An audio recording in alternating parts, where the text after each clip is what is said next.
Hello, this is a guy who likes fanfiction and is too lazy to read, so here is Indra in audio form. Check the description for the links to the author. Chapter 141, Puppets on Chains. Are you sure this is the way? Suzuki asked Itaka dubiously. I assumed so. From the general layout of Uzushio we were able to piece together with Naruto-san. Itaka said. I think. Shisui began, knocking on the heavy wall. That you might have been wrong. If so, then I apologize. Itaka nodded. I hope not, but... Itaki interrupted himself. Yeah. We're not alone. Shisui confirmed. Indeed. A gravelly voice answered. And this room is locked. I won't give you the time to get through it. Hard to believe you're really cousin Obito. Shisui said dryly. You used to play with me when I was small. That was a long time ago.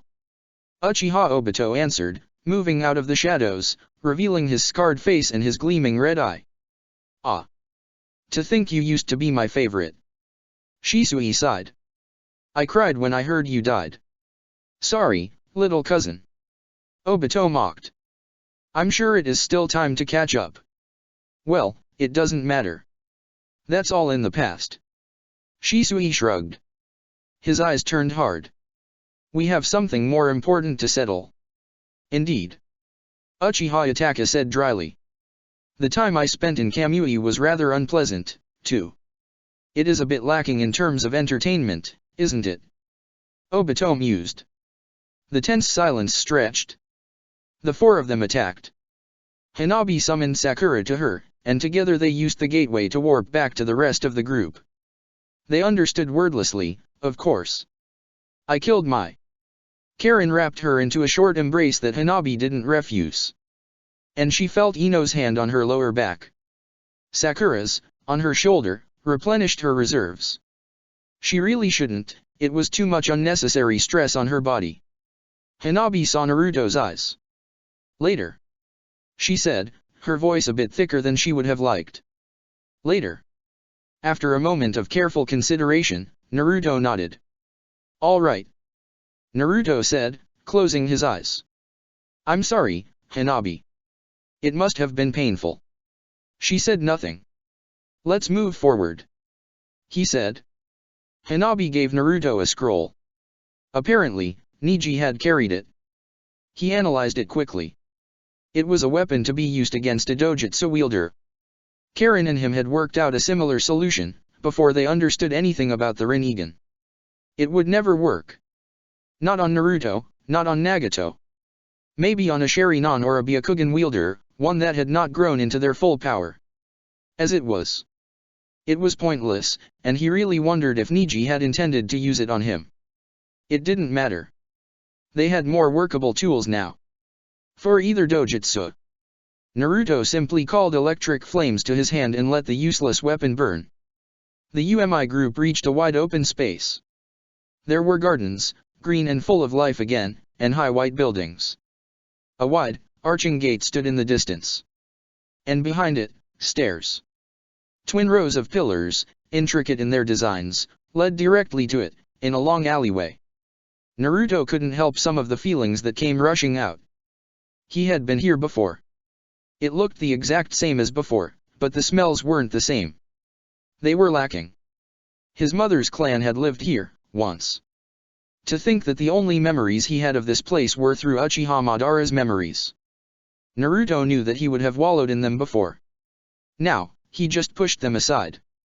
Stop, guys. Karen warned. Someone's coming. Hanabi confirmed. Naruto dropped a gate down. It held for a few seconds, before fading away. The fortress always returned to its original form, then. Nagato? Naruto asked, letting lightning come to him. No. Up the stairs were 4 Akatsuki members. 2 that Naruto knew, and 2 that he didn't. The Yuki, Haku who was not blind anymore, and Sasori, he knew. The blonde guy is Deidara, from IWA. Anko said. Last thing I've heard, he was supposed to lead the IWA demolition corps here, in order to destroy the fortress. Guess he had a change of heart. Nagato can be quite convincing. Naruto admitted. Something about godly power makes people change their minds easily. And Deidara can be quite insane. Anko shrugged. But he's strong. Oniki once wanted to make him his successor. Change of heart too. It seems so. He was a bit of a loose cannon. The Akatsuki members moved, going in 4 different directions. Ino weaved hand seals, including Anko in their mindscape for a time. The 6 of them convened in thought, much faster than speech would allow. How do we do it? They bear the rods as well. Hanabi confirmed. Nagato is more interested in Naruto. We split again, then. Sakura called. And meet you right after. It's the best option. Anko nodded. I'll go with Hanabi, then. Naruto confirmed. She was going to be needed to summon the rest of them, if the gates only worked for such a short time. And more importantly, she was in no mental state to fight right now. Not after killing someone who had been her cousin and half-brother. All right. Hanabi accepted it. Then, we stay. Karen nodded. Catch up later. Ino smiled. Be careful. Naruto bade them. We'll just open the way. Sakura called. Sync with me for a long step, Hanabi. Naruto warned. Yes. Ino released her jutsu. Wind style. The man who could only be Hoshio Yasuhiro began. Great vacuum cannon. Explosion release, clay rain. Puppet art, dance of the seedling fern. The Yuki disappeared. Sakura threw herself in front of the wind jutsu. It swept inwards in a compact hurricane. She lifted her left arm, the one that ended in a stump. Her spectral hand appeared and the jutsu shimmered away, refilling some of her seal's reserves. Behind her, Ino called the name of her technique, putting a hand to the ground. Earth release, crumbling dust. Sasori's jutsu, the one that summoned a forest of bone with his latest Kagaya puppet, didn't take, as the earth withered to nothing but brittle dirt. The bones fell through. Barrier chain. Karen's chains extended from her hand, creating a concave chakra structure in midair, one that prevented Deidara's clay from reaching them. When Haku reappeared behind her, through a mirror that sprung from nothing, Anko met him with a metallic blade that sprung from her wrist. There was the sound of air being displaced. Naruto and Hanabi had already crossed the distance. They were up the stairs, and with a last look at the others, they passed through the heavy doors. Who goes for Sasori? Sakura asked. I'll do it. Karen nodded. I'll be able to heal myself in case his poisons get me. All right. Ino nodded. This one made sense. I'll go for Haku. Sakura said. I've got a score to settle with him, at this point. No way. Ino contested. He impaled me. Do I care? They glared at each other through the link. Who goes? Ino asked. On the count of 3. Sakura offered. Rock. Paper. Ino counted. Paper. Sakura sent. Rock. Ah, damn. Ino grunted. I'm sure you cheated, somehow. I'll go, then. Sakura laughed.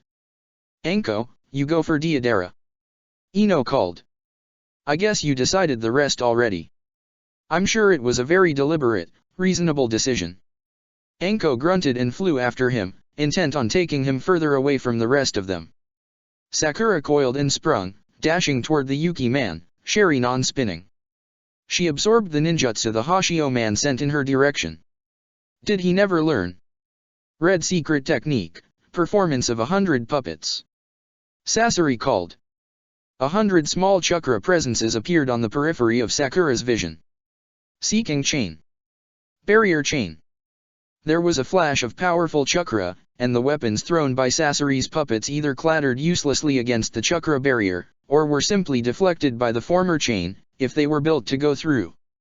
Sakura's spectral hand blurred into existence, whipping forward even faster than she did, and held onto Haku's still-forming ice mirror. She absorbed the chakra holding it together, and it fell away, crumbling into nothing more than water. Haku blinked when her hand wrapped around his leg. He threw a handful of senbon at her. Sakura's Kamui missed him entirely and she cursed, bringing her hand to her bleeding eye. She pulled with her left arm, tripping him, and went for a quick takedown. This time, Haku was better prepared. The ghost arm was not as good as a direct connection when it came to Sakura stealing chakra. Haku stepped through a mirror and appeared further away. Sakura gave chase. Karen was left alone, facing Sasori. "You, then?" he asked, sounding much the same as always. "Dull." Karen smiled. "You think that's a good thing, don't you?" His 100 puppets were hovering in midair, waiting on his command, twitching. "Isn't it? Things will be a bit different this time, you might find." Karen shrugged. "Considering you pulled out your best puppets, you might have realized it, too. It took 3 of you to even damage my body, last time." Sasori replied calmly, ignoring her point. "And as far as I know, you were the slowest one of the bunch. This hasn't changed." Karen shook her head. Something shifted in the threads that extended from Sasori's chest. The Kaguya she remembered from their light in the land of frost, or rather, a pale imitation of him, attacked, manipulated by Sasori. His fingers split apart, and 10 bone spikes flew toward her. Her chain extended, spinning in front of her. The bones clattered uselessly to the floor. The Kaguya moved, clicking with a horrible sound, halfway between wood and bone. His ulna exploded out of his forearm. But Karen knew this was not the only threat. 3 puppets fell down from somewhere above her, poisonous blades extended. Karen weaved hand seals. Earth release, half dome. The dirt from the garden compacted to form a granite barrier behind her. In between her and the puppets, which clattered harmlessly against the structure. The Kaguya was still rushing at her, massive bones jutting out from his back. Karen put her left hand to the floor. She grunted in effort, forcing several of her chains into the ground. They emerged from beneath the Kaguya, wrapping him tightly against the floor, his chakra bound. Sasori showed no reaction. More puppets came toward her from the front. She extended her senses in order to confirm that there were none behind her for the time being. Karen continued, weaving hand seals with her right hand. Earth release, multiple earth spears.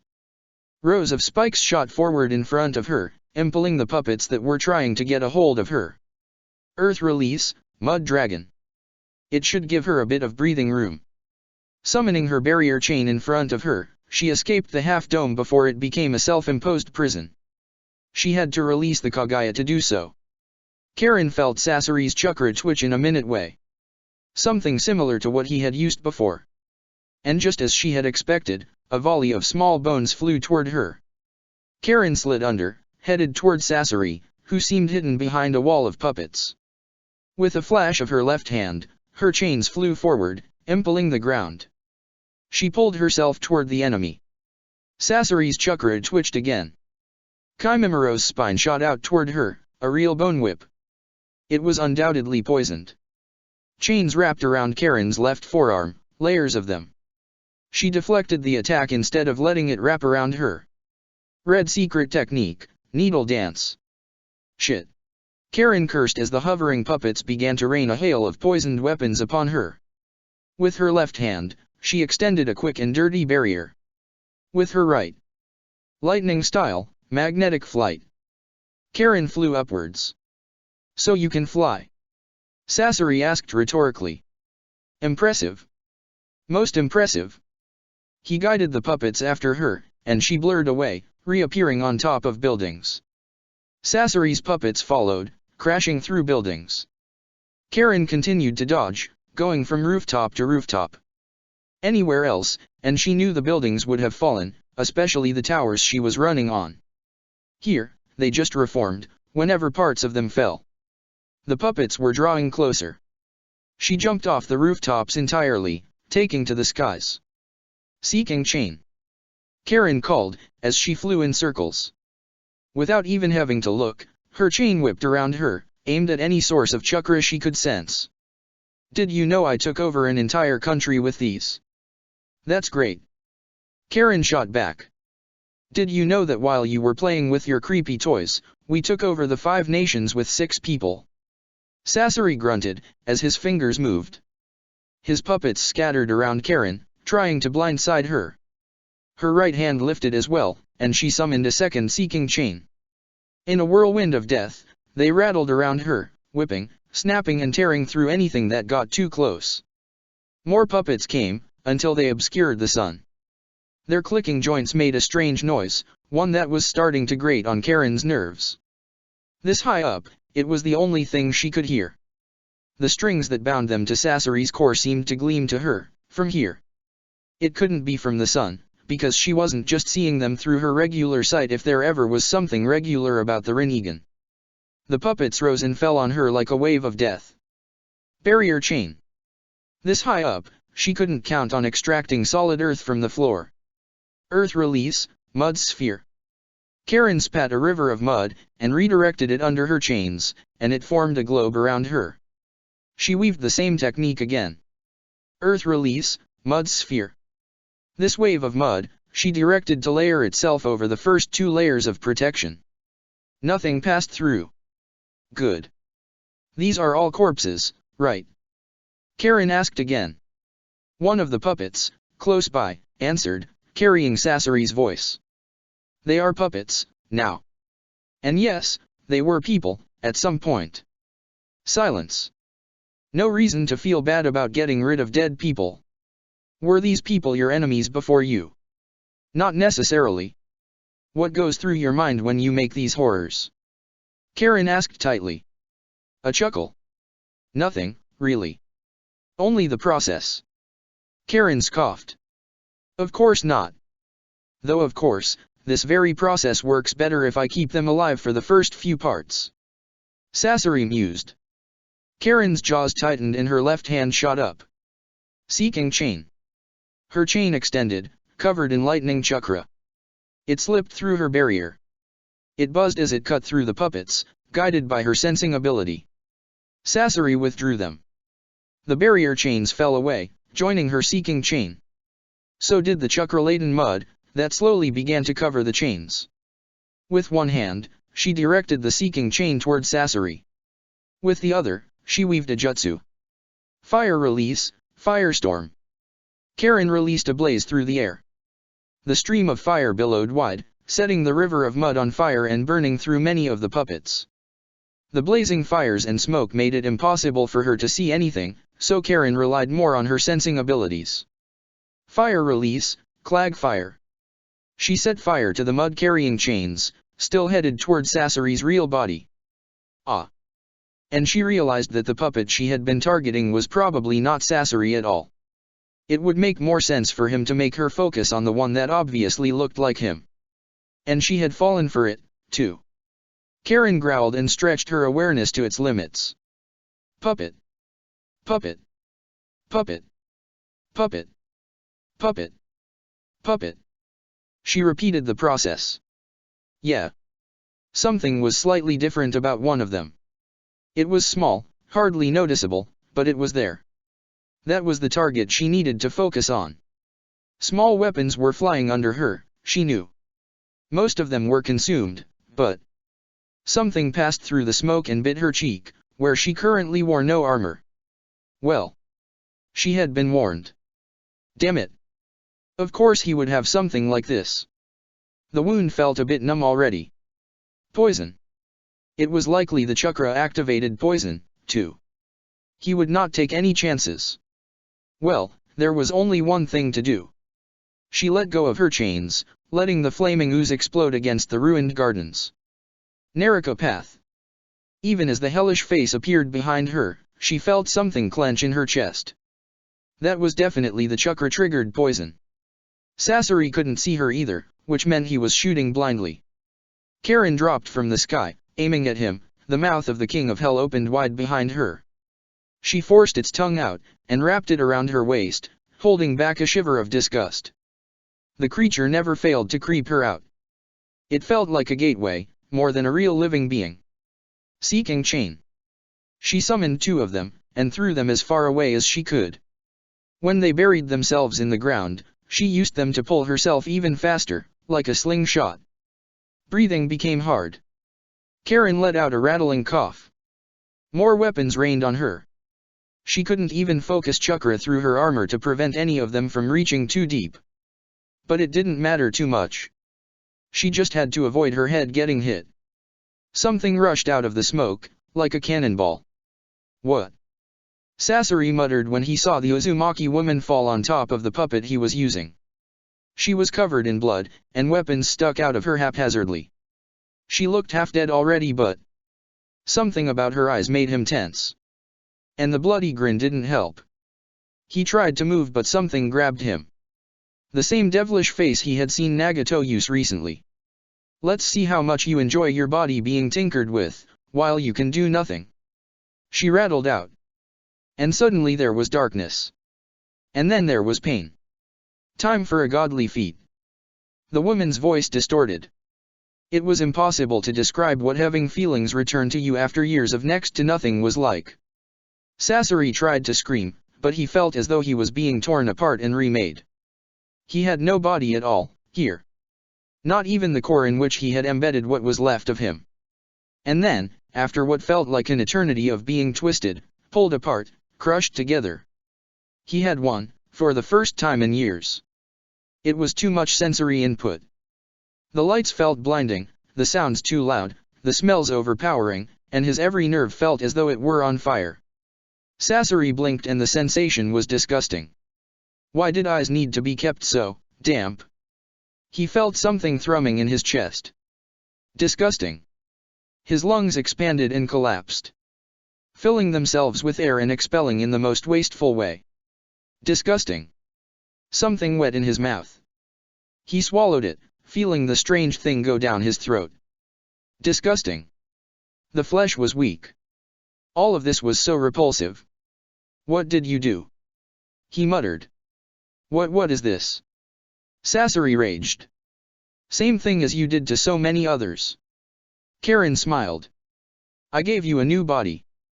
Sorry if it doesn't match your own perfectly, there was not that much genetic material to use, I had to cut corners. Hope you like it, still. She was supposed to be dying. She had taken several of his weapons straight on. His puppets, he needed to get his puppets. Using a human body made him slower, but he would. Her eyes turned cold.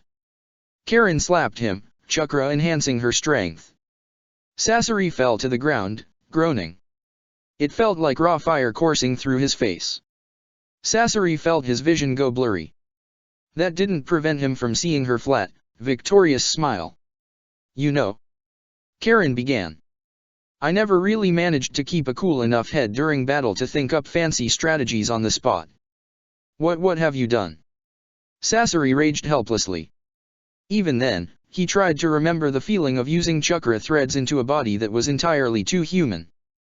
There was no chakra core to be used, and he had to guide the chakra through his fingers. He felt frustration build up. She ignored him. Especially against someone that is smarter. And enjoys feeling superior. Which is why I let you believe I was willing to play your game of attrition. Karen's fist tightened and an angry smile spread upon her lips. Now, there is one thing I do enjoy about battle, I have to admit. Can you guess what it is? With a grunt, Sasori's fingers twitched. Puppets rose in a blink. None of that, Karen said sharply. Her chains extended. One to drive an orb of whirling chakra through Kimimura's puppet that was rushing after her, and one to negate Sasori's access to his chakra. Another chain extended, wrapping around Kimimaro. Karen's finger twisted, in a mockery of Sasori's refined art. The chains tightened, until the Kagaya's body fell apart in pieces. How could this be?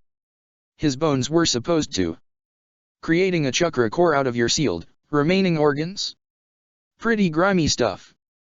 Pretty useful for me, though. Sasori had no more chakra to use, it was entirely out of his reach. The puppets clattered to the ground. Now, you're responsible for someone very dear to me getting accused of murdering someone she didn't, and everything that followed. She paused. So I did you a favor, still. You're healed, right? Karen asked with a smile. You're in perfect condition. People would pay good money for this, yeah no. Sasori gritted his teeth. All the work he had put on building his perfect, immortal body. Undone. You call this perfect condition? The weakness of the flesh? Perfect condition for a good beatdown, that is. Karen finished with a cold smile. Her fight tightened, reinforced by the rock that gathered around it. Sasori felt a twinge of something he may have called fear, once. She punched down and her right hook broke a few teeth. It also dislocated his jaw, he thought. Sasori howled. He had forgotten what pain felt like, after all these years. The reminder stung. Uzumaki Karen fell on top of him. Time to pay up. The real beating only started then. Ha! Karen exhaled slowly. Her knuckles were bruised, even with the armor. That's one Akatsuki down. That was the part she enjoyed. Oh shit. I'm not supposed to kill him. A bit more and he would die, she knew. And apparently Suna wanted the guy alive, according to Naruto. So she began sealing him up, and left him inside the King of Hell. Why did Ino say she had some pent-up anger, again? Karen felt perfectly relaxed. A flare of black light burst where Uchiha Obito had been, one moment before. And Sasuke whirled around, his twin swords flashing. Infernal torrent. This time, Obito didn't try reaching through the flames. Susanoo, Tsukumo. A rain of green chakra needles flew at incredible speeds toward Obito, who just phased through them. There. Fire release, Garuda. Sasuke called. A majestic dragon made out of fire roared. Wind release, Cyclone. Itaki added. Great fire whirlwind. They called together. And they held it. 30 seconds passed, and none of them moved. Shisui recovered his chakra, ready to spring into action. The fire whirlwind kept on twisting, blazing. Uchiha Obito's Kamui didn't relent. I see. Obito muttered. So you have figured out the one weakness of my jutsu. His voice carried over the room easily, still. How long can you hold it, I wonder? Longer than you can hold your Kamui. You can't walk, or move. Shisui spat. They could alternate, Obito couldn't. His Sharingan was spinning and he was watching Obito's form carefully. Obito, who began to chuckle. But something else caught Sasuke's eye. It was a fine plan. And it probably would have worked, before. Or I would have had to sacrifice an eye. Light blue chakra began pulsing around him. Unfortunately. Oh, no. The blue chakra tore out of Obito's body, shaping itself into a skeleton around him. Then muscle weaved over bone. Armor layered itself on top of it, until an imposing warrior figure stood proudly around him. The ghost of chakra held no weapons in his hands. Uchiha Obito opened his left eye, where stood a pattern identical to his right Mangekyo Sharingan. Chapter 142, Tangled. Let's start ramping it up with some C2, Deidara laughed. I really have no time for this shit. Anko grunted, dodging more of the clay birds that flew toward her. They kept on exploding any time they were near her, which was really starting to get on her nerves. And when Anko got angry, she tended to go for more direct solutions. She was following Deidara through the sky, far above Uzushio. It was cold out here, and she was using her fire release to keep herself warm somewhat. How much of that stupid clay did Deidara even have in the first place? Anko had been weaving through the dim creatures for what felt like a while, now. Was this guy intent on wasting her time? Well, she'd rather waste her chakra instead. She knew the gist of his fighting style already. It was more than time to go on the offensive. That guy didn't seem to be wasting much chakra flying around, and the more she waited, the more the danger increased for all of them. She slammed her hands together. Hidden snake hands. Anko extended them. Dozens of snakes shot from her sleeves. Deidara was more agile than she had thought.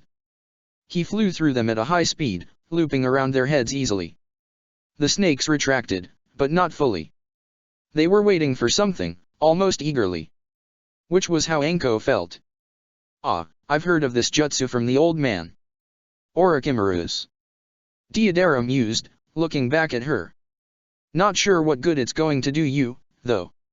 He thought he knew what there was to know already. He flew higher and started to mold clay. Anko grinned. Idiot. Armatization. The snakes were covered in a layer of metal. Azure path, homing laser. Hundreds of bright beams of yellowish light shot from the snakes. All of them tracked him. And his clay. Art is an X-Black. Deodara and his clay exploded. He likely had some sort of protection against his own jutsu, because the detonations went on for 10 seconds. It was probably the strangest, most satisfying fireworks show Anko could remember, and she had seen a lot, by now. He fell from the heavens, in a bloodied, burned heap. She followed him. Deodara landed on top of a vaulted ceiling, broken. Anko blinked. That's it. She checked for traps. None that the Rinnegan could see. I'll be damned. Deodara was pale as he tried to crawl away. He was trying to reach for something inside his chest. But this was a bit harder with ruined hands. Anko moved closer to him, unwilling to wait, keeping an eye on his chakra. She extended a metal blade from her palm, chuckling. I wouldn't know about damnation. Here's a summary trial, though. She slit his throat wordlessly, before he could do anything else. Anko hadn't been a shinobi for decades just to let a half-mad dumbass pull some shady tricks on her. Man, what a bad time he chose to join up. She shook her head and reached for her receiver. Anko was summoned away. You're done already? Naruto asked Anko, once Hanabi brought her back. I expected some grand duel or something. Yeah, me too. She nodded. He really wasn't much, honestly. Wonder what Nagato got him for. Maybe he had some other uses. Bombing cities, I assume. Or maybe Nagato felt merciful that day. Hard to say. He was cute, in a girlish way. Maybe Nagato has a type. Anko offered. I really doubt it. The three Uchiha knew what Obitozai meant. And everything else it could mean, too. Sasuke tried to ignore it. 3 more Susanoo sprang to life again. It was the only way to avoid Obito's Kamui killing them instantly. Susanoo would act as a shield. It was not a perfect solution, though. But it meant that instead of having part of their bodies warped away, Obito would be forced to warp the general area around them, possibly the Susanoo itself. Their only hope was that Obito was not used to his powers yet, it seemed. His Susanoo was still incomplete. But even that could change quickly. Itaka didn't wait. The sword of Totsuka fell like a hammer on Obito's smaller Susanoo. It went through. So, Obito's ability worked for his Susanoo, as well? And if the sword didn't work to seal him away? What option did they really have? They couldn't afford using Shisui's ultimate technique. Obito moved through Itake, whom he tried to grab. Itake rolled away and Obito's left eye spun, aimed at Sasuke. Sasuke summoned a wall of flame in between the two of them, as quick as a thought. A hole appeared in it. It seemed as though his ability was faster than Kakashi's had been, too. This was bad. He wasn't sure if even Itaka's Yata mirror would work against it. Shisui was the only one of them fast enough to dodge Obito's Kamui, but that didn't really give them a way out of this. Sasuke had learned sealing from Jiraiya, up to a decent level, too. But he could think of nothing that would do the trick here. He would try one last thing. If this didn't work, then he would call for Hanabi to summon them away. Sasuke summoned the Elder Toads again. Sasuke-chan began. I know. He nodded, and gave her a pointed look. Let's go for the song. Obito realized who the toads sitting on Sasuke's shoulders were and he simply disappeared. It confirmed what Sasuke had thought of him. He was a coward who relied on things going his way too much. Sasuke let out a long breath. His Susanoo faded away. Nagato warned him about your song, then. Shisui said. Only part of it, apparently. He would have realized it took some time, otherwise. You do know that, Pa began. I knew you couldn't sing right now, yes. Sasuke said with a chuckle. But Obito didn't. After confirming they were alone, both Itake and Shisui let their own Susanoo fade away. What was that? Shisui muttered, shaking his head slowly. Optical illusions don't reach him through his Susanoo either. How the hell are we supposed to get rid of him now? Exhaust his chakra? How long would that even take? Well, we better find a solution quickly. Suzuki said dryly. Let's move forward, instead. Shisui called with some urgency. If we wait for him to come back, Nagato might well be with him. The three of us should be enough to force that wall open, anyway. Itake nodded. In the meantime, Suzuki did something that he probably should have practiced a bit more before. He fumbled around a bit, but managed to use the receiver to send a thought to Hanabi, warning her that Obito had joined the fray. Yamanaka Ino had no idea who this Hashio Yashihiro was, really. But whoever he was, he knew enough about her to stay at a distance from her. He fought using wind clones, mostly. From his surface thoughts, she understood that he intended to continue to do so, using his clones while he lurked in the shadows and waited for an opening. Pretty standard stuff, honestly. Did he really think this was going to be enough? Wind release, hurricane blades. 3 miniature tornadoes shaped themselves around the building Ino was sticking against, and they began to draw closer to each other. Frankly, compared to what people like Orochimaru, Naruto, and even Hanabi, by now, could do with wind, this was pretty damn boring. Ino jumped away from it, pushing against it with a short coiling of her chakra.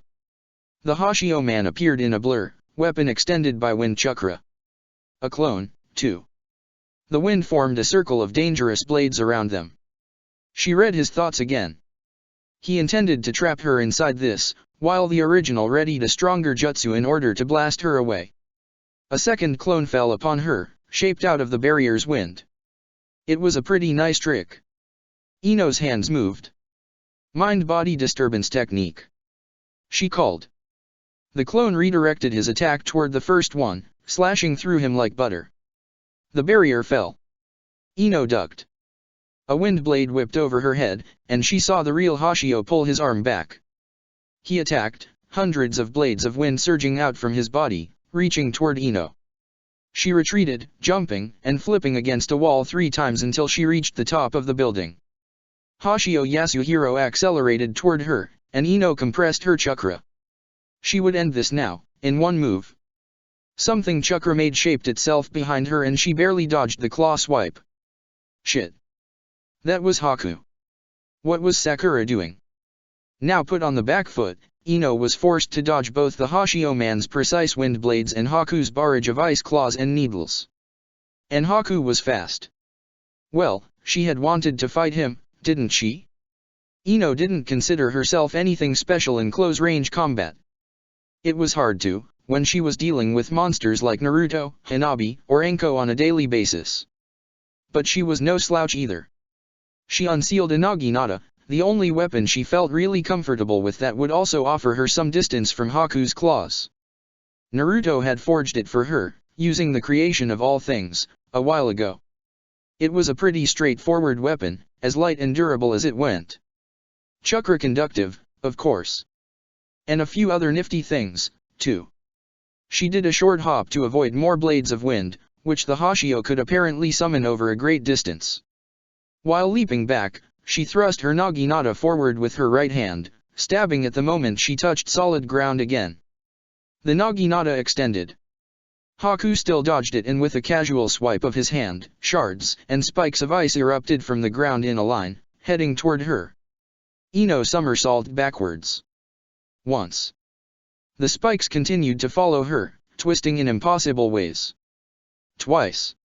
Wind blades started heading toward her. She was not worried, because. Thrice. Earth release, pillar assault. 7 looming columns of rock exploded from the earth, courtesy of Karen, who dropped on top of them from the sky. They stopped Hashio's assault, and Karen was moving again the next instant. Ino had felt her coming. Needles of ice barraged toward her. Earth release, mud wall. She aimed at Hashio's newly made clones. Mind-body disturbance technique. The man groaned in frustration once he realized he could not really rely on his clones at all. Ino focused back on Haku, who was behind her. Ino stabbed backward, with a fire-enhanced thrust. A wall of ice deflected it. She summoned a handful of chakra-conductive kunao and threw them at Haku, wreathed in fire. His chakra shrouded the air around him, and the kunao, froze. They clattered to the ground uselessly, nothing more than blocks of ice. Huh? Even through fire? Had her reinforced armor protected from the worst of his aura before? Naruto had never explained in too much detail how it worked exactly. Mostly that it was chakra conductive as well, and self-repairing, up to a certain point. It adjusted to the outside temperature, of course. Looking at Haku, and the layer of icy chakra that covered him, she wondered if maybe he had lowered his own temperature. His thoughts said nothing on the matter. If that was the case, she couldn't afford to touch him directly. Not without stopping his jutsu first. BRR. It's fucking freezing. The temperature had dropped much lower. Ino flared fire chakra through herself and her armor just to remain functional. And Haku would likely go even lower. The moisture in the air was starting to crystallize. Ino was not willing to wait for him to show her just what he could do if she gave him the time to set up something like the dome of last time. And... ah, shit. He was going for exactly that. Dodging his attacks narrowly, she stoked his aggressivity. There apparently was one thing that could trigger him. It wasn't too hard to do so once she found out, as Haku didn't know who had killed Mamakai Zabuza. Just that it was one of them. While the dome continued to form, Haku dashed in, covered in an icy armor to shield himself, just in case she had something that could hurt him. He seemed pretty careful. Too bad she wasn't aiming at doing any sort of physical damage, then. Ino pushed herself to the side with a burst of barely controlled wind chakra. Haku flew beside her. She stoked his arrogance, what little she could find there. He engaged her in melee combat again. She read his next move, which meant she managed to dodge. Swipe. Ino ducked. Senbon. She rolled away. He's going high. She went low, of course, sliding over a thin layer of mud. From the left. There. An opening. Ino swiped low, and when Haku jumped she took aim with her other hand. She needed something quick and dirty. Mind-body feedback loop. It was a simple jutsu in principle. Taking whatever stimulus sensory feedback the victim received in their body and making it a little bit louder. The actual danger of this technique didn't come from this, though. It came from the loop part. She kicked against Haku's ice armor. He let the kick hit him, and she hid a grin. Good. It faded soon once her foot stuck there. She rid herself of her boot, summoning another to replace it. They traded blows, and Haku used his claws more and more. Too much, even, but he didn't realize it yet. The jutsu worked like a microphone. A microphone took what they heard, and made it louder. Speakers then played the sounds. Together they formed a loop, sound in, and sound out. A feedback loop worked this way. The microphone heard a sound which was then played by the speaker, louder. The microphone then heard the louder sound, which was then played by the speaker again, louder. The microphone would then pick up that sound. And so on, louder and louder. Haku was starting to notice he was feeling more and more off. The repeated impacts, and their sounds, combined with a little bit of time probably made it unbearable inside his armor. His hesitation gave her a bit of time to prepare another jutsu. Mind-body sensory enhancement. This was pretty straightforward. All of Haku's incoming senses were enhanced. It might have sounded like a blessing, if he had any control over it. Combined with the loop. This was hell. Haku cringed and stepped away. Giving her more time was the last thing he should do, really. Mind-body dysmetrosia. Ino affected his sense of perception, causing some things to appear smaller, and others to become larger. Some seemed closer than they were, and some seemed bigger. Ino thrust her naginata. Haku stumbled when trying to dodge, misjudging the distance between his feet. And he never realized that Ino was actually way too far to even reach him. There were more than 10 meters in between the two of them. Haku tried to shake the genjutsu off using a release if it could still be called genjutsu at this point. It only broke through the very first one. He went for an alternative dispelling method. The only problem was that he didn't manage to stab his hand as he had intended. He missed once, with a grunt. Haku, don't. Hashio warned with urgency. He probably sounded very far away to Haku. Ino crossed the distance between her and the ice user, weaving a last jutsu to make his control over his ice armor waver, if only a little bit. He managed to stab his hand at last, and regained his bearings. Not before Ino's hand reached through the icy water that now covered his face, wreathed in fire. She saw the fear in his eyes. If she had had more time, she would have been able to trigger a dream state for him, which would have made his death more pleasant. He didn't seem like such a bad person, from what she could read of him. Furin Akatsuki. Too late. Ino grappled with him, and something purple began to emerge from Haku's body, who was frozen in place. Ino pulled and Haku was no more. His body was still alive for now, but he was soulless. Well. If Sakura could manage to go on like this for years, maybe he can too. Ino snorted. She reached out to Karen, and summoned the King of Hell, with her help. There, she stored his soul. There was no point for her to take in his memories in the middle of a battle. Besides, she had already managed to glean that he had no precious intel. The body, she sealed away. It was more than time for them to join the others. She would need to contact Sakura, first. What was she even doing? Not so far away from here, she saw that Karen was wrapping things up, as well. Quite literally. Karen fell upon the Hashio man, wrapping him in chains so tightly that she might well have crushed him already. He was quickly seal-bound and stashed away. Karen gave her a thumbs up, with a cheesy grin. Ino slowly began to smile back. Karen stopped suddenly. She looked afraid, and as her hand extended uselessly, two identical thoughts reached Ino, sent from both Karen and Sakura. Behind you. Something slammed into her from behind at full speed and sent her flying. The rooftop she had been on less than 1 second ago exploded, and something that was blue and gigantic found its way out of it. Will you shut the fuck up? Sakura grunted, as she carried Ino through the air.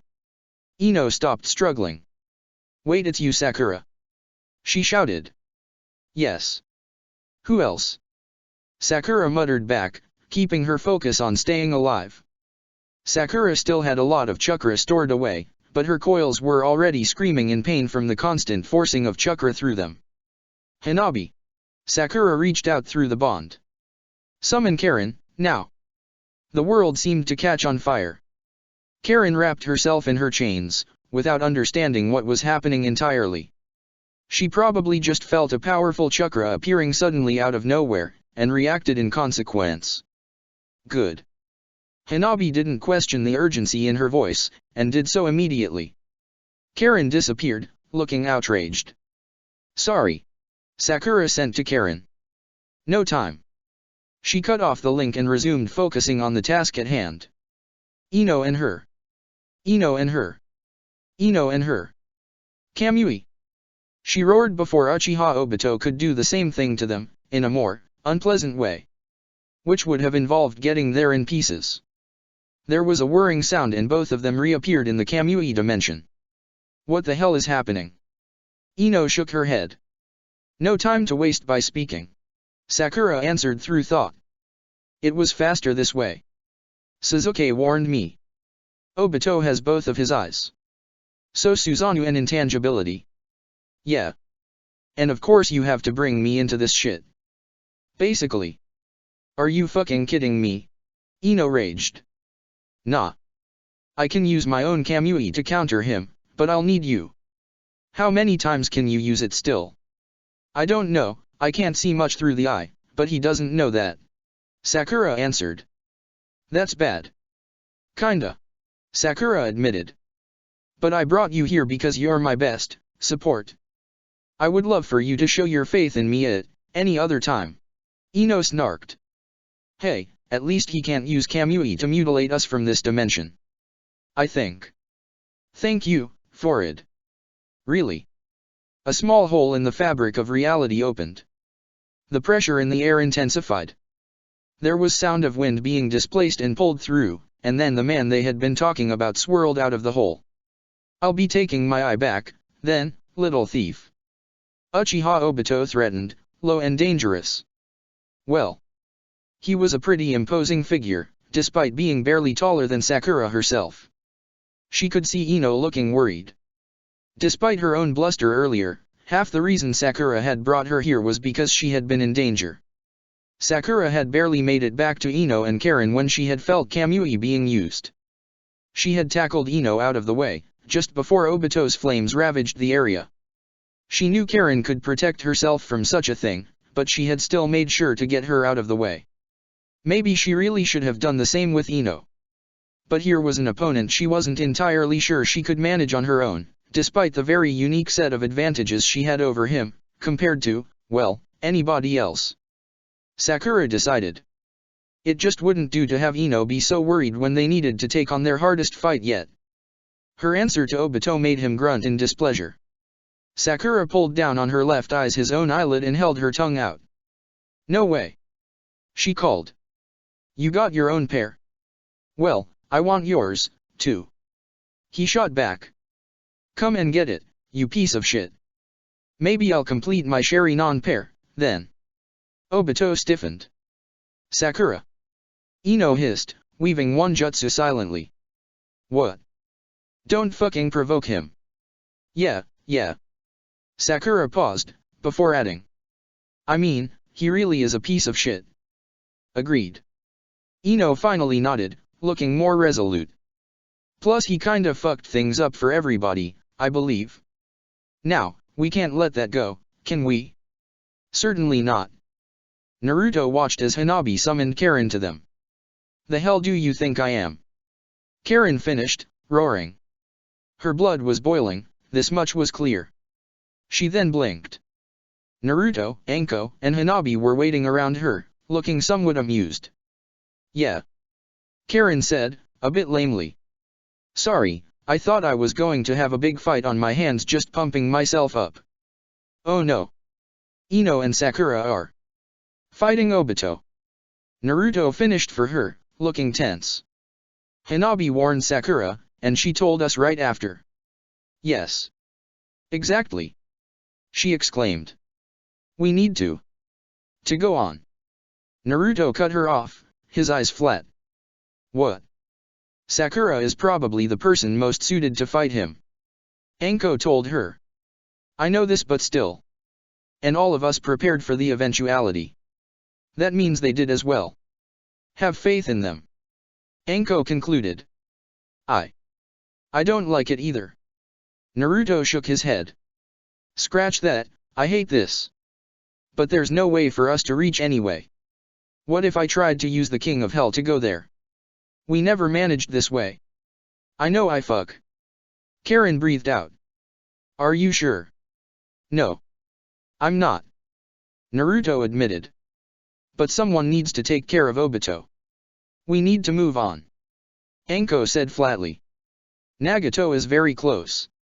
"And he," Karen said, repressing a small shiver. They all knew it. The group had reached the stairs leading to the highest room of the city. The enormous staircase that led up was entirely empty. No one was around. And despite that, they could all feel the ominous, gigantic chakra presence that awaited beyond. Nagato was fighting. There were plenty of things Naruto wanted to say. But then again, he had said all of them already. "Get ready," he called. "I'll sprint up and place a gate for you. It won't hold for long." The three women nodded and began gathering their chakra. 10. Naruto gathered his own. 9. He breathed out, coiling it upon itself. 8. He coiled it again. 7. He coiled it again. 6. Hanabi's eyes tried to breach the chakra-laden walls, and he knew she couldn't. Not from here. 5. Karen's rings, the ones he had reforged using the creation of all things, and stored in the mind space, clinked. 4. Anko limbered up and cracked her neck. 3. Naruto summoned the new moon glare to his hand. 2. He extended his senses. 1. Naruto let the storm come to him. He reduced gravity's effect on him. He pushed off against the floor. He crossed the entire staircase in a fraction of a second. He was so far from them that only Hanabi could see him, now. Naruto crashed through the huge doors with a shattering sound. His eyes took in the entire situation in even less time. Why didn't he reach out to us? Naruto was suddenly painfully aware that the course of events was heading in a bad direction. Cursing himself for bringing all of them in this situation, Naruto did something he hoped he would not regret. He placed a thunder gate down. 0. Anko, Hanabi, and Karen arrived in 3 explosions of light. The gate faded right after. For a moment, the 3 women froze. The high arching walls were intact, or rather, repaired, and so was the ceiling. Despite this, there was rubble everywhere. And smoke in the air. Ah! Uzumaki Nagato said, with an almost fond smile. Uzumaki Naruto. The elder toads were lying motionlessly on the floor. No chakra came from them. Dead, both of them. Uchiha Itachi was unconscious and bleeding out from his missing legs in one corner of the room. Uchiha Shisui was lying face down in the center of the room, in a pool of his own blood. Uchiha Sasuke was still fighting. If you could call it that. It was closer to surviving. Time started moving again. And so did the 4 UMI ninja. Chapter 143, Heirs to the Sharingan. Karen. Sasuke called to her, crawling out of the hole Nagato had sent him into. Yeah. Shisui. Itachi. They're alive, both of them. Heal them. Please. His expression was miserable. Now. Nagato's voice, although soft, cut through the noise of the room easily. Why would I let you do this? It's not a matter of who is going to let her. Naruto growled as the smoke cleared away around him. Do you think we're going to let you stop her? His hair stood up slightly behind him, and he was surrounded by a purple aura. Me. Nagato lifted an eyebrow. I would say so, yes. Let's see about that. Anko roared from above him. Metallic snakes shot out of her sleeves and she fired hundreds of beams of light toward him. Karen moved. Hanabi moved. Sasuke moved. Naruto moved. Nagato didn't. Dagger met Tonto. Sakura swept down with a low kick that Obito jumped over. Ino fell down with a Naginata strike that he caught and deflected. He elbowed Sakura in the gut, before sticking to her and pulling her toward Ino's weapon. Ino dispelled it, slapping a tag on Obito's arm. He grunted, applied the counter seal to it and threw Ino away. Sakura was in the air again. Her spectral hand flashed through his defenses, twisting like a snake and wrapping around his arms. She bound the arms together. Ino's weapon, summoned once more, went through his throat like butter. Shit. Ino cursed. The clone fell away. The real Obito charged out from in between 2 floating cubes. Sakura whirled around, her half-blind Sharingan unable to tell her much about his next move. Lift your hand up. Ino warned. Sakura did, without question. The ninja wire Ino had bound to both their gloves sprang into existence, and the Yamanaka adjusted it on the fly. It wrapped around Obito's throat. Pull. Ino roared. Sakura did. The created, extremely sharp cutting wire dull around their own hands was supposed to go through Obito's neck. They both knew it wouldn't be so easy, though. Would he use Kamui to return to the physical world? Would he summon his Susanoo? Something else? He went for Susanoo. The spectral giant rose around him, starting from his neck. Obito slid a hand under the wire. Pull me, Ino. I'm on it. The wire grinded around the Susanoo. Using her own speed and the strength of Ino's pull, Sakura flew toward it. Preta path. Sakura thought. She pulled some of the forming Susanoo's chakra to her. Obito grunted and kicked her away, getting his neck out of the wire loop. Sakura dispelled it, lest Ino be pulled with her too. She flipped through the air and landed on one cube. Ino jumped next to her. Thanks. Sakura called out to Obito. The absorbed chakra went straight to her reserves. How annoying. He growled. Then threw himself to the right, in order to avoid the jutsu Ino had been weaving, one that relied on a clear line of sight. Can't blame a girl for trying. Ino grunted in return. So.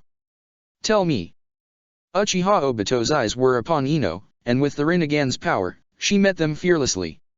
Why do you follow Nagato? You obviously have your own plans. She asked. I follow no one. He rumbled. Sure, you don't. Sakura nodded. That's why he sent you to fetch the Biju like a nice little lapdog. Obito scowled at her. Our ambitions are similar enough, for the time being. And his power is a useful tool. Obito said. Ah. Sakura nodded in understanding. Nothing to do with that dumb Moon's Eyes plan, then. Something changed in Obito's eyes. Now. He began, cold and serious. Just where did you hear about this? Here and there. Ino shrugged. Too bad you're missing some Biju. Sakura shrugged. And that you won't be able to find them. Oh, no? Your actions brought Uchiha Sasuke to us. You're assuming you will be able to take him. He's with Naruto. Ino said. Besides, he holds the weakest of the Biju, and the others are still out of reach for you guys. We shall extract the location of the last two from Uzumaki Naruto's mind. Or yours. You won't. Ino said flatly. We made sure to obscure it. In all of us. You will find nothing of the sort. She wasn't sure it would work, really. Obito said nothing. So if your plan relies entirely on getting your hands on the last two beasts, what are you going to do now? Ino asked. Destroy everything, I assume. Sakura offered. Or scour the entire planet until you find UMI, likely. I do not care if it takes me years. Obito spat. I don't think you still have years in you. Sakura laughed. A few hours, at most, depending on how this goes. Not that it seems you really have much left to live for. That's not the kind of plan someone who wants to live comes up with. Then again, Uchiha Madara had been entirely mad, at that time. Does Nagato know about your intentions? Ino asked. What does it matter? No, then. Kamui. He called, aiming at Ino. Sakura's own eye bled. She cancelled it. She felt woozy and pulled more chakra from her seal. She really shouldn't be doing that too much. What? He muttered, before steeling himself. Get fucked. Sakura muttered back. Then Obito blurred forward. Earth release, earth spikes. Ino called. It was harder for her to summon earth here, Sakura knew. A blade appeared in Obito's hand and he used it to cut through the earth constructs, which were more brittle than usual. Sakura rushed to meet him, her dagger extending with a water edge. With her spectral hand, she weaved hand seals. Obito's eyes widened in surprise, and she held back a small grin. Water style, multiple water bullets. Chakra coursed through Obito's blade and he deflected all of them using his Sharingan to predict their trajectories. Sakura kicked, aiming at his face. He dodged and tried to stab her leg. Up this close, she saw it coming and did a full split in the air in order to avoid it. Earth release, earth fist. Ino called. A human-sized fist of condensed rock erupted from behind Obito and slammed into his back. There was a shimmer of blue chakra, and Sakura realized he had only summoned part of the Suzanu's ribcage. His control over it was improving, which was a bad thing. Obito's sword almost cleaved through Sakura. She anchored a water thread on a nearby cube to pull herself back. What's the matter? Obito growled. If that's the best you two can do. That's not nearly enough. We got plenty more in reserve, you piece of shit. Sakura grinned despite herself. Her Sharingan spun, and she countered every single following strike. Obito was fast, sure. But so was she. As long as she handled the melee combat, Ino would be able to support her. Water style, streaming jet. A small condensed stream of water erupted from her mouth, aimed at piercing Obito's leg. He dodged it. Ino. I know. I can read your harebrained thoughts and schemes. Ino made Obito's spatial awareness just a little bit worse. Sakura kept her control over the puddle her jutsu had created, and slid it underneath Obito's foot. Then she pulled. He tripped, and his eyes widened. Sakura's ghost hand shaped itself into a point. She roared and fell upon him. There was a whirring sound and he disappeared. Her hand stabbed nothing but a cube, with a clanging sound. Fuck. She cursed. So he can only use Kamui to go in and out from here? Ino asked. Yes. Sakura confirmed. Move closer to me, he will come back with a surprise attack when we least expect it. Obito didn't wait. He reappeared back into the Kamui dimension with a cross slash that bit through Ino's back. Ino! Sakura howled. Obito followed with a thrust aimed at her heart. Sakura couldn't use Kamui the same way she could in the physical world. Otherwise she would have tried to make his sword disappear. Instead she rushed toward them, her hand extending uselessly. Ino held a half-hand sign up and Obito froze in place for a short moment. Sakura could see exertion on her face, veins popping up on her forehead. Sakura's ghost hand wrapped around his foot. Ino twisted around and tried to grab him. A shimmering blue shield appeared in front of him, preventing her from reaching. Sakura sucked as much chakra as she could during the time they were in contact. Obito whirled away once more. Ino let out a ragged breath and summoned fire to her hand wordlessly. She dispelled her armor, held the flame to Sakura who took control of it and pressed it to her naked back in order to cauterize the cross wound. The wound was not as deep as it should have been. Her armor had shielded her from most of it. Sakura restored Ino's chakra quickly and she summoned a fresh set of armor from the mind space once more. She didn't show it to Ino, but her coils hurt. Well. Yeah. At least as long as we're here, he won't dare fight outside. It would set him up for a counter. So he will come back here to finish us before anything, then. Ino thought. For sure. Unless he intends to wait it out. He probably won't. He does intend to betray Nagato once there's an opportunity, I saw it. Ino added. I don't think it takes being a mind reader to figure that out. Here goes. Above. Both Sakura and Ino threw themselves to the ground, backwards. They pushed off the floor with their hands, in an identical rising rick. Part of the Susanoo shimmered into existence, protecting Obito's chin. He grabbed one of each woman's legs and slammed them against each other. They grunted when their heads collided. Why is your forehead so damn thick? I could ask you the same thing. Obito jumped before they could grab him. Fire release, sprawling fire. An orb of flame exploded out of his mouth, scattering along the cubes and turning the world of fire. He was aiming at separating them. Sakura began weaving hand seals using both hands, her physical one, and the spectral one. Together. Water release, tidal wave. This was the sort of jutsu that Karen was more suited to use, generally. But Sakura had a vast pool of chakra sealed away for her personal use. Ino came closer to her. A swirling vortex of water covered most of the area around them, turning the flames to nothing but raging mists. It was hard to see through them, even with the Rinnegan. Chakra saturated the area, even though the Kamui world usually was devoid of it. Ino kept her senses extended, trying to see what Obito would do next. Above again. They rolled away, dodging the crushing weight of the Susanoo that slammed where they had been less than 1 second before. Earth release, twisting spires. Ino summoned hands of mud that spiraled around the Susanoo's large form. Sakura rode on their back, with her hand extended, passing through the spectral summon in order to absorb its chakra. The mud hands became drier and drier as they twisted around it, holding it into place. Obito dispelled it again. Earth release, pellet rain.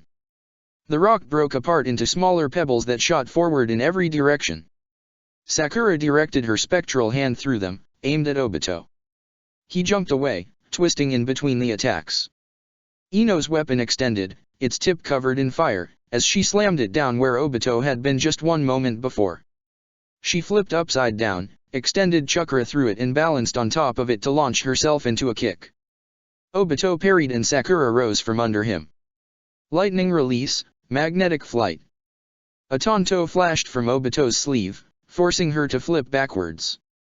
Obito anticipated her move and a knife slammed into her chest. But she had seen that coming and gathered chakra through her armor.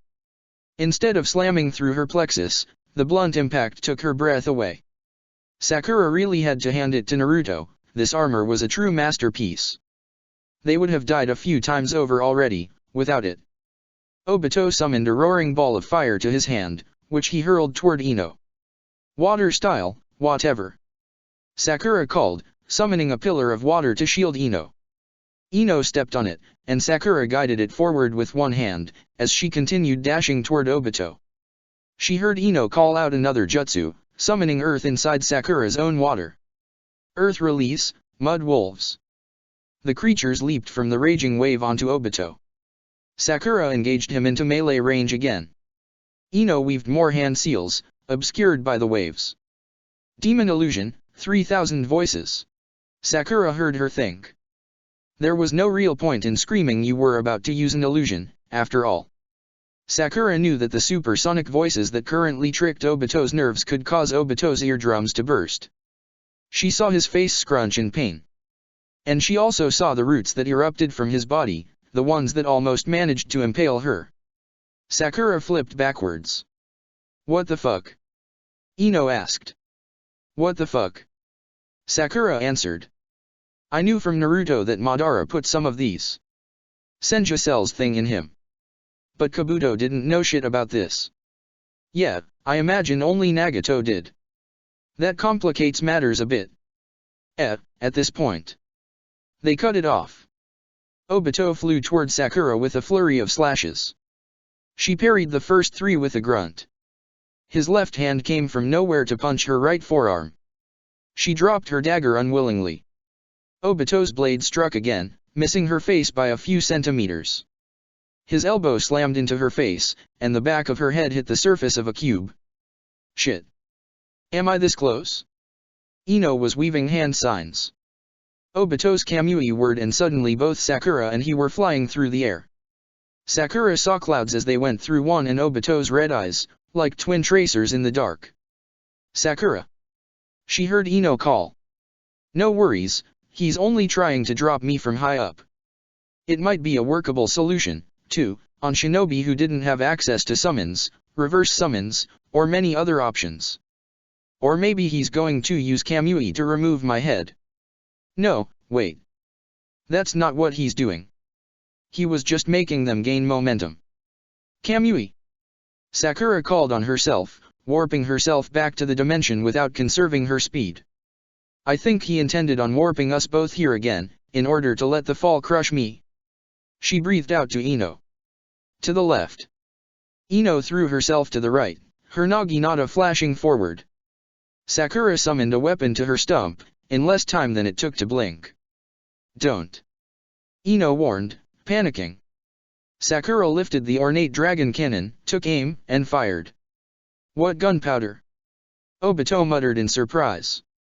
The cannonball shot forward with a roar. Obito summoned his Suzanu's ribcage. It exploded against it in a cloud of smoke. Ino cursed. Really? Sorry. Sakura winced. It was the best opportunity for it, unfortunately. Help me contain it? Wind release, typhoon gale. Sakura called. Earth release, mud walls. Ino completed. A compact tornado sprang to life around Obito, surrounded by rising walls of earth. Sakura twisted her hands and created a vacuum. The walls folded inwards, pressing flat against the Susanoo. Obito's Susanoo formed entirely, making the structure detonate. The cloud of noxious smoke exploded outwards. Shit. Sakura cursed. I fucking told you. Ino roared, even as both of them disappeared through Sakura's Kamui. This was the worst shit you could have done. Don't be so sure. I can surpass myself yet. I fucking. They reappeared in the Uzushiagakuer Gardens. You do realize. Uchiha Obito began. How much stronger I am out of the Kamui realm, don't you? Yeah. Ino said dryly. At least, I do. She glared at Sakura. I'm trying new things. She just answered. Well then. Obito smirked. I do hope you're fast enough to dodge the full speed of my long-range Kamui. Obito became intangible again, and the jutsu that Ino had been weaving passed through him harmlessly. Ino shook her head. Then she grinned. Well, let's make the most of it, then. See? I told you. It doesn't make it down. Sakura threw herself to the floor and barely dodged the Kamui that would have taken her head. Obito blurred forward and thrust his weapon in front of him.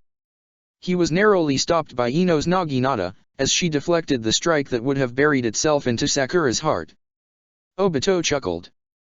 I told you you would. He dropped to a knee. Ino wasted no time and swung for his head. He twisted and slammed her into the ground. Sakura jumped from behind him and all she got for her troubles was a kick to the gut. She flew into the side of a building, blood flowing free from her mouth. Fire release, piercing hell strike. His jutsu built up inside his mouth. Ino saw what he intended to do. He was aiming to burn through Sakura's head, while she was too dazed to absorb it. Ino managed to twist her left arm free. Earth release, bare knuckle style. A little gift from Karen. Ino's knuckles turned black. She punched upwards, almost dislocating her shoulder in the process. Ino punched Uchiha Obito right in the chin. Part of the jutsu still flew away from him, but his aim was thrown off.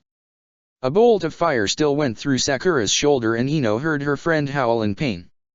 Through their shared bond, she could smell charred meat. Obito tried to use Kamui on her. Sakura forced the portal shut. Then Obito howled in pain. Water release, boiling wave. Obito threw himself off Ino, and Sakura's jutsu still burned the other side of his face red, raw. To match the other side, ugly. Sakura roared, standing up despite her injuries. There was a bad-looking, burned hole in her left shoulder. Still better than her right arm. Meters away from them. Obito's Susanoo flickered, and then crashed down. What the hell? He muttered. Ah, so you noticed, Sakura began. No fucking gloating, forward. Ino said, standing up and rushing toward the Uchiha. Yeah, got you. Sakura threw herself forward, and quickly caught up to Ino. Their weapons extended toward the Uchiha. Izanagi. The man called with a grunt, and half-blind eyes. Uchiha Obito reappeared on top of a building, looking entirely whole again. And angry. One of his eyes faded to white. Sakura groaned. Oh, of course you would have something like this up your sleeve. We were warned. She said. What did you just do? Obito asked, his voice rumbling. Sakura smiled smugly and took a breath. Don't. Ino warned. Sakura glared at her. We knew you'd be an overconfident fucking idiot. She jeered instead of monologuing. A poison, wasn't it? I see. Obito asked again, in clipped tones. The power of science. Sakura drawled. Yes, I think I see it now. What you did. With only one eye. It had been a poison, in fact. Another thing they had made using the creation of all things, and sealed into a cannonball. It was a dangerous weapon, and a bit too risky to use near allies. Not that it had stopped Sakura this time. Uzushio's books on chemicals really had come in handy many times. The poison was based on osmium tetroxide, and was an incredibly volatile metal complex that caused blindness upon exposure by messing with the retinal in your retina. Its gas form, which they had tried out using clones, was even riskier to use because it hung in the air for a while. And it worked much faster. It wouldn't do anything but one specific thing. Cause blindness. And Obito had breathed it in a few too many times, apparently. Now of course, it was reversible for ninja, but the man didn't know it yet. In simple terms. Uchiha Obito had panicked when he found his sight fading. And he had sacrificed one of his eyes for it. They had counted on it. No matter. The man growled, free from the poison. I fought with only this eye for more than a decade. It will be more than enough for the two of you. Bold words, considering the shit job you did with two. Sakura grunted back. Ino sighed and stood up straighter. They would be fine. She would make sure of it. Chapter 144, The Cost of Peace. Naruto flew at Nagato. Moon glare hissed through the air, faster than a thought. Hanabi knew that his every instinct was razor sharp, focused on Nagato, quick enough to alert him about any possible counter. From the other side came Sasuke, twin swords dragging waves of blazing fire behind them. She knew just how dangerous either of them could be. Which was why she was not stepping in between them, quite simply. Her bow flashed into her hands, and the wind howled. By the time she released her arrow, Nagato's fist had already collided with Naruto's cheek, and his knee strike had already sent Sasuke flying toward the ceiling, outside of his own flames. Anko shimmered out of shadows Hanabi wasn't even sure she had noticed beforehand, 3 metallic, razor-sharp blades ready to tear Nagato apart, limb from limb. Hanabi didn't understand when the woman had been grabbed and thrown, but the next thing she saw, Anko was bouncing against the floor with a shattering sound. Her arrow whistled, and Nagato smiled as he saw it. Then he ignored it, stepping away from it. An opening. Hanabi weaved a chain of hand seals and Nagato's hand flashed close to the arrow, and pulled the traces of chakra out of it, without even touching it directly. It hit the wall on the other side of the room, and then clattered uselessly against the floor. Hanabi blurred forward, shrouded in deadly winds. Sasuke fell from above her, both hands grabbing his longer sword in a perfectly executed helm breaker. How could he still fight, in this state? Without having to turn, she saw that Karen had healed Itake, who was leaping back into the fray, and that she was headed toward Shisui. Nagato's hand extended up, and some invisible force grabbed Sasuke. He flicked his hand forward, and the Uchiha was sent toward Hanabi. She caught him with a grunt. He was heavier than he looked. Nagato waved his hand again, but something blocked him. Naruto had come again, his face bruised pretty badly, but already healing. His hand was extended, just like Nagato's was. Interesting. Nagato said with a small smile, dispelling Hinokagutsuka's fire. So you've learned how to use the Rinnegan's power so precisely already. Naruto grunted in answer, his purple eyes meeting Nagato's lighter ones. Both possessed the same eyes, in theory, but they looked pretty different, Hanabi realized. Nagato's was concentric circles that covered the entire eyeball. Naruto's own were contained within his irises, just like the rest of the UMI ninja. It didn't seem to her that it made a difference in terms of potency, but there was a difference. Potentially because of the way each of them had awakened it well, Uchiha Madara, technically, in Nagato's case. Nagato smiled. He held his hand up, and stopped trying to seize Sasuke. I have a proposal for you.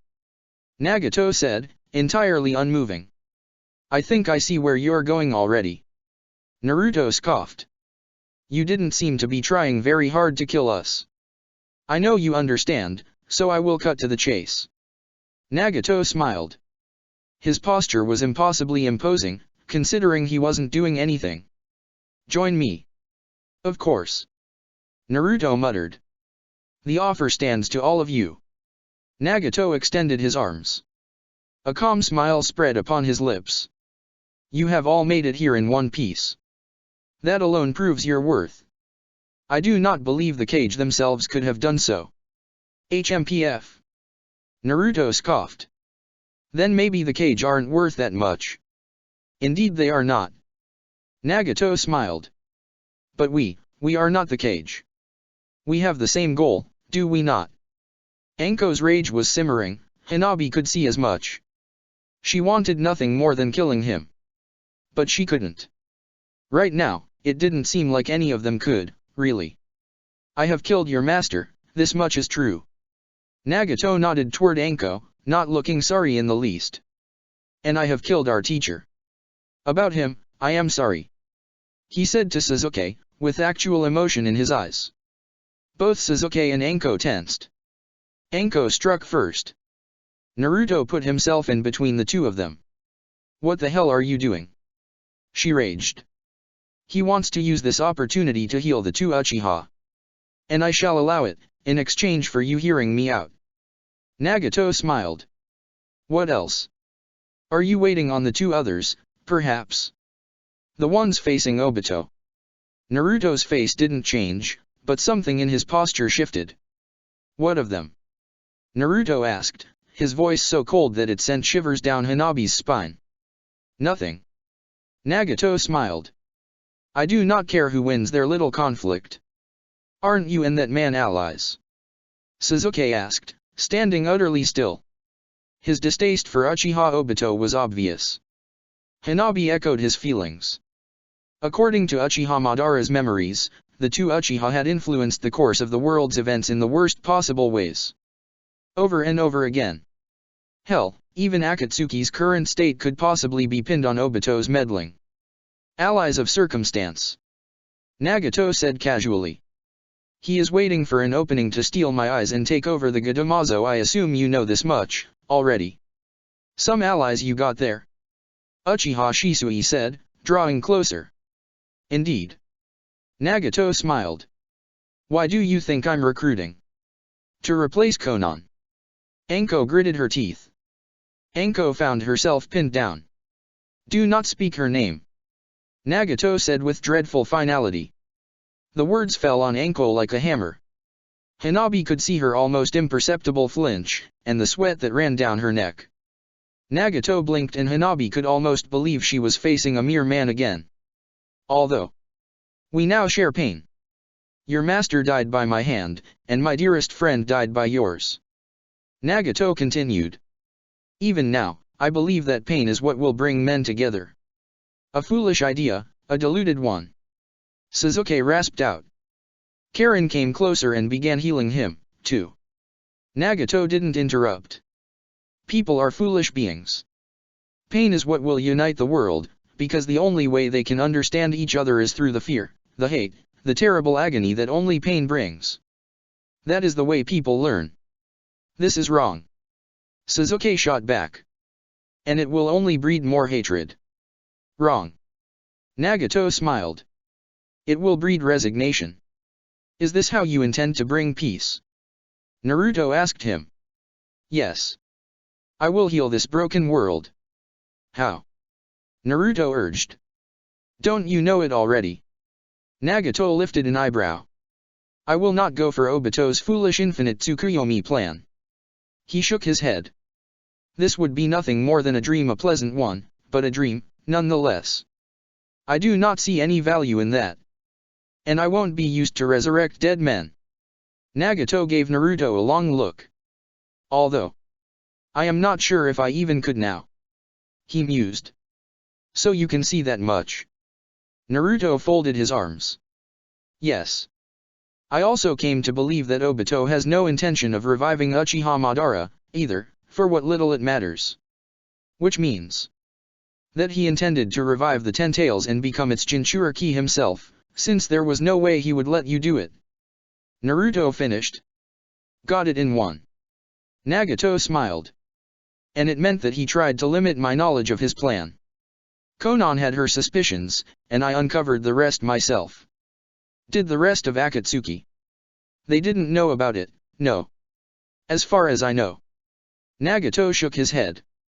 Most of our more recent members joined Akatsuki to further their own goals, world domination.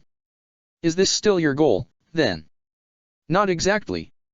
I will complete the incomplete plan that the first Hokage set in motion, decades ago. The first? Anko asked. Yes. Nagato nodded.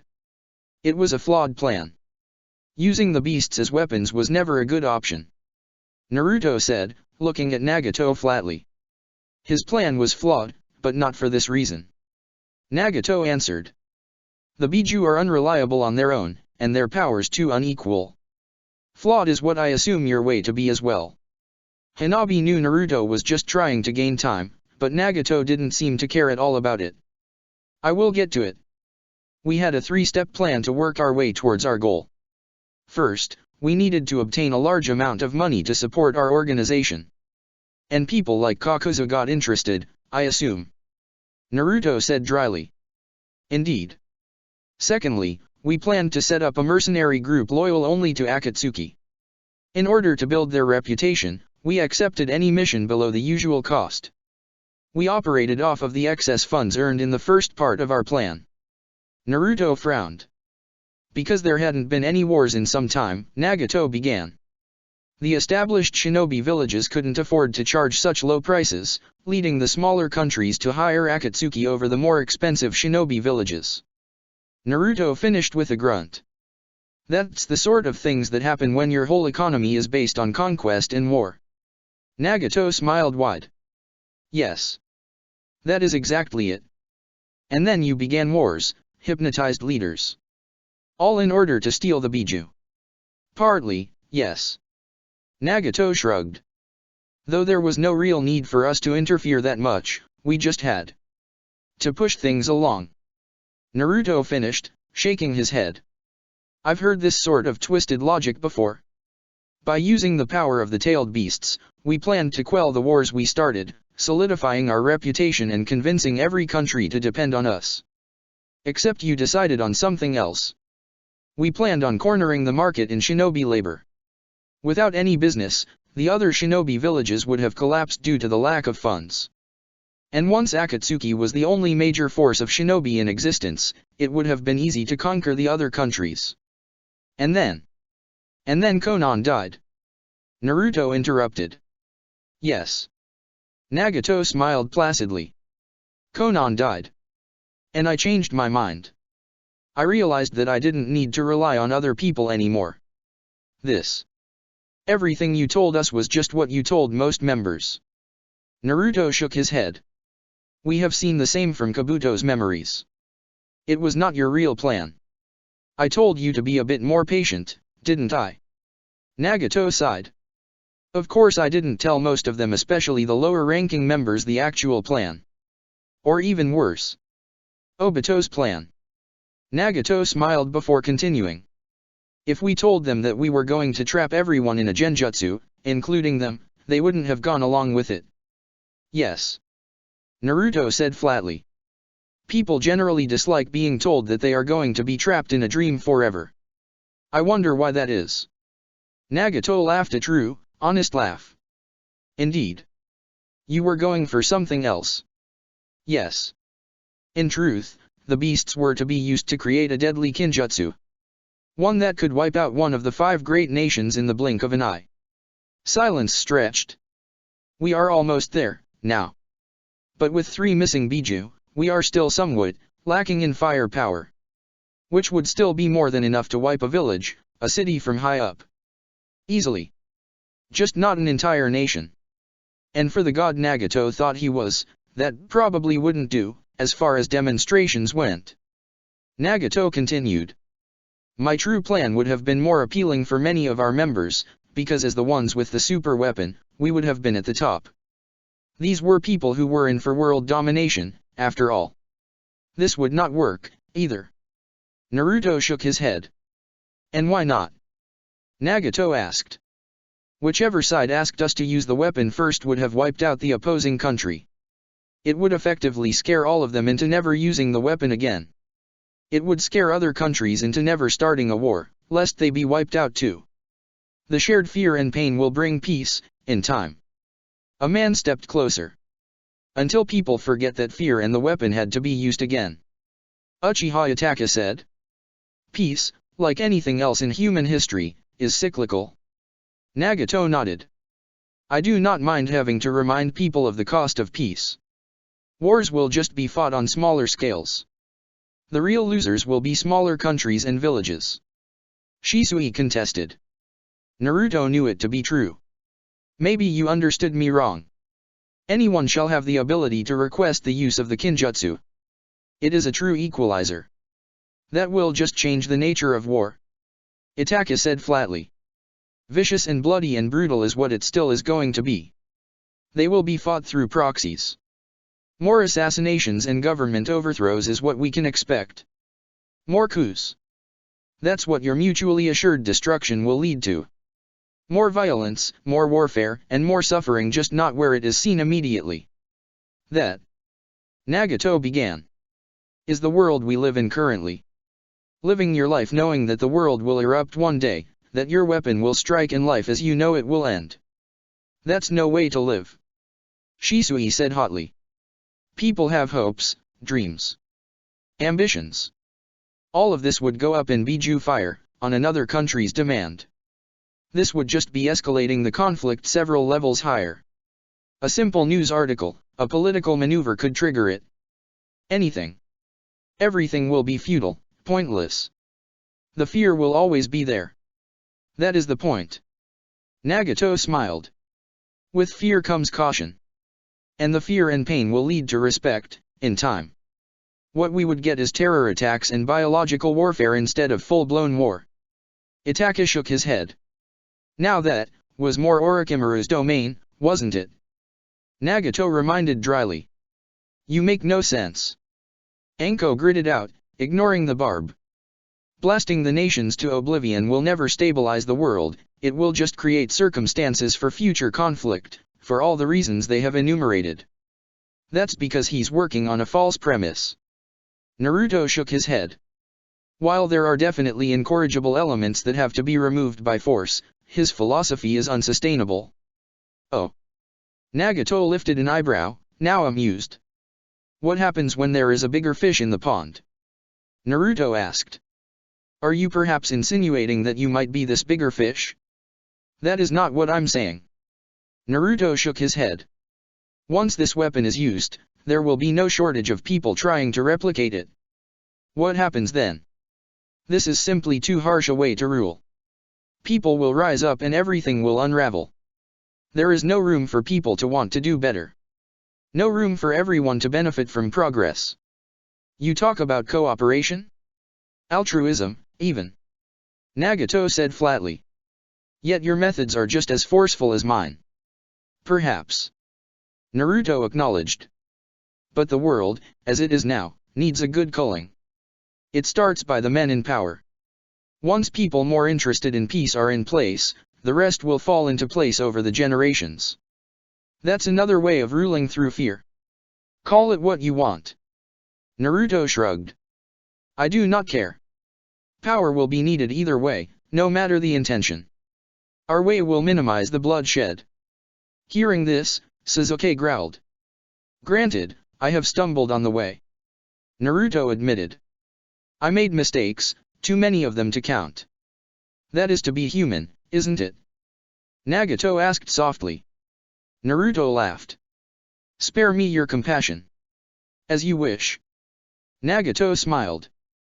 My system is sustainable.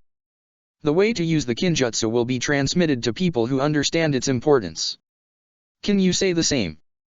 Are you talking to me? You am I? Or all of us? Naruto asked. Because I'm afraid we don't all see eye to eye. You, in particular, then. You and your group would be the only people holding things together, if you had your way. Not really, no. Naruto shook his head. It wouldn't be this sort of peace. There are more levels to this. Still. What happens when you die? Even if you did manage to steer the shinobi world in the direction you want to. It's all over once you die. All you managed to do was delay the inevitable. Again, what we're aiming for is a lasting peace. Naruto told him. Are you going to say that you shall entrust the work to the next generation? Nagato almost laughed. This is relying on too many people. It will never work. It is the way the villages work. I know. Naruto nodded. Blind faith that every generation that comes next will continue to move toward peace. Naruto paused. Unreliable, at most. That's exactly why we're not doing things this way. Naruto finished.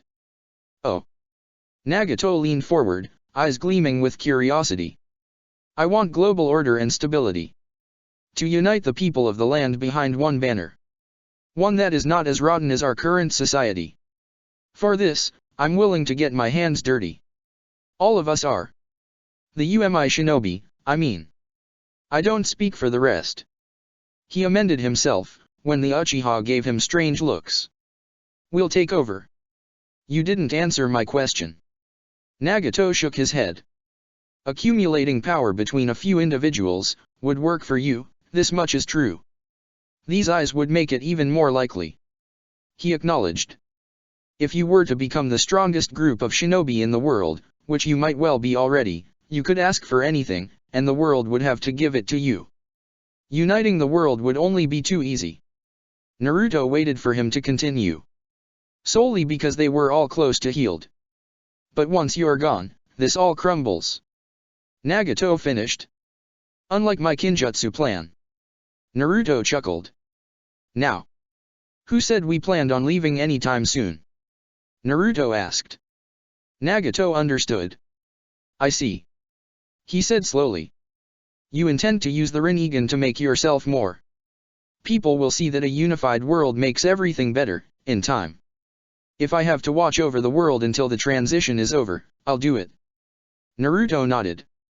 And hopefully, I won't be alone in that. A few smiles. Once the world is united, the same way the people of the villages are united but hopefully better.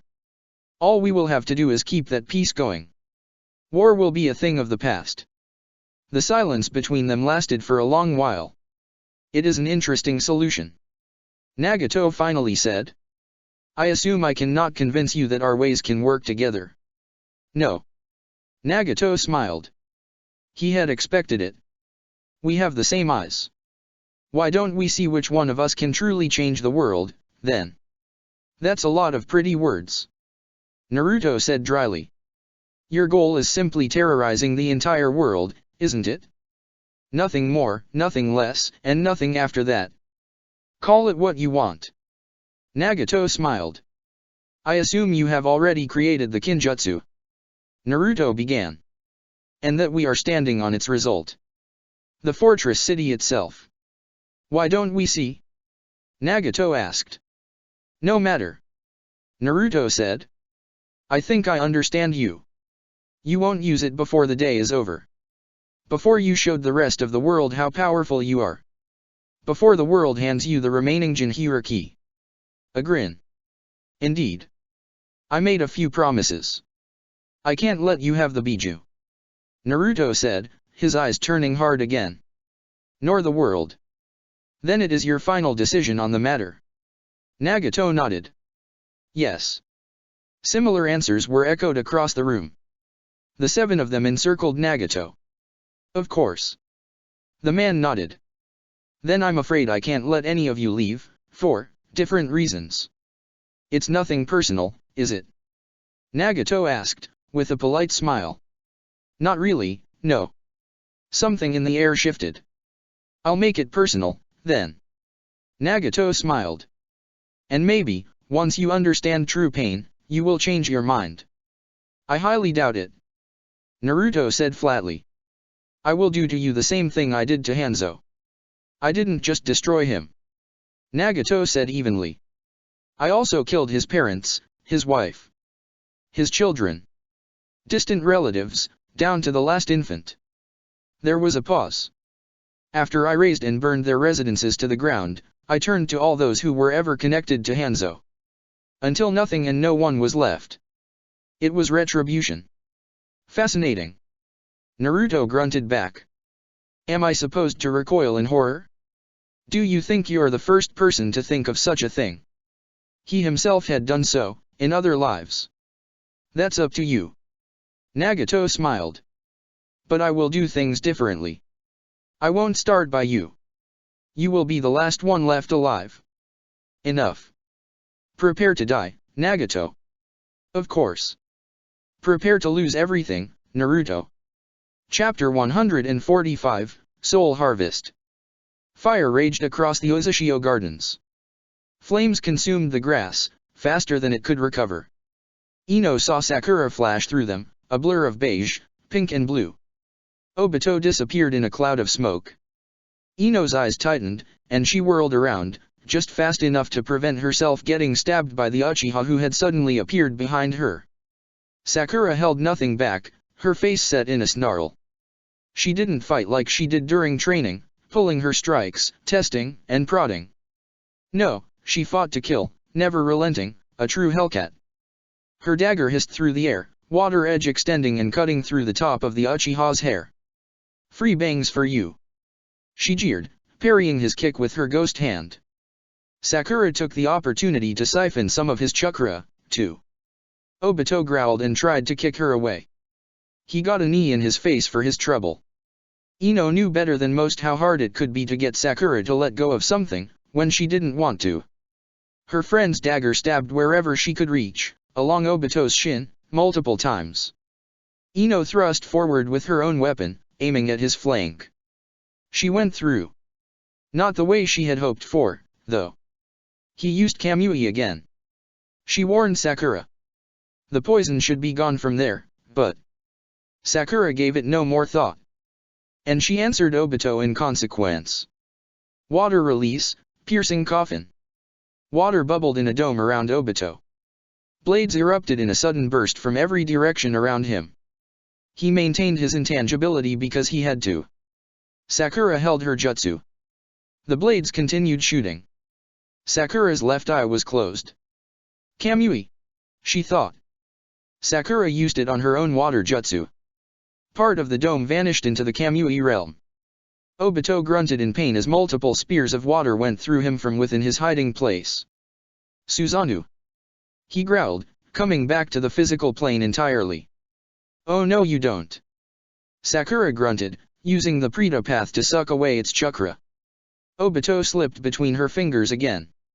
Using the Susanoo as a shield, he was able to stop his intangibility and warp away instead. He whirled away, disappearing in the Kamui realm. Fuck. Sakura cursed, smashing her fist against the tiled floor.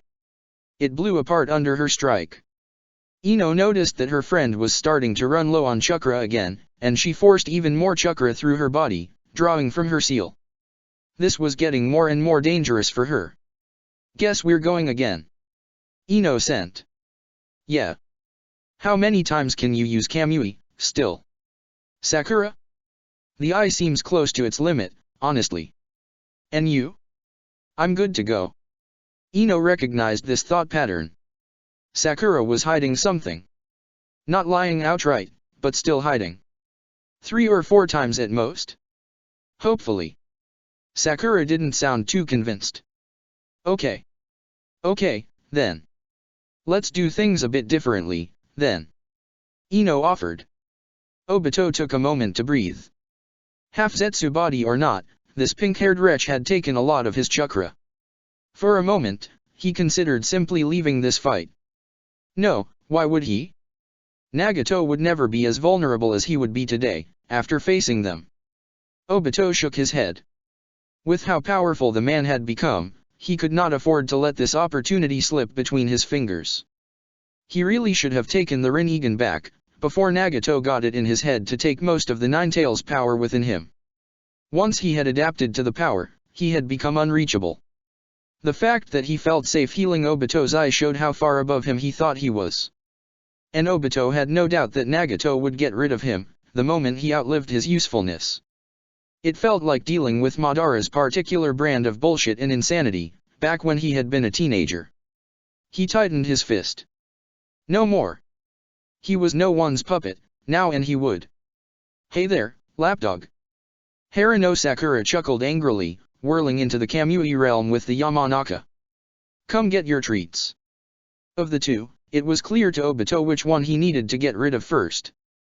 Harano Sakura knows my exact weaknesses and can counter them. Yamanaka Ino is nothing but a distraction.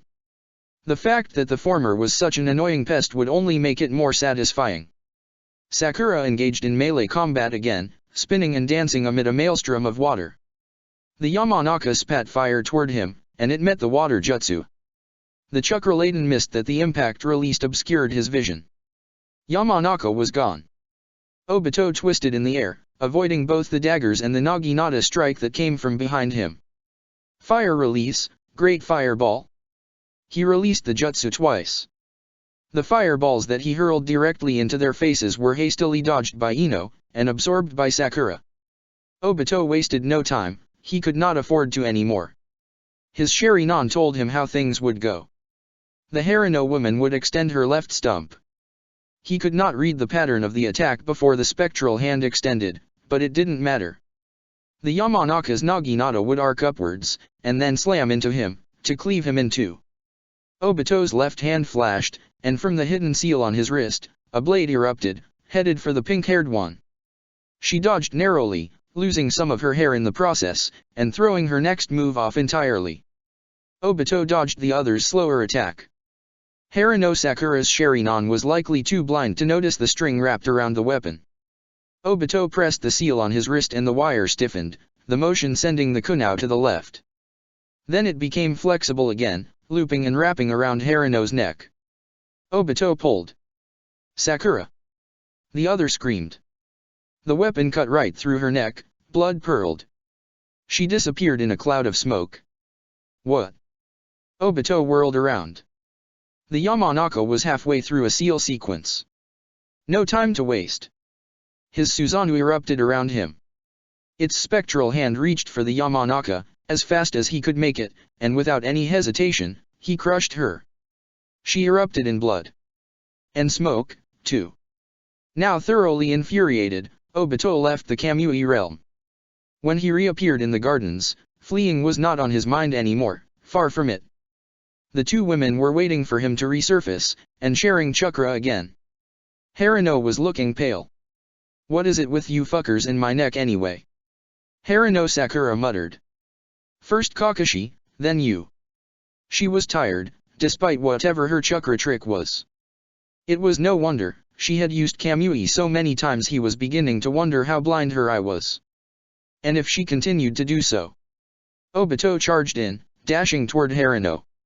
Large-scale jutsu like his bomb blast dance would be pointless as long as she was alive, and using the Mokuton's chakra-heavy techniques was just as likely to help her recover. He slid under her high-pressure water jet, and danced through the Yamanaka's earth jutsu. His tanto was parried by Harano's dagger. Obito noticed absent-mindedly that the Yamanaka didn't summon her weapon. Holding a half-seal with his left hand and keeping Harano Sakura at bay, Obito hurled spear-like branches toward the other woman. He saw it before it happened, and resumed his focus on the one in front of him. Harano Sakura ducked under his first strike, struck back with her dagger, stepped back again to deflect the next one, grabbed his hand in the same movement. Obito phased, and Sakura fell through him. His eye turned back to his left, where the Yamanaka was. Was not. Only a plume of smoke. Harano was behind him, too close. If the Yamanaka was in Kamui, he couldn't risk phasing. The Susanoo rose. And Harano Sakura began to absorb it right away. He cursed and stopped. Her dagger flashed, too close to his heart. Kamui! The real Ino had used the moment of distraction the mist had provided to hide in between two larger blocks in the Kamui realm. She had then sent a shadow clone ahead, with her very real weapon. The one she had recovered and held in her hands tensely, now. Ino forced her chakra through her naginata and held it there. It would act as a direct channel for her possession technique. She waited with bated breath, her focus on anything that would appear in this realm. Her own chakra was running low. She was not supposed to be a frontline fighter, and keeping Obito convinced that staying in the fight was his best option had been taxing. But she couldn't ask Sakura to refill her reserves. She had done that too much today already. And Ino's chakra network felt too strained anyway. Focus. It had been 10 seconds. She breathed in. 11 seconds. She held it. 12 seconds. She breathed out. 30. There. A glimmer of something that looked like Uchiha Obito's clothing. Extend. She cried out. The naginata flashed. It shot forward with a rage. It grazed the piece of Obito that had appeared, and missed entirely. He had warped away again. Obito had been too fast. And he may have understood what they were doing. No way. Had she fucked it up? Their best chance? Ino's stomach dropped and for a second she thought her heart had stopped beating. She hadn't been fast enough. They were fucked. If Obito escaped here, there was no way the rest of them would stand a chance, if they truly were fighting Nagato right now. Ino's breathing became shallow, hurried. She might well have doomed them all. Sakura had been wrong to bring her here. If she had taken Karen instead, then maybe. How would they even manage now, with each of them on a different side? Oh. Focus. 16 seconds. She breathed in. 17 seconds. There was a whirring sound in a light that Ino knew all too well. And then, suddenly, Uchiha Obito was here again. A portal lay under his feet. The portals Sakura had not used at all during the fight, in order to ensure he would not expect it. A perfect trap, combining both the gateway and the Kamui's ability. Sakura had warped him away, toward a portal, One that lay in the Kamui dimension. Or perhaps she had tricked him into falling through it. Whatever it was. You're the best. Despite her unraveling fear, Ino had not wavered in her focus. Extend.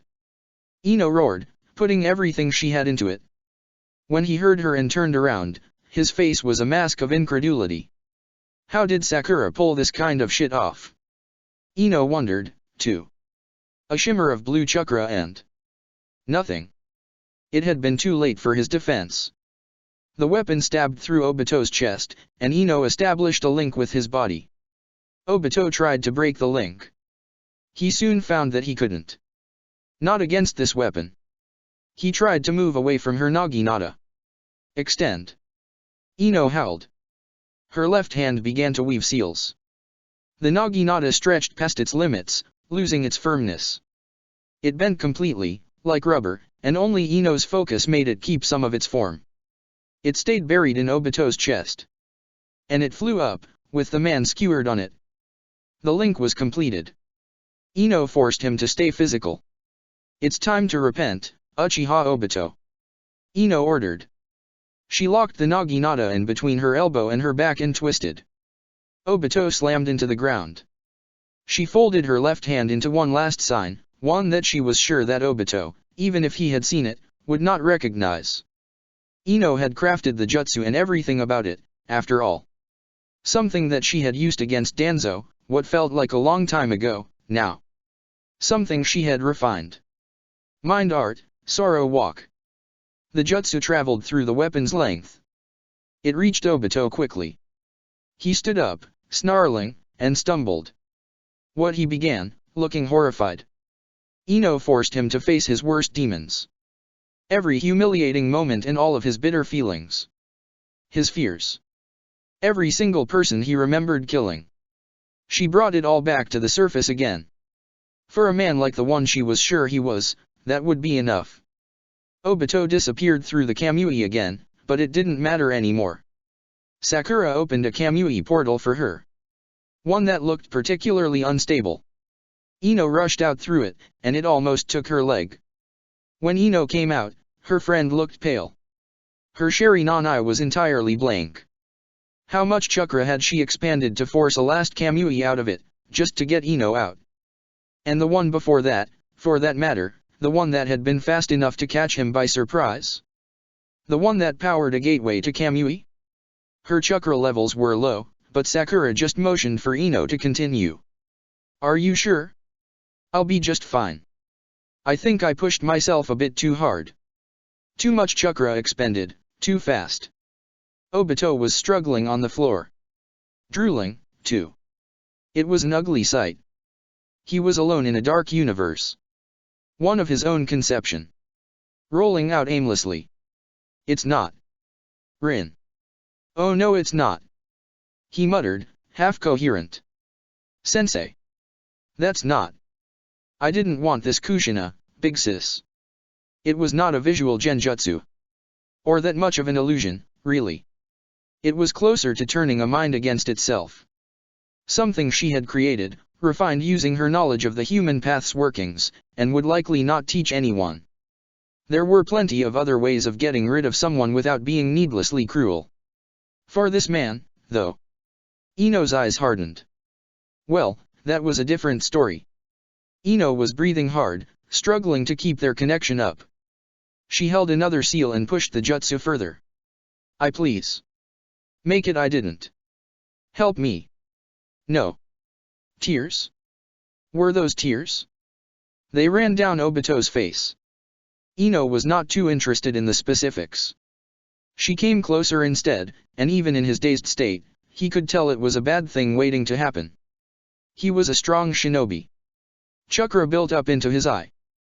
Iza he began, trying to align the syllables. Her hand was already upon him anyway, and something purple came out of him. Ino squeezed and he lost what little control he had over the jutsu. Sakura was right. You really are a little bitch. Trying to escape reality again. Ino spat. Don't. Obito rasped out, something terrified in his expression. I need the world. Ino paused. She chuckled. That's for killing Naruto's parents, you asshole. Ino growled. She pulled. Ino saw his childhood in Konoha, his death, him being manipulated by Madara, every action he took later on. She didn't care much and had no empathy to extend to him. There were no more secrets to be found, nothing that Naruto hadn't told them already. Uchiha Obito's dead body fell to the floor, like a broken puppet. Ino reached for Karen. With her remote cooperation, Ino would be able to stash the body into the King of Hell. But Karen was busy fighting, apparently. In the meantime, she couldn't heal Sakura or herself, though. Pig, are you there? Sakura asked weakly. Yes. I'm right here, forward. Ino muttered with a slight smile, slipping under Sakura to support her. Good, good. Gods, you used way too much chakra.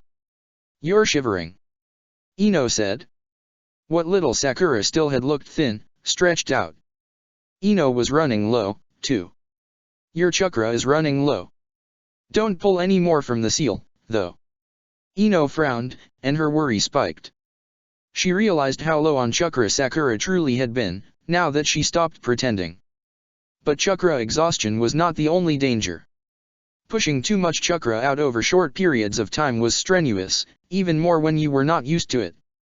Naruto had encountered the problem a few times, and his Uzumaki bloodline meant that he got a particularly bad fever for a day or two.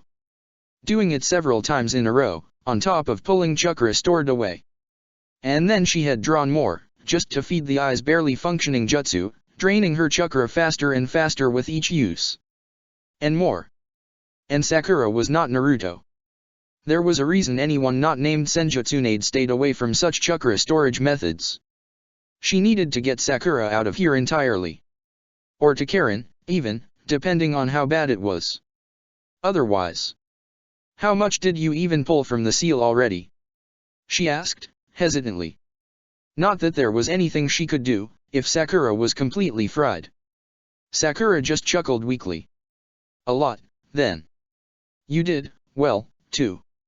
Sakura muttered, ignoring her entirely. We got this one, out of the way. Best we could do. Thanks. Ino. She sounded exhausted. Ino tried to reach out to Karen. They were fighting, how the hell was she going to manage with Sakura? That's what friends are for. Ino answered, starting to feel really panicked. But she couldn't afford to show it. She had to keep her talking. Isn't that right? Sakura. No answer came. Sakura. Sakura slipped, looking pale. Pale. Green and red eyes stared without seeing. Ino heard the sound of shattering glass. Or rather, it had felt like she herself had gone through a window pane. Her breath caught in her throat. It felt as though the world collapsed around her. Sakura. Haruno Sakura died. Chapter 146, An Explosion in the Sky. 5 people froze. Naruto snarled in rage. He didn't have enough self-control to use the highest level of his cloak right now. Not without endangering everyone else. He let it return to its controllable state, once more. He wanted to scream. Pain, grief, horror, and sorrow warred inside him. His heart seized and for a moment his mind went blank with rage. His chakra exploded out of him. He should have been able to save her. He should have gone himself. Not because Obito had killed the parents he had never felt enough of a connection to feel vengeful. Not because he was a monster. Not even because as Uchiha Madara, he had made him that way. But because Sakura would not have had to die for them. Naruto felt the same desire to destroy everything responsible for this. No. If she and Ino hadn't stayed behind, they would have had to deal with Nagato and Obito at the same time. Or Sasuke would have gotten captured without even being able to warn them. Or the rest of them would have been killed by Nagato, had Naruto himself stayed behind. Clarity returned. Later. Later, he would deal with this. With the Rinnegan, he could trade his own life for hers. First came Nagato. Karen fought, just as the others did. And none of the tools they had crafted were working. Not the weapons. Not the shields. And not the sealing tools, either. What was made by the Rinnegan? could be unmade by the Rinnegan. And Nagato's mastery over it meant that the more he saw of their creations, the more he knew what to expect. None of the Uchiha dared using the Izanagi, either. For fear that Nagato might undo it, resulting in the loss of an eye and the situation they would have tried to prevent in the first place. Sakura's death. Anything not to think about it now. She had felt Ino reach out to her, but had been too busy trying to stay alive. Karen couldn't even begin to think about it, not now. Otherwise she would unravel. The sheer grief she felt, the hole in her heart was already too much, way too much. Seiku. She stepped back when she felt Sasuke and Ataka's chakra build up. To her senses, this sort of battle was the worst. It felt like being in the middle of a hurricane, in the eye of the storm. Movements became hard to read, because too much chakra was being thrown around, too casually. And considering this was Nagato, a simple misstep might mean death. Sakura. Two complete Susanoo rose, red and pink. Chakra exploded, and Karen used her chains to pull herself back. Hinokagutsuki. Sage art, blazing swords. A fireball burst out of Ataka's mouth, turning dark as it expanded. Black fire leaped toward Nagato, and the other Susanoo's fiery swords slammed around the man, enclosing him in between White Death and Black Death. Naruto was above Nagato, bow drawn, a terrifying expression twisting his face. Hanabi was up there, next to him, his perfect mirror.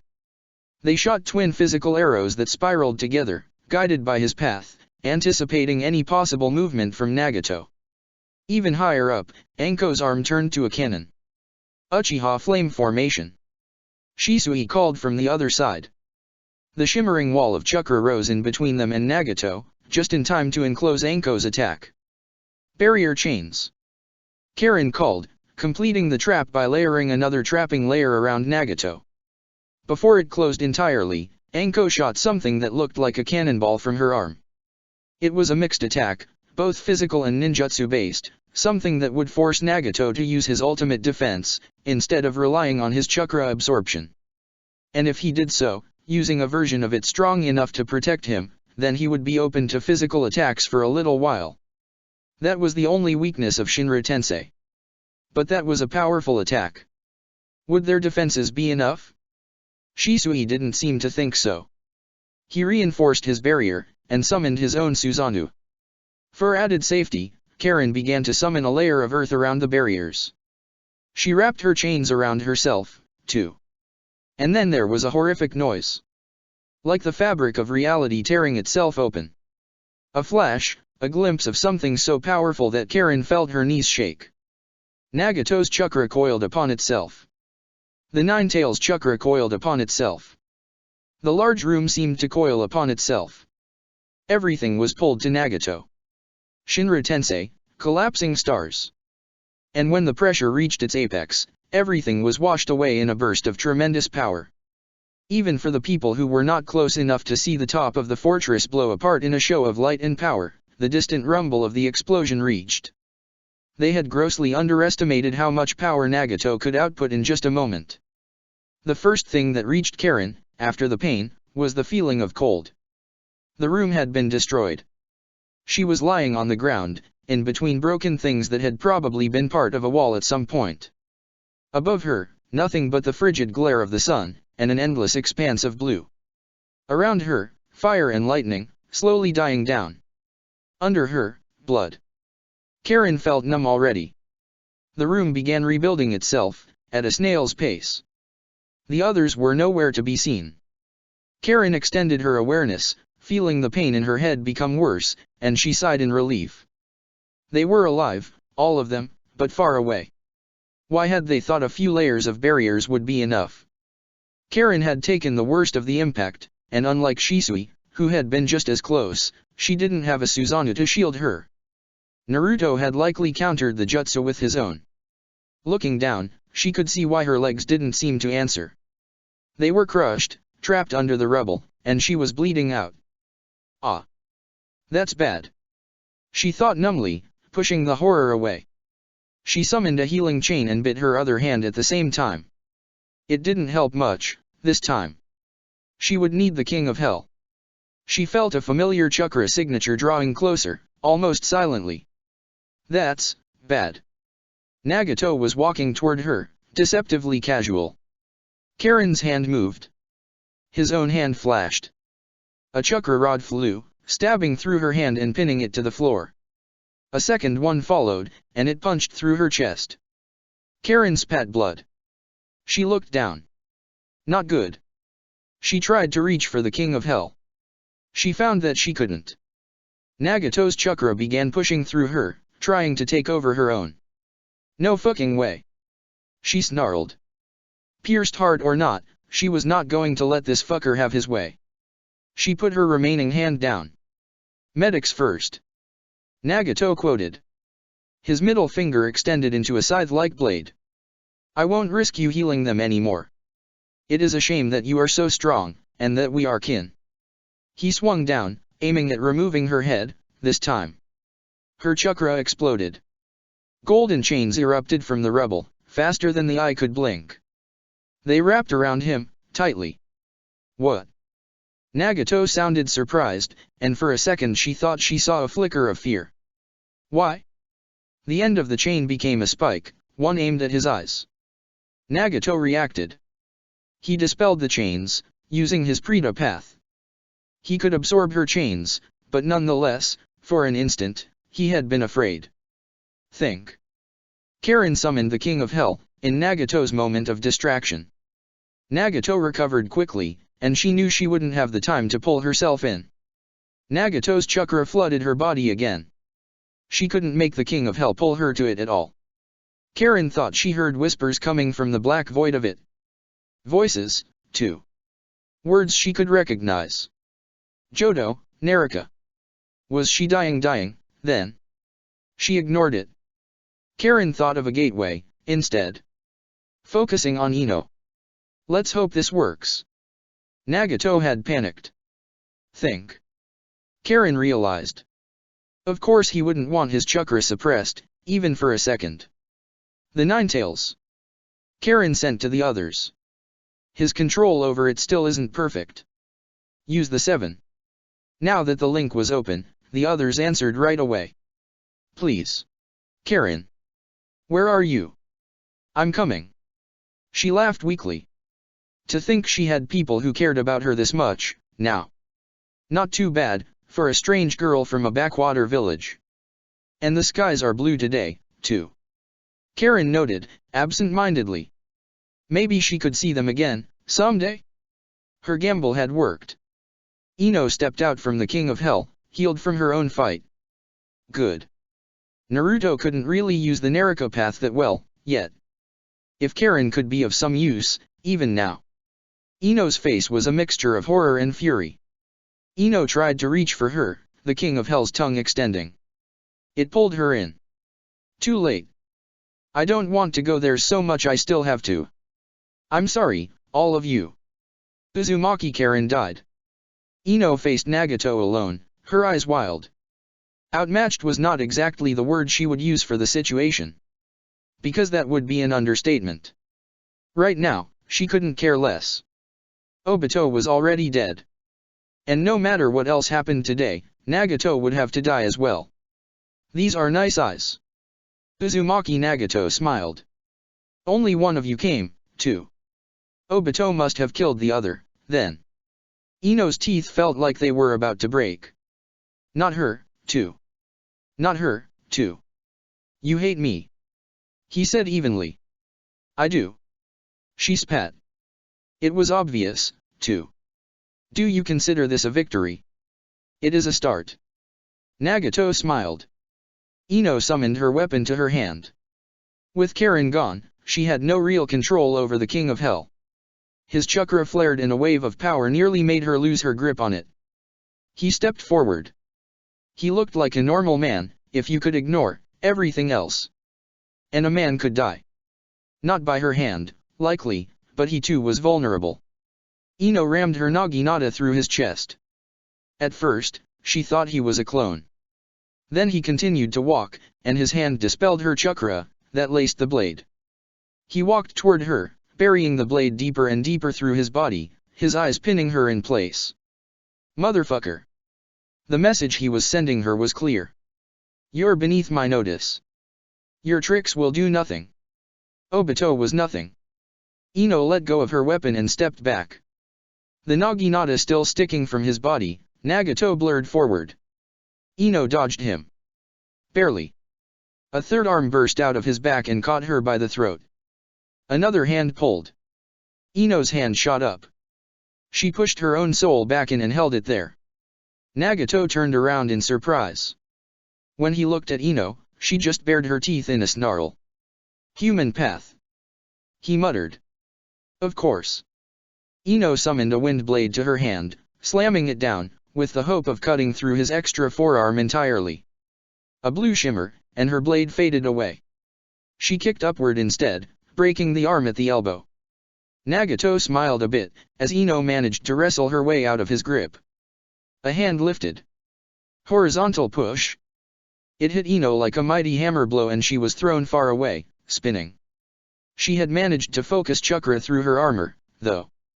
Naruto was the first one to arrive, shortly after seeing her getting thrown away, spinning, toward the horizon. He knew she was alive, at the very least. Nagato. Naruto gritted out, the single word not managing to convey even half of his pain, half his fury. The pain, the horror on his face was obvious, and his tears flew freely. Naruto's chakra flickered, hovering between golden and purple. His eyes looked as though they were tinted red, too, but he didn't notice it himself. There was a numbness in Naruto. Disbelief, too. He stood still. A fierce, red rage threatened to overcome him. He was looking at Nagato, but didn't look as though he was seeing him at all. You are dead. Naruto finally said, every word coming out clipped. You just don't know it yet. Am I now? Your friends are dying, one by one. Nagato remarked flippantly. That is all I know. Do you think I will accept this? Naruto asked. His voice was a terrible thing. Light shaped itself into a blade and he rushed in, face contorted. He moved fluidly, twisting around each of Nagato's limbs, making sure to keep himself away from his grasp. Naruto's sword flashed in the air, reflecting the light of the sun. Oh? Nagato asked, amused, in between two attacks. Now that you lost your lovers, you suddenly can't take it? The pain. A serrated blade extended from Nagato's forearm, in something that reminded Naruto of the Kaguya he had faced, a while ago. Nagato's weapon was at least as durable, something that would have shattered Naruto's own, if he had faced him back then. Their blades met with the sounds of steel grinding against steel. Sparks flew. Naruto. Naruto went cold. Get over yourself. Was what he ended up saying, sounding like contained thunder. What? He wanted to scream in fury, but it wouldn't change anything. And something about his tone made Nagato frown. I said get over yourself. Naruto repeated. Nagato scoffed. Foolish. Spare me the bullshit. Everybody lost people. You lost loved ones. I lost loved ones. And now you expect me to react in a way that would make all of your ideas valid. Is that it? Is that it? Naruto breathed out, pushing the Nine-Tails chakra away. I have lost them, this much is true. He said evenly again. It was not the first time he lost someone. Far from it. He had lived before. But not Sakura. Not Karen. Something inside him felt red and burning, something felt dead. Naruto pushed his opponent's blade away. He reversed his grip on his blade and attempted to stab him. Nagato dodged the motion, as well as the ribbon that Naruto had directed toward him. You may kill them and you may kill me too. It won't change us the way you want to. We came close in the past, but not now. Not ever. And still, you won't accept it. Nagato smiled coldly. His blade flickered like a snake's tongue, darting to strike Naruto. Because there is no reason to. No reason for me to accept something I can undo. Naruto spat. What good are these eyes, if I don't use them? I will bring them back, no matter what it takes. Naruto countered the blade by smashing his knuckles against the flat of it. You could. It is true. For your life. Nagato smiled placidly. If you lived. I will. I see. Nagato scoffed, and he attacked again, pulling Naruto toward him using a lesser Bansho Tenin. You still have learned nothing, then. Naruto pushed an equal force forward, preventing himself from getting pulled. There was nothing to learn from you. Something terrible happened to you and you broke. Your solution is nothing but a way to bring everyone else to your level of suffering. You could have done so much more, had you simply learned to see past it. Nagato's calm facade crumbled for an instant, and true fury lurked beneath. 4 more arms extended behind his back, light gleaming in each of them. Would you care to live in a world where all of the people you loved are dead, Uzumaki Naruto? A beam of light. I wouldn't want to. But it wouldn't break me. Not this time. There are things that need to be done, first. Naruto shot back, dodging through the beams. There was no point in overexerting himself now, despite his raging emotions. Nagato hadn't shown his hand yet. Summoning his bow, he knocked an arrow. You say these words because you plan on dying, no matter what. Nagato scoffed. 1 arrow shot forward. What does it matter? I will finish what I set out to do. Unlike you. Naruto released a second arrow. Death is the only thing coming for you, by my hand or your own. Nagato's blood boiled. Naruto slid over the floor, under a beam of blue light. Death is nothing. You would have seen it too, had you not been so blind. Naruto roared. Then I will kill them all before I kill you. Nagato snarled. I will make these foolish words your last, Naruto. I believe you have said this before, Nagato. Naruto bellowed. Your threats are empty. Naruto's chakra flared around him. Do you intend on fighting me on your own? Nagato laughed. The others aren't here yet, are they? His chakra shaped itself into purple swords that hovered around him. They encircled him, spinning horizontally and shielding Naruto. Spectral swords. I assumed you were not foolish enough to use chakra weapons against me. Nagato began, launching himself at the younger man. Was I wrong? Naruto was, faster than Nagato was. His sword shot up to block the descending spinning kick that Nagato led with. A spike shot from Nagato's foot, and his head whipped to the side to avoid it. One of Naruto's fingers lifted, and several of the swords that surrounded him shot up. Nagato extended his hand to absorb them. 2 of the swords became physical and pierced his hand. Nagato dashed backward. Of course, of course. He nodded slowly. That is a pretty good way to go around my defenses. Naruto said nothing, simply opting to follow after him. Nagato may have much more power, but Naruto still had the advantage, when it came to speed. The spectral swords spun around him, like a deadly circle. Nagato had been right about this. Naruto turned his swords physical when the older man tried to absorb them, and did the opposite whenever he saw that Nagato intended to use his Asura path to shield himself. The only thing they couldn't pass was the Shinra Tensei. But if he could simply force the man to use it, well, that was a start. Naruto's sword whistled down. Nagato lifted his arm and metal spikes blocked the weapon. The spectral swords rushed toward his lower body. Some remained in their semi-physical state, others became corporeal. Nagato didn't manage to block all of them and they buried themselves into his midsection. His weapon thrust forward, a powerful thrust that Naruto blocked with his Otaki. One that still sent him flying backwards. Nagato hummed in satisfaction. So there is someone alive who can still give me an interesting fight, after all? Naruto blurred, reappearing close to Nagato again, more of the spectral swords flying around him. Nagato didn't even bother pulling the swords out. Both of their eyes flickered toward the same direction. Naruto used this momentary distraction to slash horizontally at him. Nagato jumped over the sword. And he absorbed the incoming wave of pale flame. Naruto's swords blitzed him again, entirely physical. Shinra Tensei. Nagato called. Shinra Tensei. Naruto roared in answer. His push, although weaker than Nagato's, allowed him to stay on his feet when the ground exploded under his feet. Nagato smiled. The others arrived, one after the other. Once Hanabi landed, she summoned Ino to her again. All of them were here. And the UMI ninja's expressions would have terrified any other man. Nagato's wounds, or rather the bloodstains they left once they faded, didn't go unnoticed. You are not as invincible as you pretend to be. Sasuke growled. He was not angry, he was downright pissed. And the last member of his original team. But sadness could wait. Had to wait. Well. Nagato smiled. I was trying to find some entertainment here. But you're right. This has lasted for too long already. Shimmering golden chakra exploded from Nagato's gut. You will be among the first to see this up close. And the first people alive, as well. Nagato grinned. You should feel honored.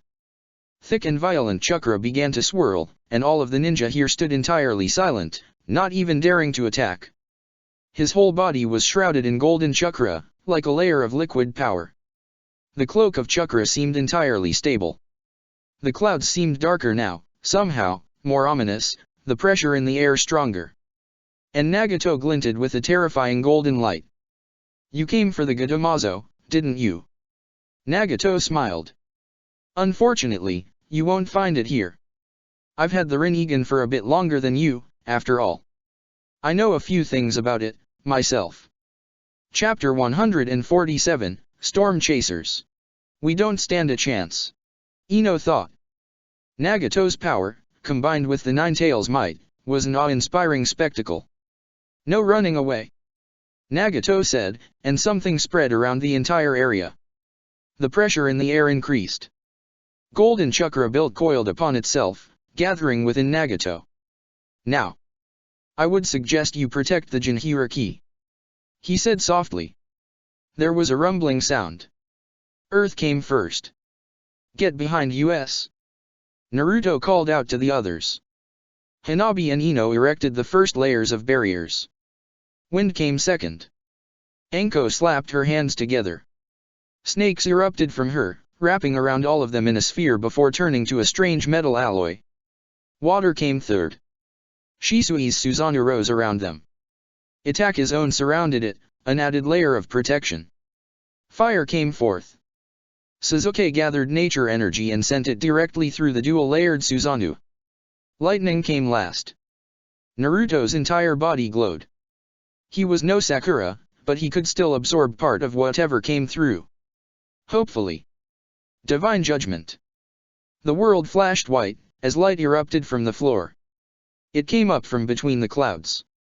And Nagato didn't let go. The pressure continued to build upon them, until both Shisui and Itachi slowly but surely began to strain, despite the nature-enhanced Susanoo. Naruto looked to his right. Something dark was swirling around them, and something was pressing down on them, too. Beams of superheated light made it almost impossible to see what was happening, exactly. Naruto's chakra coils were so full they felt close to bursting. He slammed his hands together, expelling it. It didn't seem like it would be enough. Their first layers of defense were slowly withering away. Sasuke.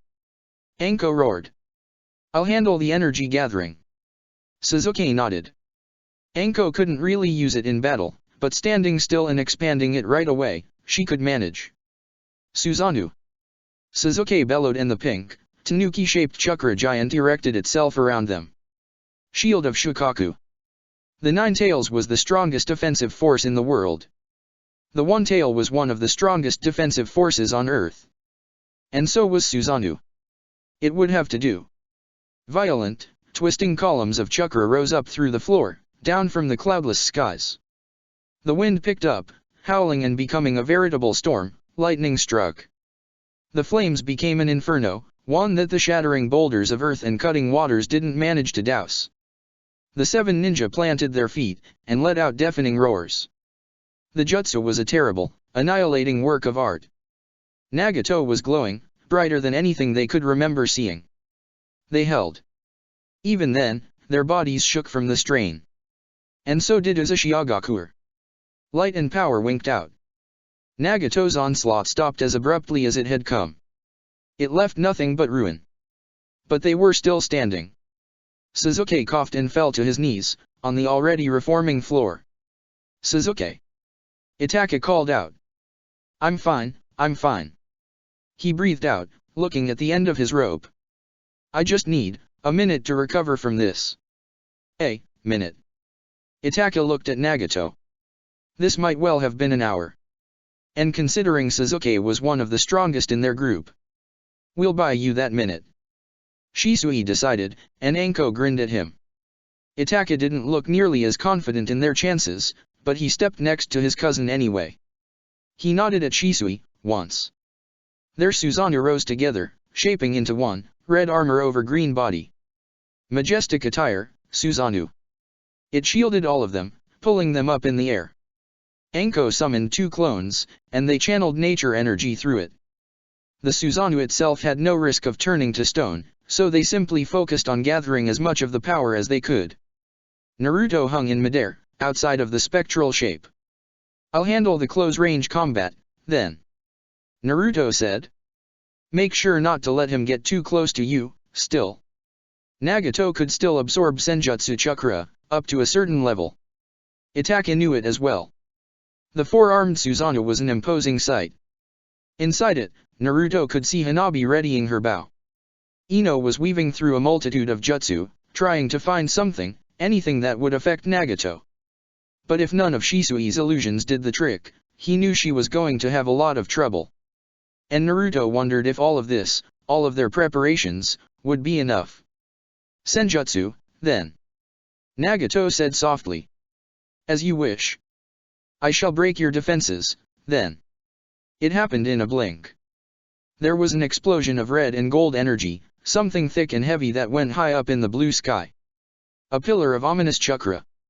Once it cleared, Nagato was obscured.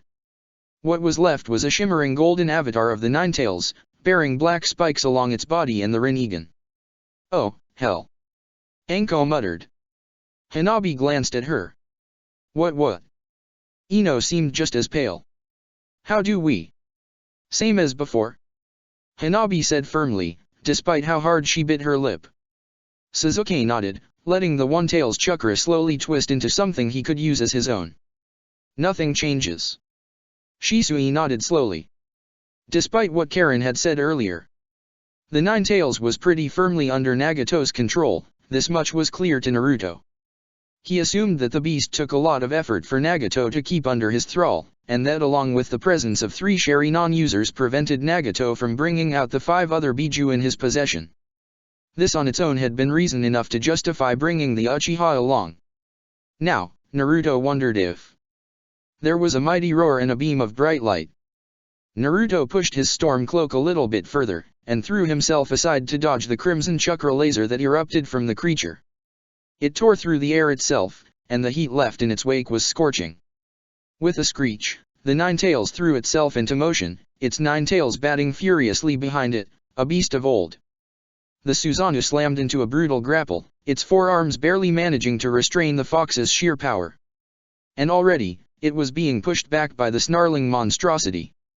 A tail whipped, sweeping low like the hand of a god. The fox pulled. The Susanoo crashed into the floor and the 9 tails followed. Naruto threw himself forward. 5 more tails burst from seemingly nowhere, pinning the Susanoo's legs and 3 of its arms. Naruto dashed forward and slid underneath the fox, a blur of energy. Hands glowing with shimmering blue, he broke the tail's hold on the Chakra warrior by draining their powerful energy.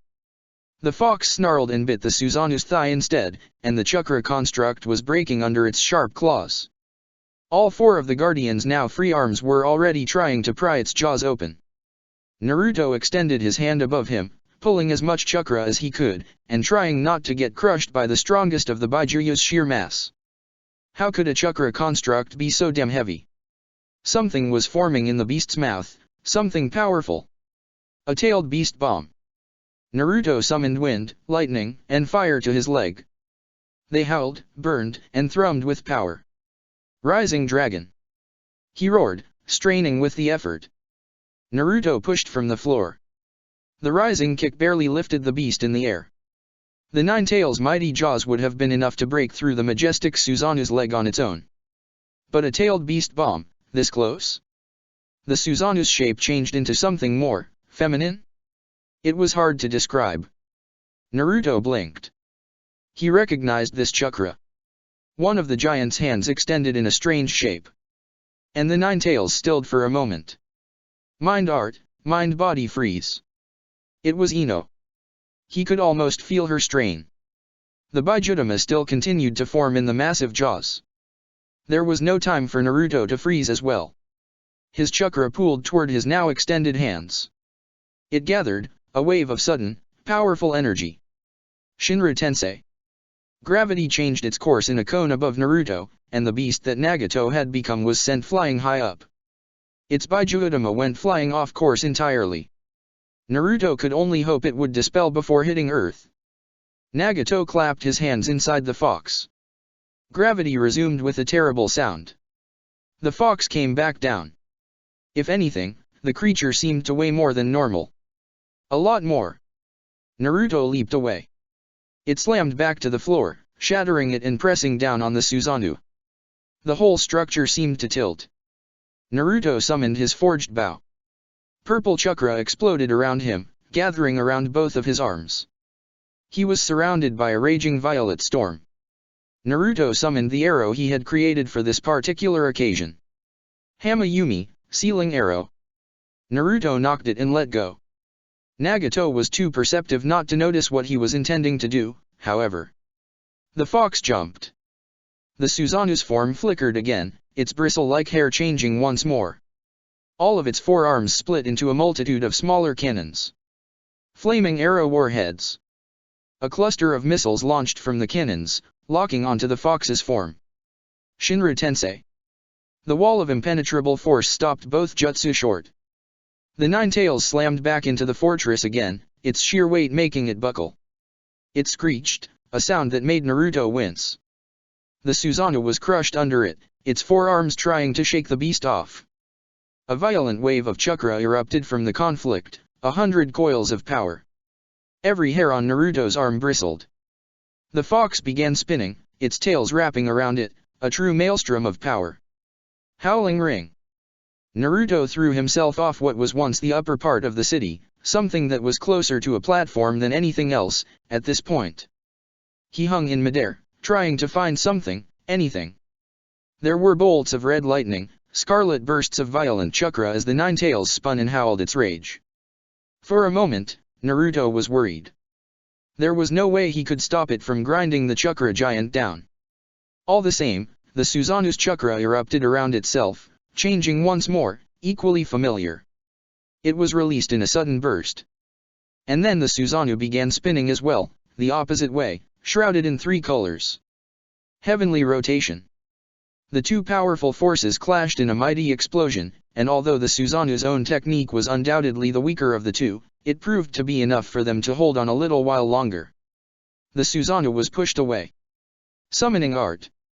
Something erupted from the Susanoo's now loose, flowing sleeves. A true swarm of wasps that Naruto absently remembered he had created for Hanabi, a long while ago. The chakra-eating wasp swarm crashed into the nine tails. They were buzzing angrily, and clinging to the fox's face, trying to force their way in. Shinra Tensei. He called again, sounding irritated, this time. The fox was standing still. The Susanoo rushed forward, its initial steps making the floor shake, and it changed again, throwing itself in the air, wings extended. This was Shisui, Naruto could tell. Chakra coalesced around its right hand, searing the Susanoo's fingertips. See parting drill. The very moment Nagato's jutsu fell away, Shisui's drill slammed into him. The nine tails shape began falling apart, starting from where the drill hit. With a growl, Nagato extended his hand. Preta Path. Senjutsu enhanced or not, Nagato still absorbed enough of the weapon to destabilize it. That meant he couldn't absorb much more of this for a moment. Right after, the nine tails back split open, and a cluster of missiles rushed out of its back, aimed at the Susanoo.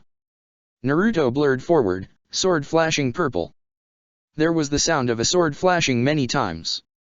Naruto came to a stop on the other side, and the missiles fell away, all of them cut in two. No matter how many of you there are, Nagato began. The end result will be the same. Gather like the ants you are, or crawl away if you wish. The nine tails jumped away once more. It hung there, floating in midair.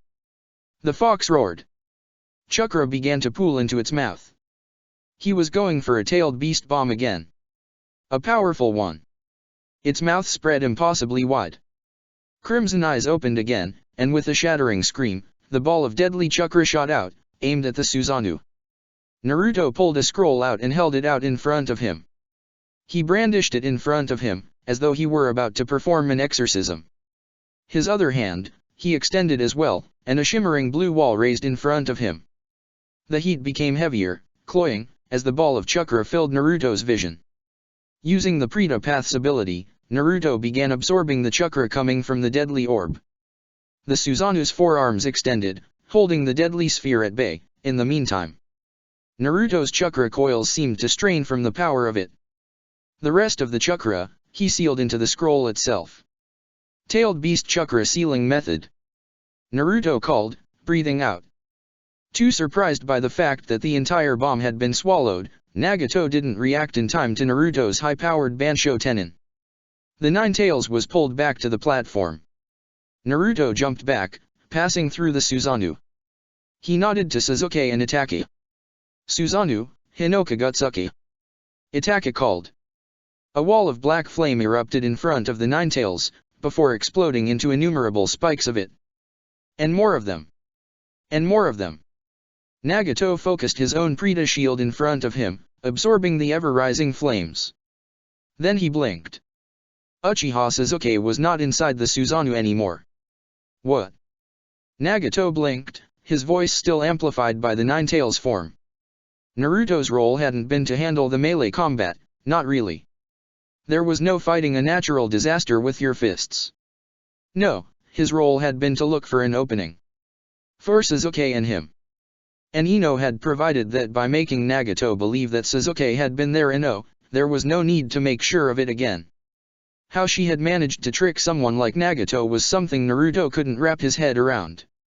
But it was a reminder that despite his impossible shows of power, he was not a god.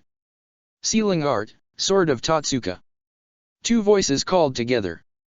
The sword that belonged to Itachi, carried by both Sasuke and Naruto and enhanced with nature energy, cut through the nine tails' body, before Nagato could muster the effort to absorb it again. The fact it was not something the Rinnegan had created could only help, here. The nine tails began to be pulled away into the blade. Nagato roared. Chakra built up, faster than the sword of Totsuka could seal away. He was breaking free. A lot of the fox's chakra was expanded this way. But still, Nagato was brute forcing his way out of the sword of Totsuka. Instead of standing here, gaping like a fish the way he wanted to, Naruto leapt out of the way, pulling Sasuke with him. The others were too close, he realized. Not even the ethereal warrior would be enough. He held back a scream, one that would be pointless. Shisui realized it too, and he tried to restrain the fury of the strongest tailed beast. It was going to be a losing battle. But looking at the others, despite his very conflicted feelings about a few of them, Shisui found it in his heart to give this his all. Shinra Tensei. Susanoo, Deity and Beast Reflection. Uchiha Shisui roared. The shimmering green shield of chakra barely appeared in time. Then another layer of it. Then another one. Naruto thought his eardrums had burst. He and Sasuke had been further away from it, and even from there. No time for that. They picked themselves up and began rushing back to the fight. The blast had used up an enormous amount of chakra, nine tails, or not. Uzushiagakuer was reforming from close to nothing, starting from its center. And to his relief, Naruto could still sense all of them. Shisui's strongest defense had protected them. But it was made startlingly clear that he would not be able to continue fighting. His chakra was weak. Shisui was likely down for the count, slipping in and out of consciousness. And that meant there would be no more majestic Susanoo. Naruto saw them in the distance, and his guess proved to be right.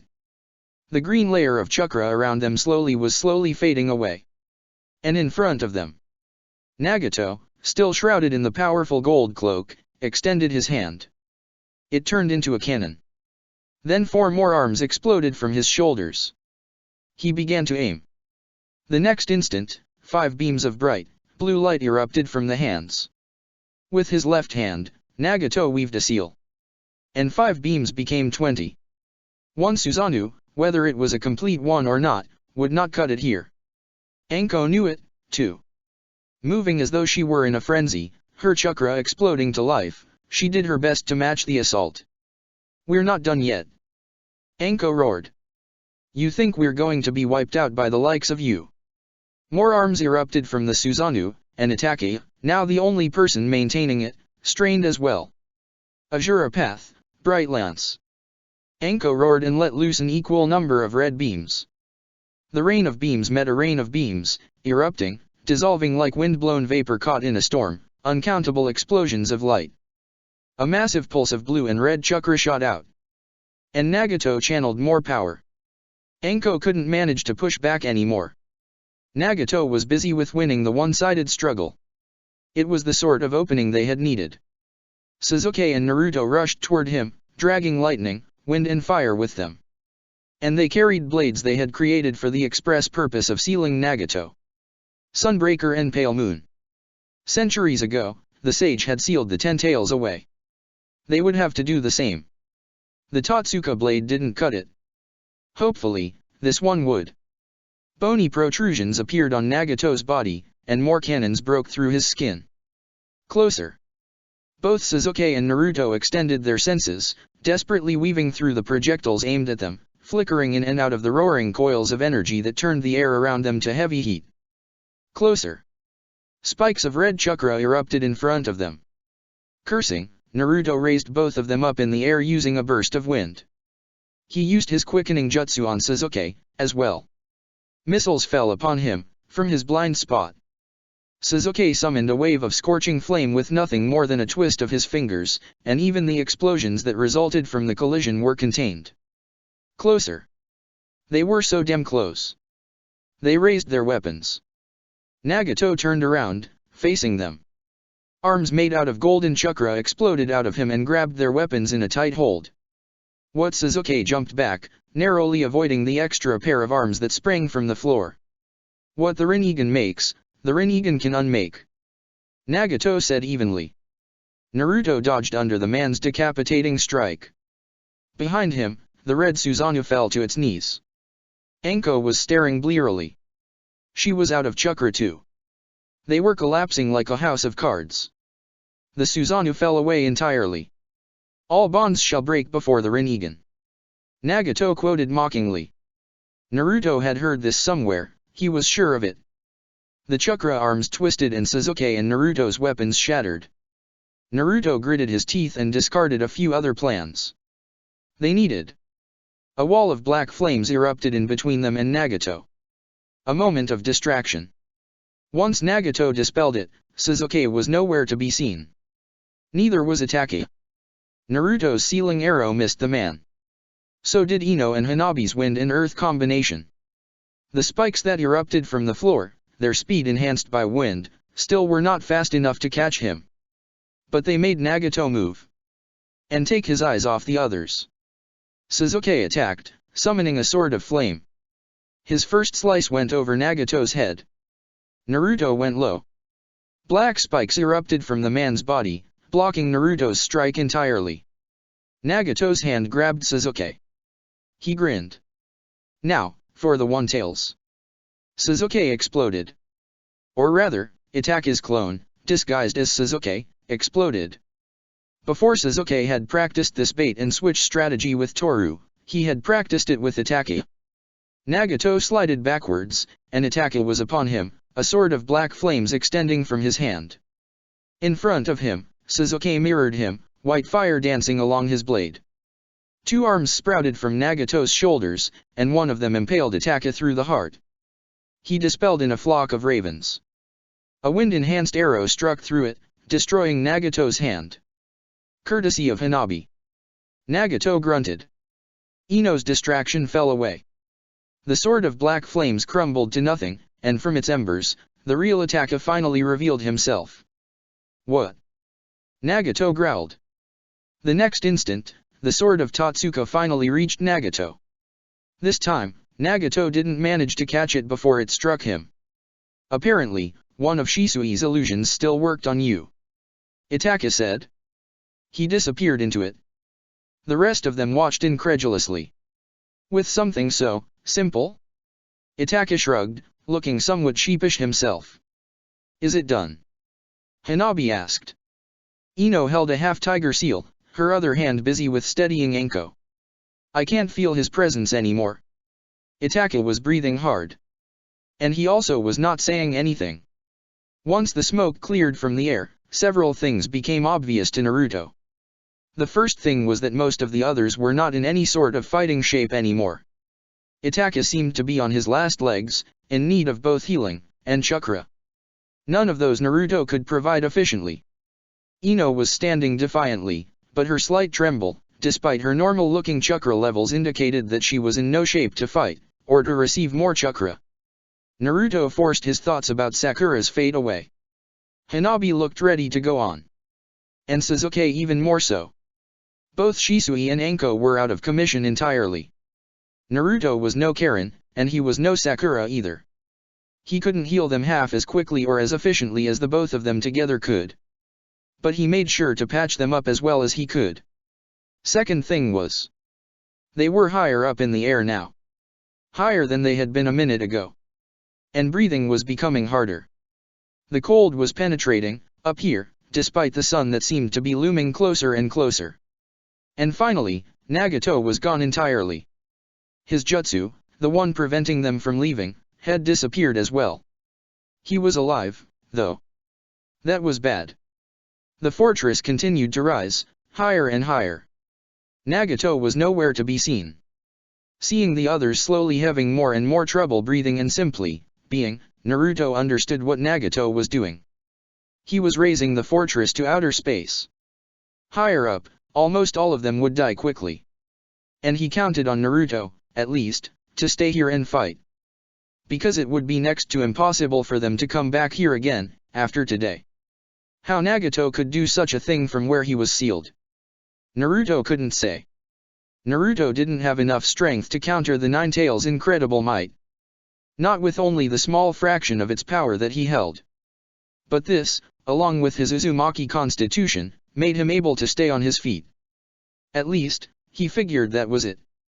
Because Sasuke, unlike the others, was managing to. And he would do so for a while, Naruto knew. Which meant Nagato could, as well. And if this alone didn't kill the others, Nagato definitely would, now.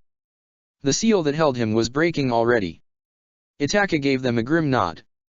The pressure in the air was increasing again, as an ominous chakra slowly made its presence known again.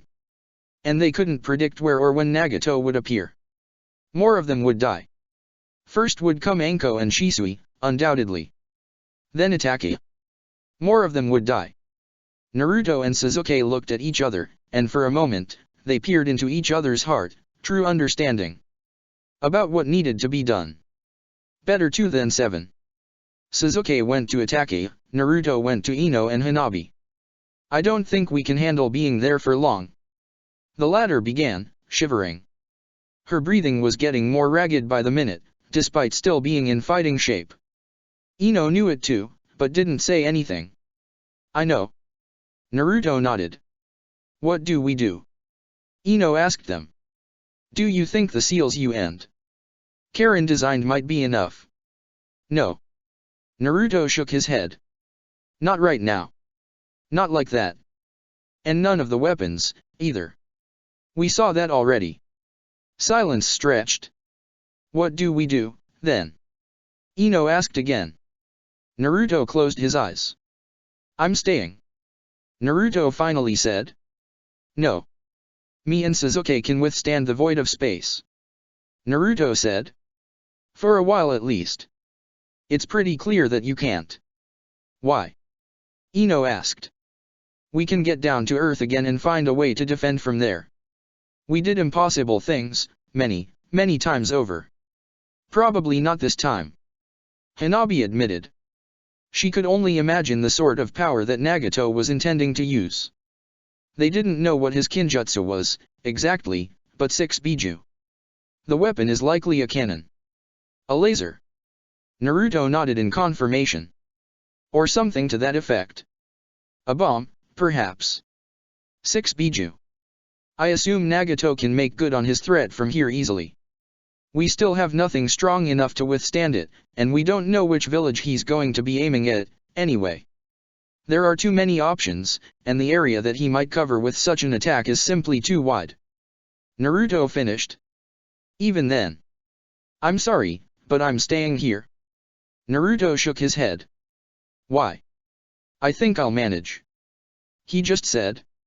Have you lost your mind? She screamed. Have we fought the same battle?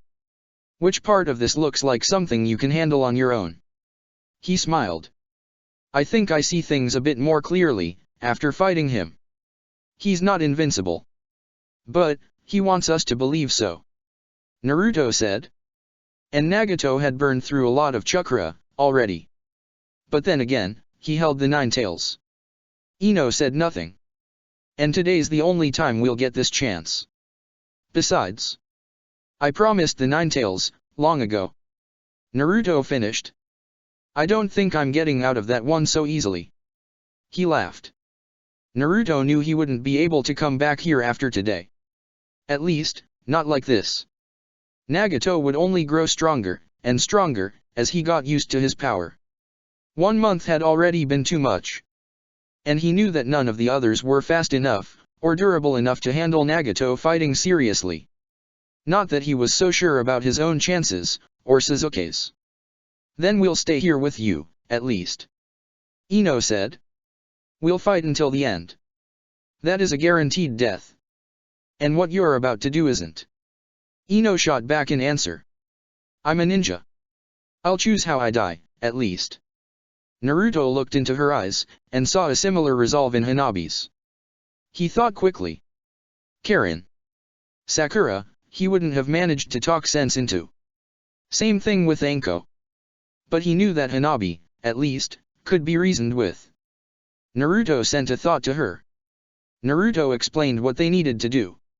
What she needed to do. She went through all the emotions he had expected. Denial. Then anger. Then bargaining. Sadness.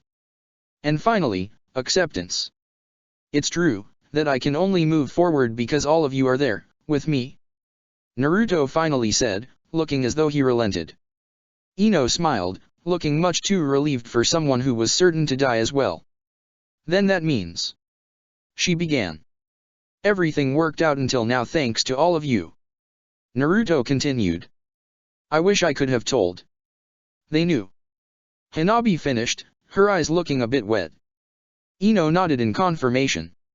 He smiled brightly. I'm glad, then. Naruto's chakra flared around him. I love you, you know that, right? Naruto asked Ino. Of course I do. She grinned.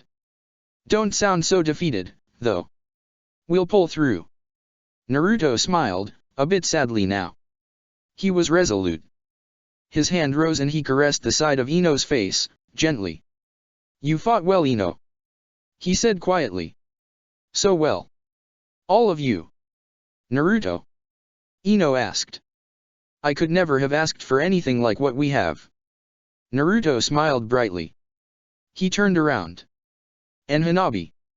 I never even told you. Don't. Please. She said quietly. Not now. Got it. Naruto smiled. Sorry, but it seems like you're part of the deviant sex group, at this point.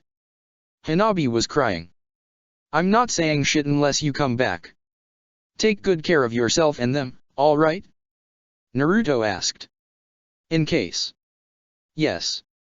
A bit further away, Sasuke gave Naruto a pained look. He broke his rod in 3 pieces. He put one part in the unconscious Shisui's palm. Hanabi disappeared with the sound of thunder. What? Naruto? Ino asked, confused. No answer came. He simply gazed at her. Naruto? Ino asked again, anger rising.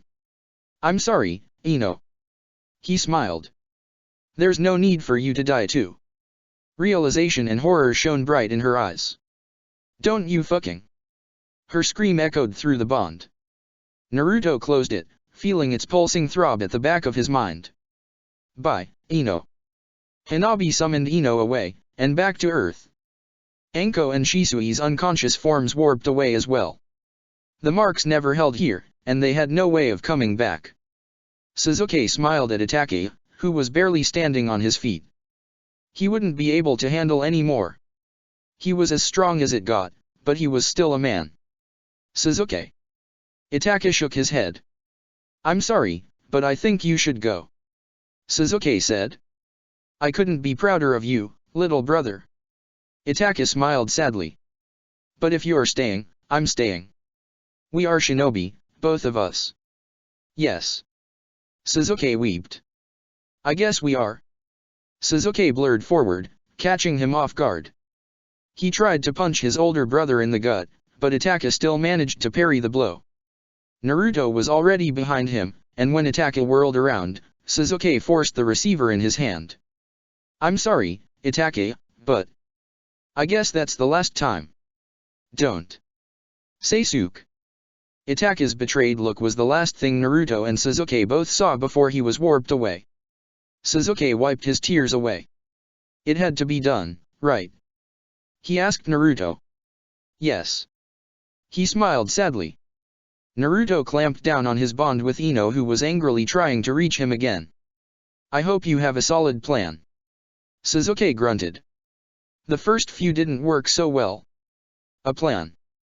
Naruto teased. I thought we were making it up as we went. Sasuke scoffed, somewhat amused. Naruto had something, then. Well. Time to kill a god, then. Naruto said, stretching his limbs. He paused. Huh. You're wearing this, still. This being the silver bar necklace the artisans of Isego had given them, so long ago. On that desert mission that turned out bad. Some days. Sasuke shrugged. Today felt like one of these. Don't you think so? No. Naruto carefully hid his matching necklace away. Sasuke caught the motion and snorted. Something soft passed through his eyes. It feels like we're missing someone, doesn't it? Sasuke asked. Naruto laughed. He cleared his throat. My name is Uchiha Toru, and I'll be your guide to the void of space, along with my crewmates, the handsome Uchiha Sasuke and the, somewhat large Uzumaki Naruto. Our trip won't be a long one. You can just call me Toru-sama for the few minutes we will spend together. Sasuke sniffled, but when Naruto turned to look at him, there were no tears in sight. Allergies, really? So close to the scary void of space. Naruto grinned. You got that right. Sasuke chuckled. Something passed through them.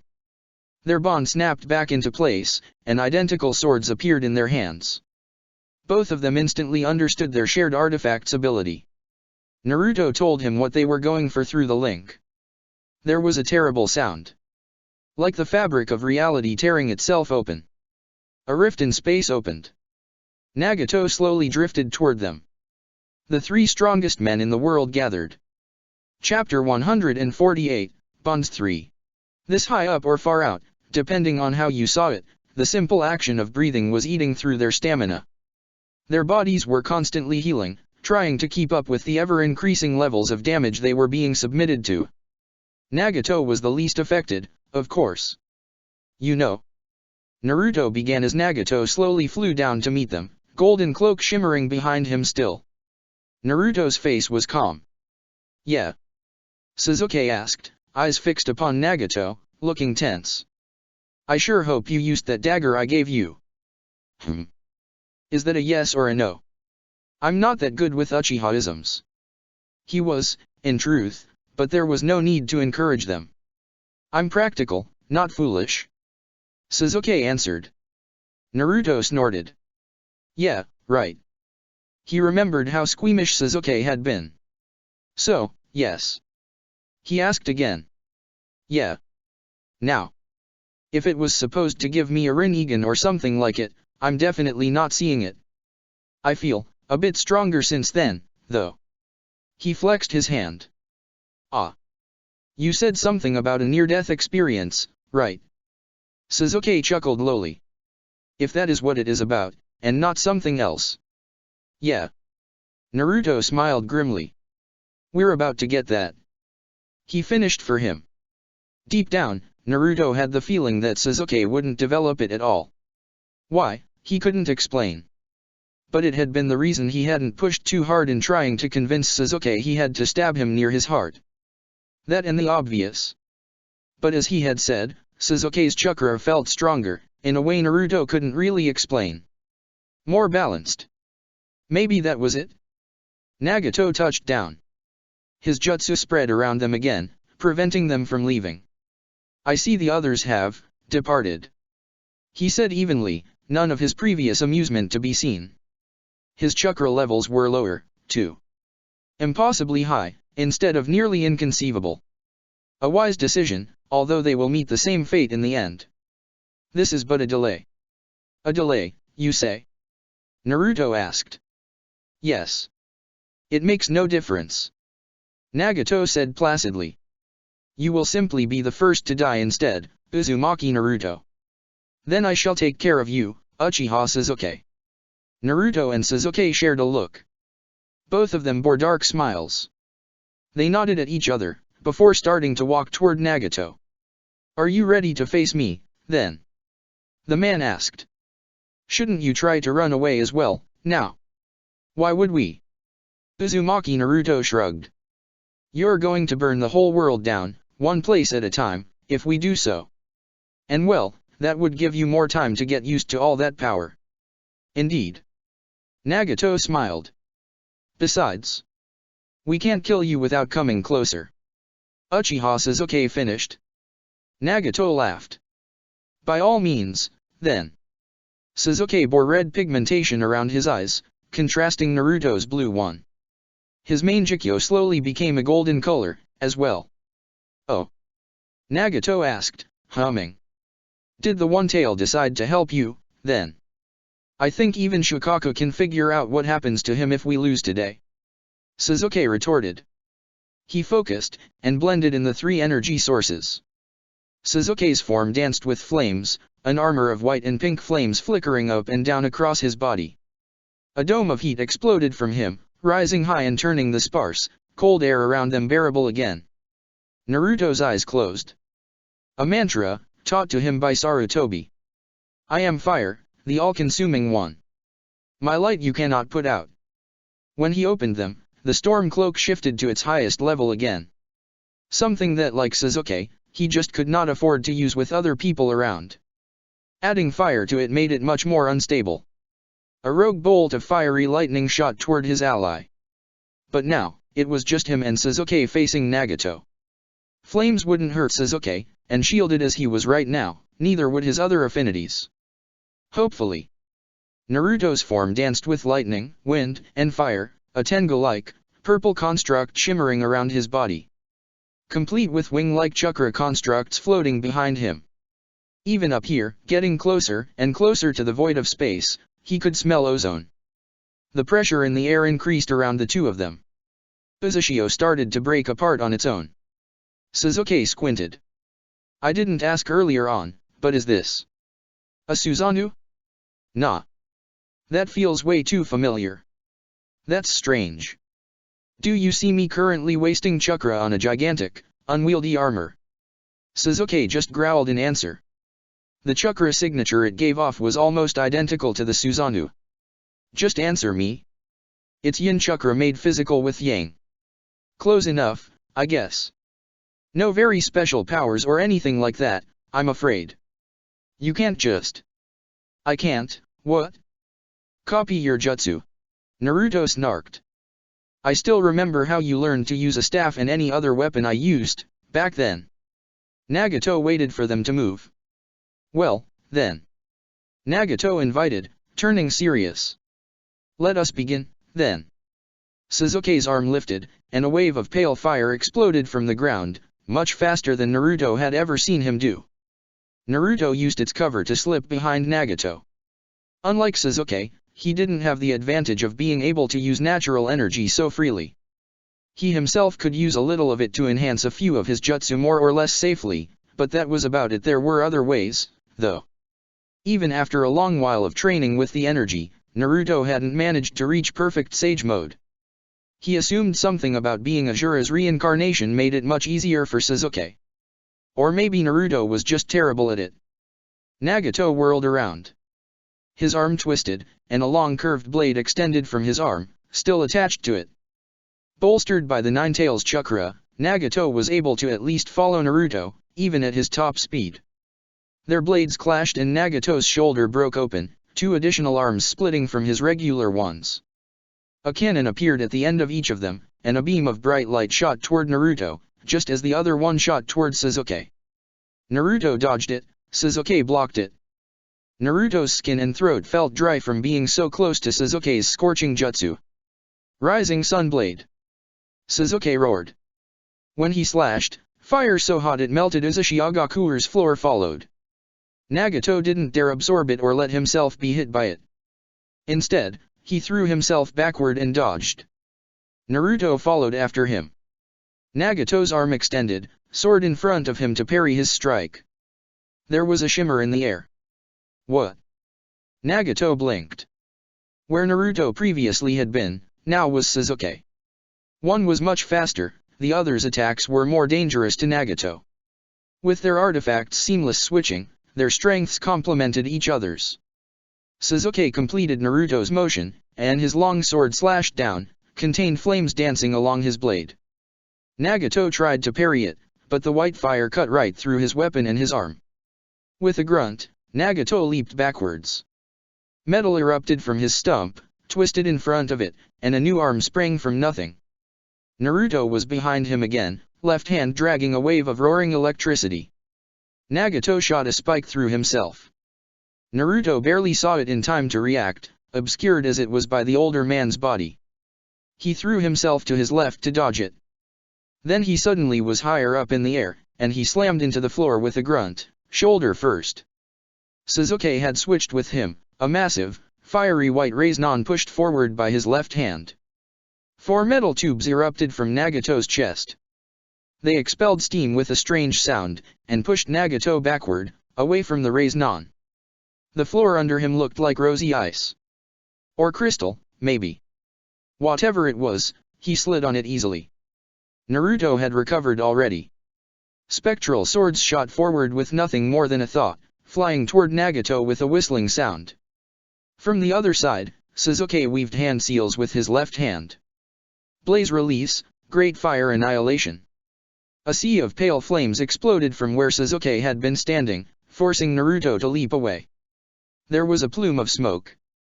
Then a massive sea dragon, covered in half-frozen scales, twisted out of nowhere, wrapping around Nagato to shield him. When the thickness of the chakra mists faded, there was no more sea dragon, no more flames. Nagato was here, though. His fist shot from his wrist like a rocket, barreling towards Sasuke and still linked to Nagato's arm by a cable. A wall of fire exploded in front of him. Storm release, faded lightning. Naruto called. Nagato didn't have the time to absorb or react to the attack as he wished. He still threw himself back, and instead of piercing through his skull like Naruto had intended, it only bit his ear. Naruto pursued. Sasuke was gathering more chakra. Nagato shot bursts of something toward Naruto. When the blasts hit the floor twisted, erupting in ways a solid marble floor definitely wasn't supposed to. One of the curving spires bit deep into his shoulder. Naruto released a blast of unrefined fire and lightning in front of him, breaking the structures apart entirely. Nagato leapt back toward him, wind whistling with a familiar sound. He brought down a whole tornado upon Naruto. And then Sasuke was here in his place. White fire exploded around him, and his superior control over the flames allowed him to usurp control of the inferno. It shrouded him, hiding him from Nagato's sight entirely. Naruto and the man engaged in furious, close-quarters combat. Nagato's wrist blade twisted around Naruto's sword, and when he pulled, he ripped it away from the younger Uzumaki's hands. Nagato's left hand shot up, gleaming with 5 points of red light, like tracers. Naruto threw himself backward, springing into a flip to avoid the 5 cutting lasers that left thin, deep gouges in the floor. Light glinted in Naruto's left hand. A sword at first. And then, Naruto's sword was shaping itself into an arrow. A heavy-looking one. He jumped again, pushing off a platform of wind. Naruto summoned the shield he had crafted during training, one that Nagato had dismissed so easily earlier on. It just bought him one more second, in which the lasers didn't dismember him. But 1 second was a lot of time. Naruto imbued his arrow with his gravitational power. A bow appeared out of nowhere, and he shot the arrow the moment the shield failed him. At the same time, Sasuke fell upon Nagato from above. Ninja art, Needle Hell. Stuck between the Sage Mode enhanced spikes of hair and the arrow flying at him, Nagato fell back on his ultimate defense, close to full strength, and focused on Sasuke entirely. The sphere was extremely compact. Nagato's jutsu was all push. Time seemed to stop for both Naruto and Sasuke. Now? I know. Shinra Tensei. Nagato called. Sasuke didn't have to look at Naruto. Nagato was focusing his full power on pushing. Both Sasuke and Naruto noticed it. Shinra Tensei was an impossibly strong defense. Naruto was not nearly as good at using it as Nagato was, but he knew how it worked, by now. And they had noticed during training that in doing so, unless he paid specific care to it, which Nagato definitely wasn't doing now, the user exposed himself to one vulnerability. Well, two. And as good as Nagato was, he just had never faced anyone else who had the Rinnegan. Naruto had trained for this specific task. He gathered chakra in his hand, until it was glowing. It would work only once. Because then, Nagato would adapt. And if he missed, he could feel the strength of Nagato's push. Naruto stilled his thundering heart. One chance. Naruto pictured his power into a path, as straight as he could make it. A thin line, no bigger than a coin. Shield, and pull. It's not so different from a teacup, is it? Sakura. Naruto lifted his hand, index finger and thumb extended. Bansho Tenin. He called and Nagato turned to face him. Perfect. Nagato thought Naruto was about to try to force him out of his impenetrable protection. He laughed and pushed. It wasn't the case, though. And that meant Nagato made a mistake. A costly one. He held his body in place. Naruto pulled. And he ripped one of the man's precious eyes away from his skull. Nagato screamed in pain, and was powerless to do anything about it. Shinra Tensei fell away. Sasuke didn't bother waiting any longer. His swords swung down, both of them, dragging scorching white fire behind them. Blaze release, pillar of flame. Nagato was trapped into the raging inferno. Naruto lifted his hand. He wrapped the eye in a cocoon of black chakra, and used the soul flame to obscure any connection Nagato could trace, in case there was one. The eye vanished. The very next moment, Nagato stepped out of the flames, looking like a mangled mix of charred bone, burned skin, fat clinging to it stubbornly. I have underestimated you. Nagato croaked. It won't happen again. The King of Hell appeared out of thin air, and Naruto tried his best to prevent it from rising, exerting his own control over it. It wasn't to be. It seemed as though both of them summoned a different creature. But that couldn't be. Unless the King of Hell was something entirely different from whatever Naruto had thought it was. The jaw slammed shut around Nagato, and when he emerged, only one of his eyes held the Rinnegan, still. The other was dark purple. Something that Naruto knew to be Nagato's real eye color. The frustration both Sasuke and Naruto could read in his eyes was just as real. I will take it back. Nagato finally said. There was no more amusement in him. We're waiting. Sasuke smiled darkly. They were not even yours to start with. Naruto finished. Then I shall take yours instead. Nagato grunted. For irony's sake. I'm afraid you would be very disappointed, even if you managed. Naruto said softly. But if you want them, come and take them. They had never been able to duplicate any of Naruto's own eyes, when they had experimented with them, with Karen's help. And the moment he removed them from his skull, they turned to nothing but regular eyeballs. The King of Hell had healed Naruto and restored his eyes anew every time, but the Rinnegan stayed manifested only when his eyes were in their rightful place, in his skull. Only one identical Rinnegan pair at a time, it seemed. The golden aura around Nagato seemed to become denser, somehow, and his power even more cloying. "Don't mind if I do," Nagato said coldly. "We have wasted enough time." Naruto knew that his little eye-pulling trick wouldn't work a second time. Nagato's clothes ripped apart, and innumerable metallic tubes burst from his skin. Bad news. Assault rain. A massive barrage of golden beams waved up in the air, raining down on Uzashigakure with a rattling sound. Rattling? They were projectiles, then. Naruto could absorb chakra all he wanted, something like this could still injure him, kill him. He cursed. "Naruto!" Sasuke called to him, much louder than needed. Naruto blurred next to Sasuke. A massive pink ribcage rose around them, before transforming further. Shield of Shukaku. The Susanoo had shaped itself into the one tail itself. Naruto extended his own chakra through it, reinforcing it as well as he could. Nagato's barrage lasted for a long while. Nagato was taking no risk, it seemed. He just wanted them exhausted, beaten down. And it was working. Sasuke kept his defenses up, feeding more and more chakra through his shield. Only now did Naruto notice that Sasuke was shivering from the exertion. "Are you alright?" Naruto asked him. "I'll manage," Sasuke answered. The hand he extended in front of him was trembling, though. Shukaku was many things, but even the beast's strength had limits. And when faced with the strongest of them, Sasuke had expended much more energy than he should have. "How are you still fighting?" Sasuke asked, some disbelief coloring his tone. "Clones on Earth, pulling chakra slowly from the air through the Preta path. They've been dispelling and sending it up to me," Naruto grunted. As a Jinchuriki and an Uzumaki, he was probably the only one who could really make use of it in combat without frying himself right away. Even then, he didn't have that many clones left, by now. Sasuke snorted through the exertion. Such a ludicrous trick. Abusing techniques like that. Old habits. Naruto chuckled wearily. Despite the banter, they were straining, both of them. Shukaku is almost at the end of his rope as well, Sasuke finally admitted. "And unlike you, I don't have any trick like that. Sage mode is becoming riskier and riskier, the more this goes on." "I know. What was there to do?" Naruto didn't trust in his ability to heal Sasuke through the King of Hell. And physical wounds were one thing he could manage, with time, but chakra transfusion?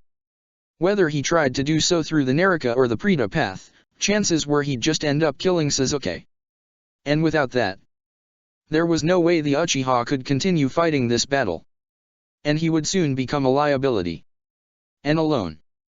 Nagato's jutsu stopped, and Sasuke almost fell to his knees, once he dispelled his Susanoo.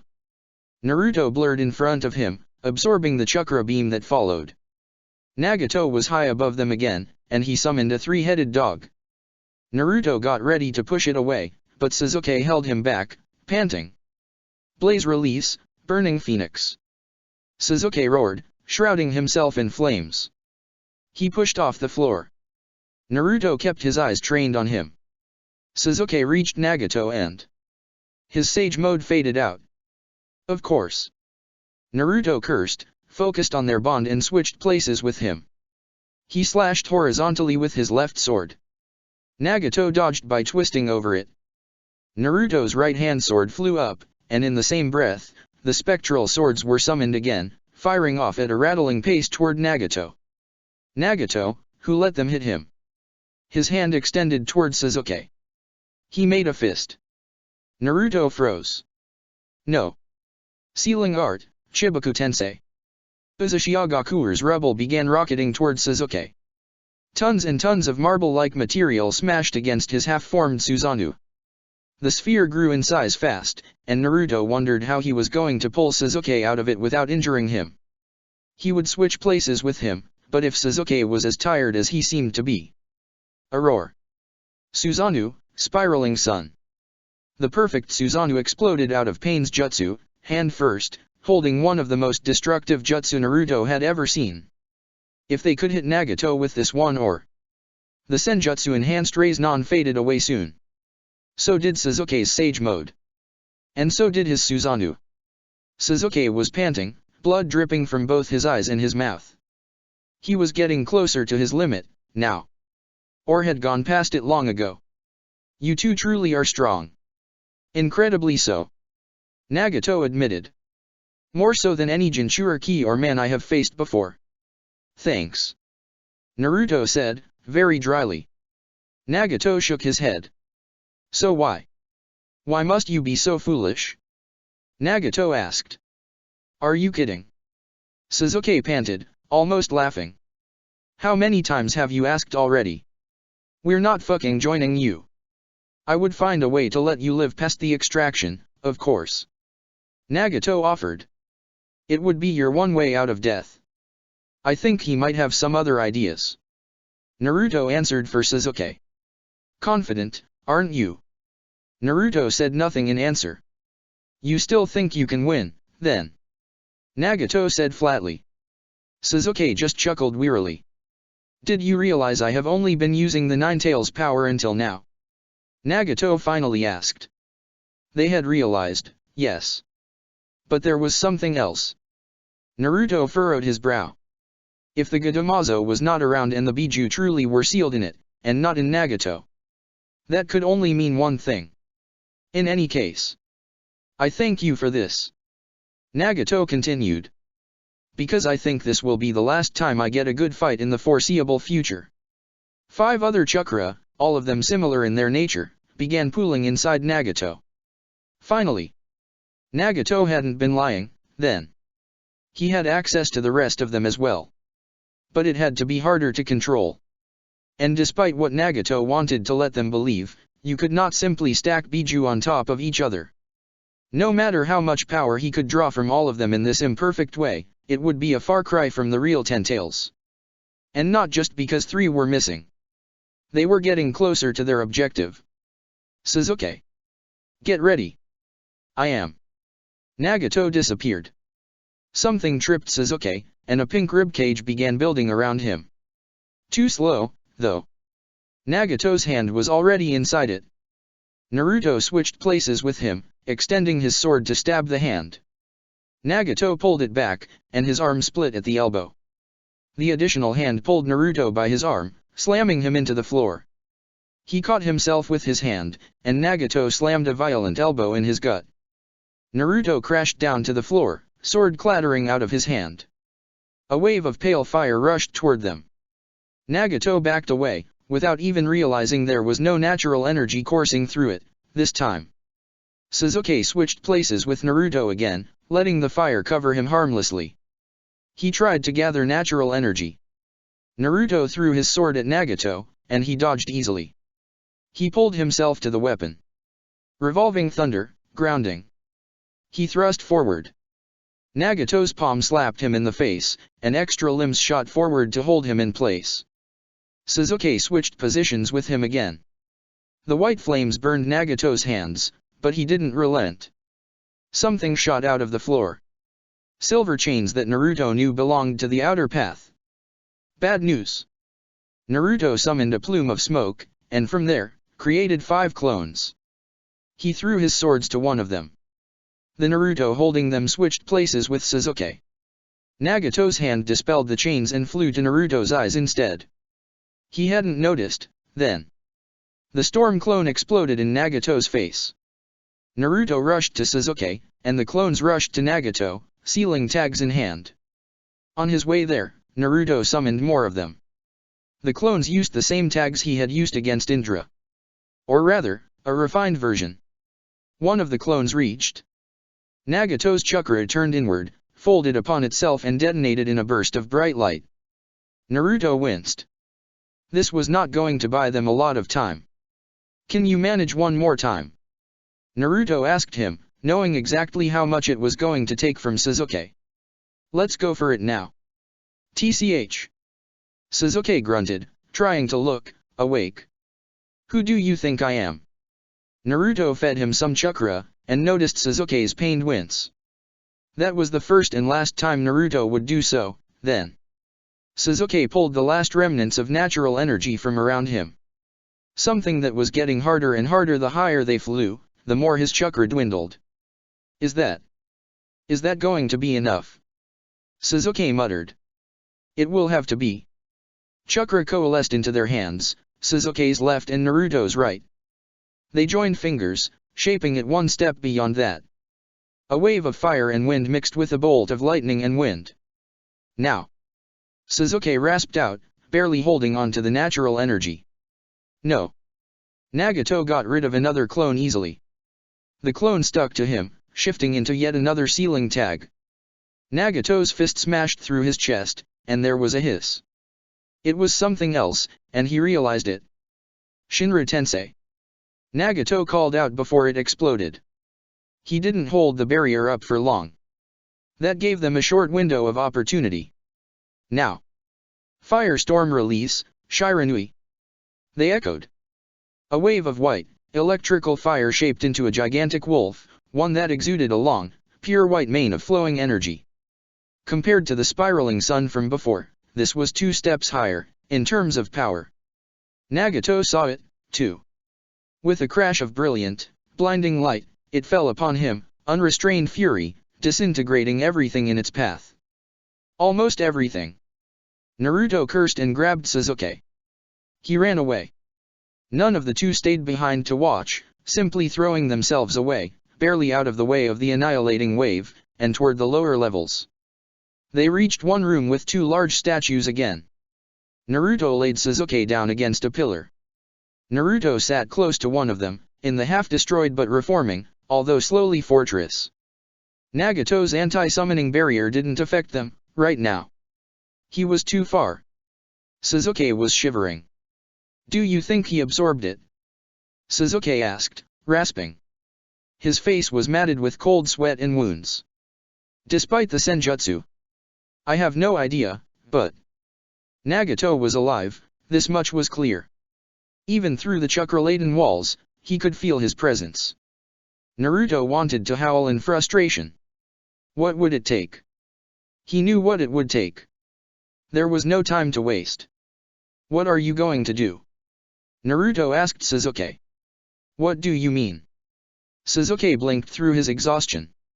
You won't be able to fight much longer. Well, it's not like I have a choice.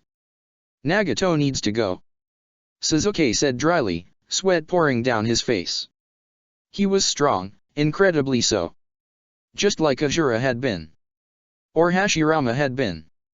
But he wasn't there yet. Once Sasuke's body became strong enough to handle all of the chakra accumulated over reincarnations, there would be only one person who could rival him. Sasuke hadn't grown into his full power. And Naruto hadn't either. They would surpass their previous incarnations, all of them, if given time. But time was something they didn't have that much of. Naruto stared at Sasuke for a time. Considering everything. Yes. The least he could do for his spiritual brother was to give him a chance to live. You also happen to have a very pregnant partner, I believe. Naruto said, just as dryly. He had had a few absent dads, through his lifetimes, and there simply was no way he was going to let 2 more kids go through it when it could be avoided. If you stay here, you will die. And considering the state you're in, I think you won't be able to do anything at all. Sasuke glared at him. Then he looked away, conflicted. Go home to Hinata. Naruto finally said. I'll take it from here. What? You can't manage alone. We have to finish this. Sasuke shook his head vehemently. Hanabi. You're right. Naruto nodded and Sasuke took it as assent. But you've done more than enough. He placed something in Sasuke's hand, using this as a distraction to seal something else within him, with a single touch to the back of his wrist. The fact that Sasuke didn't even notice told him everything there was to know. Sasuke crushed the receiver with a glare. Do you think I don't know exactly what you're trying to pull? Naruto stabbed another rod through his hand. Sasuke screamed in pain. Sorry. Maybe you should have done more speed drills. Naruto chuckled. Come on, now. Don't look at me like this. You know me, don't you? You should have seen it coming, really. His eyes turned soft. Goodbye, Sasuke. Sasuke raged. Why do you always have to? He was gone. Thank you, Hanabi. Hanabi had no words for him. That was fine, too. Most of the room blew apart, as Nagato decided he didn't want to bother looking for them. With him came his barrier. Too late, Nagato. He noticed right away that Sasuke was gone. No matter. Nagato said, keeping a tight lid on his anger. I will get his whereabouts, and the others from you, anyway. When I take your eyes. Nagato's power kept on growing, as he drew more of the Biju chakra from the Gadamazo. Naruto still couldn't figure out where it was, exactly. Which meant that his hunch was likely right. Now, he just had to go on. Nagato roared, extending his anti-summoning field further, covering the entire fortress, this time. It was a pretty large waste of chakra. And one he could still afford, right now. Nagato's overconfidence had cost him Sasuke, even though he saw it as a temporary thing. It didn't matter, since Naruto had no intention of leaving. There was one last thing Naruto had to do. The very task he had trained so hard for, over the last years. And he knew that there was only one way he could even try to keep up with Nagato's seemingly unstoppable might. Deep down, Naruto had always known it would come to this. He reached down deep inside, for the small remnant of the mighty Nine-Tails chakra. If he was about to die either way, there was no reason to hold anything back. He had created one last weapon for that, too. Naruto let go. The inhuman chakra of the strongest of the nine raced through him, painful ecstasy. His runes burned. All of them. Begging to be released. So he did. Naruto felt them change. Gold and purple chakra exploded around him. Naruto howled in primal rage. The golden light of the chakra that erupted around him was seen from Earth. The storm called for its child, lightning and wind and change on the horizon. Naruto answered its call. Chapter 149, Uzumaki. Naruto took a step forward. Nagato didn't. Naruto stood, bathed in purple and golden light. The carvings he had willingly made part of him, so long ago, were all on fire. Their burn was a comforting thing. Don't get too full of yourself, now, just because you still have a piece of the Nine-Tails. Nagato said, face unreadable. I hold the same power, as well as 5 of the others. Naruto said nothing. His blood was singing. Do you believe you can kill me, Uzumaki Naruto? Nagato asked. What do you think? Nagato didn't answer. He simply drew more of the Biju's power to him. The whole fortress was trembling. Naruto didn't react. In terms of raw power, he wouldn't be able to compete, and he knew it. But that had never been the point. Nagato shot forward, slightly faster than before. His arms split at the shoulder, and 4 more erupted, all of them carrying the Azura Path's blades. Naruto's chakra crackled.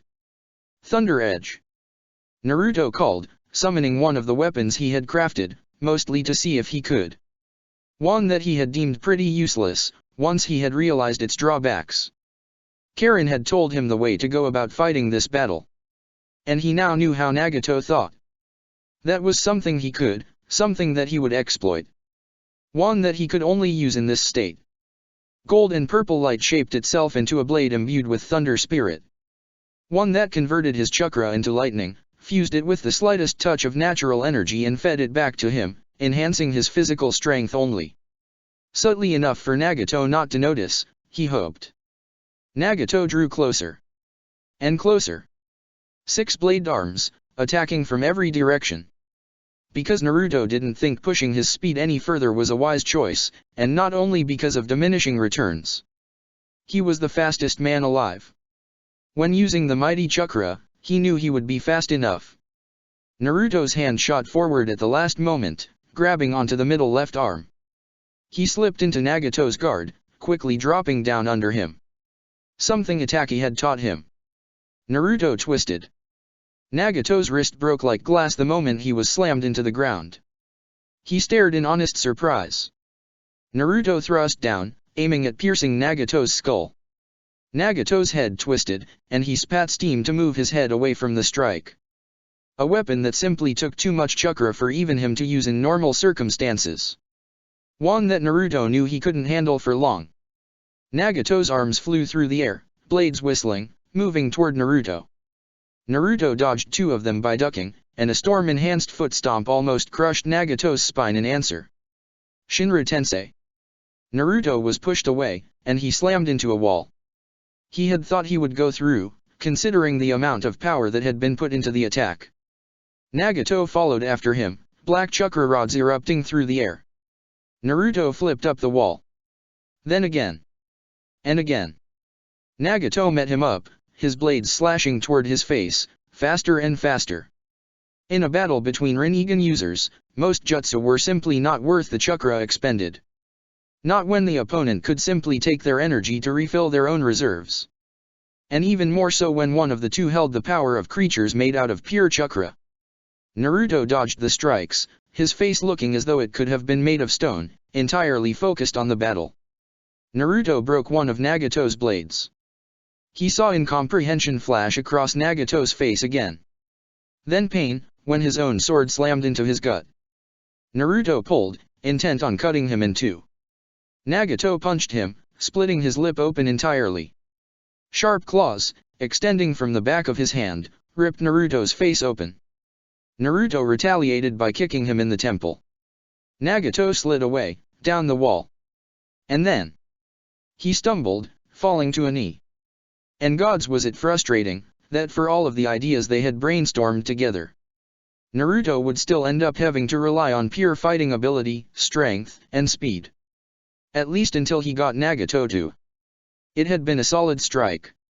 An instinct told Naruto this was not something Nagato had had to deal with in a long time. Is this what a god looks like? Naruto mocked him. Anything to get Nagato to do what he wanted him to do. Crawling before me? That's impossible. Nagato muttered. Disbelief and fury were warring in his eyes. The Ninetales' power alone. It was the truth. But then again, it was not the Ninetales alone. The mighty chakra powered his carvings and his sword, which enhanced his body in return.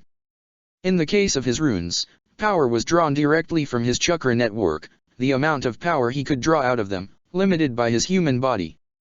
The Ninetales was something else, something that felt limitless in its scope, in comparison. In the case of his weapon, power was drawn from an outside source, using similar principles as Karen's natural order, as well as his own power. The weapon acted as a focus, manifesting and transferring amplified chakra back to him. A comparison would be plugging in a hand-powered device in order to provide greater power output. And the chakra went back to powering his body. And looped back, on and on. Of course, that meant he couldn't do this for long. Nagato's leg shot out, covered in razor-sharp blades. Naruto's own weapon rose, and he parried the strike. Nagato smiled grimly and the blades turned into cannons. Naruto absorbed the chakra at the root, before the man could turn it into something physical. Chakra rods exploded from Nagato's chest, stabbing into Naruto's midsection. Blood poured down his torso. He ignored it. Naruto's sword flashed again. This time, it bit through Nagato's throat, and he stepped back with a choked sound. Fire rose to his hand and he burned the wound shut. Naruto did the same. Naruto threw a sword. Nagato caught it. It exploded in his hand, and when Naruto moved, the older man barely had time to shield his precious eye using the Azura path. Nagato blinked. The next moment, 4 Naruto were upon him, coming at him from every angle. Shinra Tensei. Nagato roared. 3 clones exploded. Naruto flew away. He was counting, calculating. Already, Naruto felt his left hand stiffening, starting from the fingers, from too much natural energy coursing through him. He was no Azura. And he was no Sasuke, either. He needed to use some of the chakra, and quickly, too. There were too many forces pulling at him. If he died before finishing the job. His left shoulder felt as though it was burning. With a grunt, Naruto ripped away the remnants of his half-ruined chest armor. He felt as though he was swimming in liquid fire anyway. There was no one else around but Nagato. Naruto weaved through hand seals. It was a technique he had seen Kakashi use once. Purple lightning, 100 blades. He had recreated it, and refined it during his training. Today, he would push it to its limits. Tiny shards, fragments of light formed around Naruto, almost innumerable, swirling around him like a gold and purple cloud. They shot around both Nagato and Naruto, forming multiple rows, circling around them. Storm release, 1,000 spectral blades. There, in midair, they shaped themselves into identical spectral swords. The dragon pulsed on his left shoulder, gold and purple chakra swirling around his left arm, starting from the carving. Naruto tried to feel the world's pulse, tried to recall the distance of the void. It worked, some. His left hand didn't feel as though it was turning to stone anymore. Or rather, less so. Nagato roared, and a beam of ominous light shot forward. It didn't feel like something he could absorb.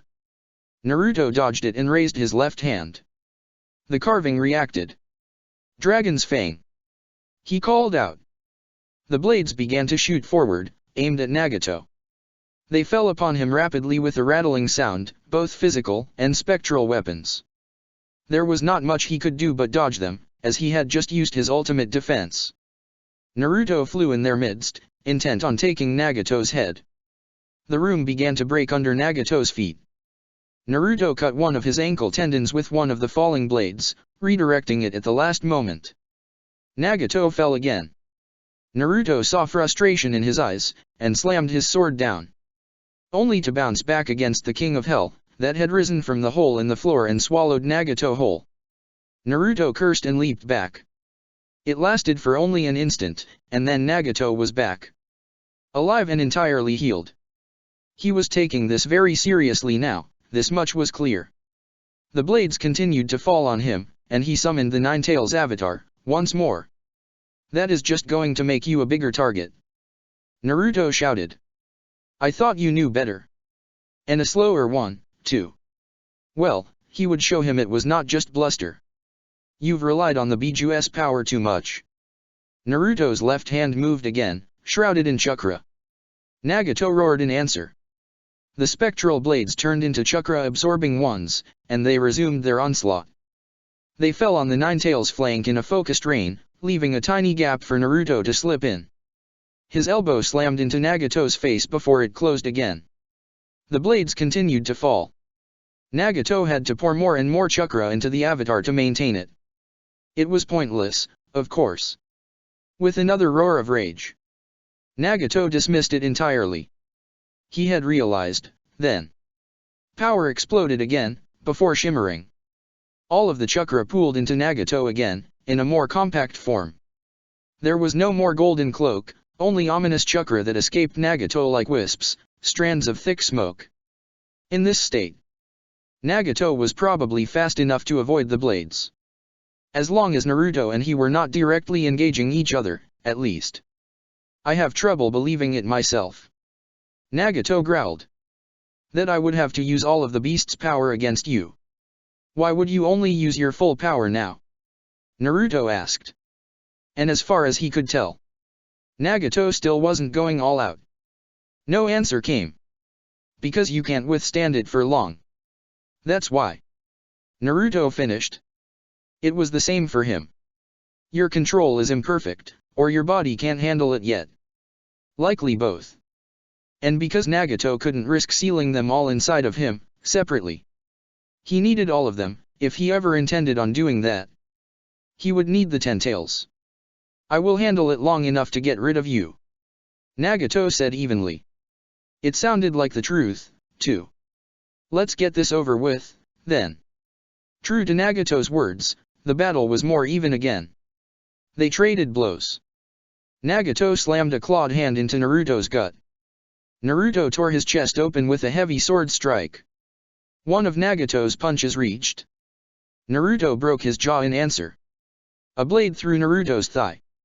Nagato's arm fell and grew back again. You won't be able to maintain this. Naruto grunted, in between two of the man's staggeringly fast attacks. Neither will you. Nagato shot back. Let's see who blinks first. Blink. How specific.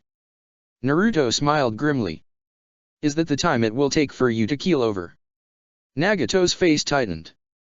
Trash talking was one of the most important aspects of a shinobi fight, Kakashi had said, long ago. Nagato shot forward with a burst of lava and steam. For all of the mighty Biju's powers, Nagato wasn't exploiting any of them to their full potential. And it was no surprise. Naruto's sword flashed horizontally, followed by a barrage of spectral ones. Nagato jumped above him. Shinra Tensei. He called. Too close. Naruto let his chakra explode out of him, the heavenly rotation's first step. The blast still sent him crashing through the floor. Naruto winced. Something had definitely shifted out of place. Nagato followed right after him, and Naruto barely dodged a sword strike that would have cut through his ribcage. It bit the inside of his shoulder, instead.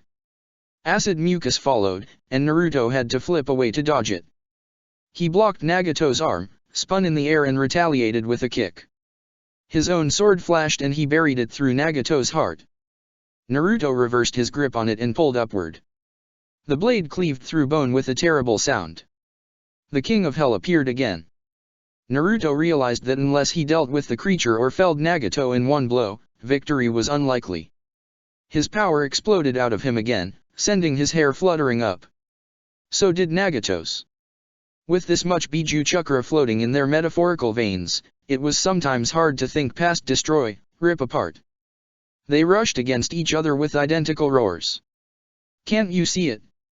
Nagato barked. You don't stand a chance. Already, your power is fading. Naruto didn't even bother gracing this with an answer. He just kept his eyes firmly into Nagato's, as they clashed. This is pointless. Nagato jeered. Naruto continued to ignore him. His face didn't change, as he slammed his sword down against Nagato's weapons once more. It seemed to piss Nagato more than any answer could have done. Why? Nagato asked in frustration. Why do you struggle so? No answer. There was no point in talking to that man, if it wasn't to provoke him. That was all Nagato was trying to do, as well. Throw him off. I will crush you. Nagato tried again with a bloody smile. Like I crushed the Uzumaki woman. Never mind. That did it. The anger Naruto had buried threatened to burst. The Uzumaki woman. Naruto said quietly. Are you talking about Karen? Yes. Nagato muttered with glee. He had found his angle. I am talking about Karen. The pain that you felt. Do not talk about Karen. Naruto roared. His precarious control was shattered again. The void was distant, now. World's pulse? What use did he have for this? All he needed was to use this chakra, this blade, before either consumed him. How could he forget? He was here for a reason. There was no time to wait. The Tengu burned on his right shoulder, gold and purple chakra swirling around his left arm, starting from the carving. Naruto drew all of the spectral blades back to him. They gathered into the thunder edge, shimmering gold and purple. His right hand was stiff, and he gathered all of that feeling, all of that chakra back into the blade, a terrible loop. Naruto did his best to keep the blade separate from him. Instead of stiffening, he felt as though he was burning from inside. The storm cloak shifted for the last time, all of its aura shaping itself into immense wings and a long sword, burning with bright light. He dismissed all of his defense for one singular, powerful offense. Naruto stood, bathed in powerful chakra. Thunder Edge crackled. He had to make this one count. Naruto blurred forward. Heavenly Bladuing. Nagato was ready to meet him. And his chakra, even held inside his body, made him glow red. And one part, especially. He wouldn't have picked it up, without the Rinnegan and his sensing abilities. There we go. Naruto flew at him. Shinra Tensei. What happens when an unstoppable offense meets an immovable defense? Most of the world saw it happen. High in the skies, gold and purple met red. The clouds, way under them, were obliterated in a kilometers-wide circle. And neither of the two men fighting let go. It lasted for too long, much too long.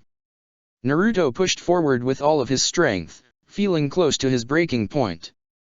The dome of power they found themselves in shone like a massive star, high up within the Earth's atmosphere, perhaps further. Gold and purple, red. It was a struggle for supremacy, for the fate of the entire world. And to Naruto, it quickly became very clear that it was a struggle he couldn't win. Nagato's barrier was unbreakable, this way.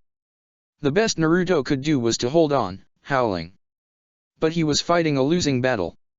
And his defiance only served to amuse Nagato, who poured more and more of his own power into the jutsu. "Is that it, Uzumaki Naruto?" he roared. He had more than regained his composure. "Your measly efforts won't change anything. You struggle in vain." Naruto, on the other hand, was quickly reaching his limit. He felt as though he was tearing himself apart. And worse. The Nine-Tails chakra was quickly running out. Nagato was exactly where he had needed him to be. And now, when it came to it, he couldn't fucking do it. Because he still wasn't strong enough. He couldn't win this, in the end. None of them could. Nagato was simply too fucking strong. What were you supposed to? It didn't matter. Naruto would try his hardest. If he could at least cripple Nagato's power, somehow, that might just prove to be enough. Then, the others, they would. The others. Naruto felt like laughing. In all of his lifetimes, he had never wanted to rely on other people's strengths. And in this life, he had finally learned that things were much more bearable with people around him. Not as mindless followers, but as equals. Of course he would end up dying this way, trying to pave the way for them. Irony found a way. Naruto was straining under the pressure. His legs quivered, and his hands shook. Nagato had a bottomless well to dig into, Naruto didn't have that. His strength was fading. He could not even tear himself away from this. If he used the Thunder Edge in a burst of power, he knew he could avoid getting crushed by Nagato's jutsu. But there was no way he could overpower Nagato, not even for an instant, if the man saw it coming. And if Nagato realized what he was doing, Naruto would lose. There was no way. He needed to distract Nagato somehow. Naruto racked his mind. Heads up. These two words echoed through the bond, the only one that he had not closed yet. She had watched, then. Naruto couldn't make sense of it. What? Naruto saw something flash in the corner of his vision, coming from behind Nagato. A flash of light. No, an arrow. He blinked in incredulity. The arrow was covered in a few different chakra that he knew very well. Hanabi. Ino. Suzuki. And Itachi? But that was impossible. There was no way they could have flown up to even half the altitude they would have needed for a shot like this. Because even from their top height, no one could make a shot from such a distance. No one. No one. He felt like laughing. There was someone. And to think he had taught her the basics. Naruto could not see any of them, from this far, but he could almost imagine all three of them, perhaps all four of them. Shrouded, maybe in attack as Susanoo, putting all of their hopes into one person's ability to make an impossible shot. And falling back down to earth, entirely exhausted. The arrow exploded in a shower of flames, carrying a very minor, easily overlooked, triggered genjutsu. One that made Nagato look toward it for one very short moment. Naruto focused on his perception, and time seemed to slow down. One moment was all he needed to break the struggle that he was losing, if Nagato didn't see him do so. With a scream of primal fury, Naruto forced what was left of the Nine-Tails chakra into the Thunder Edge. It shattered.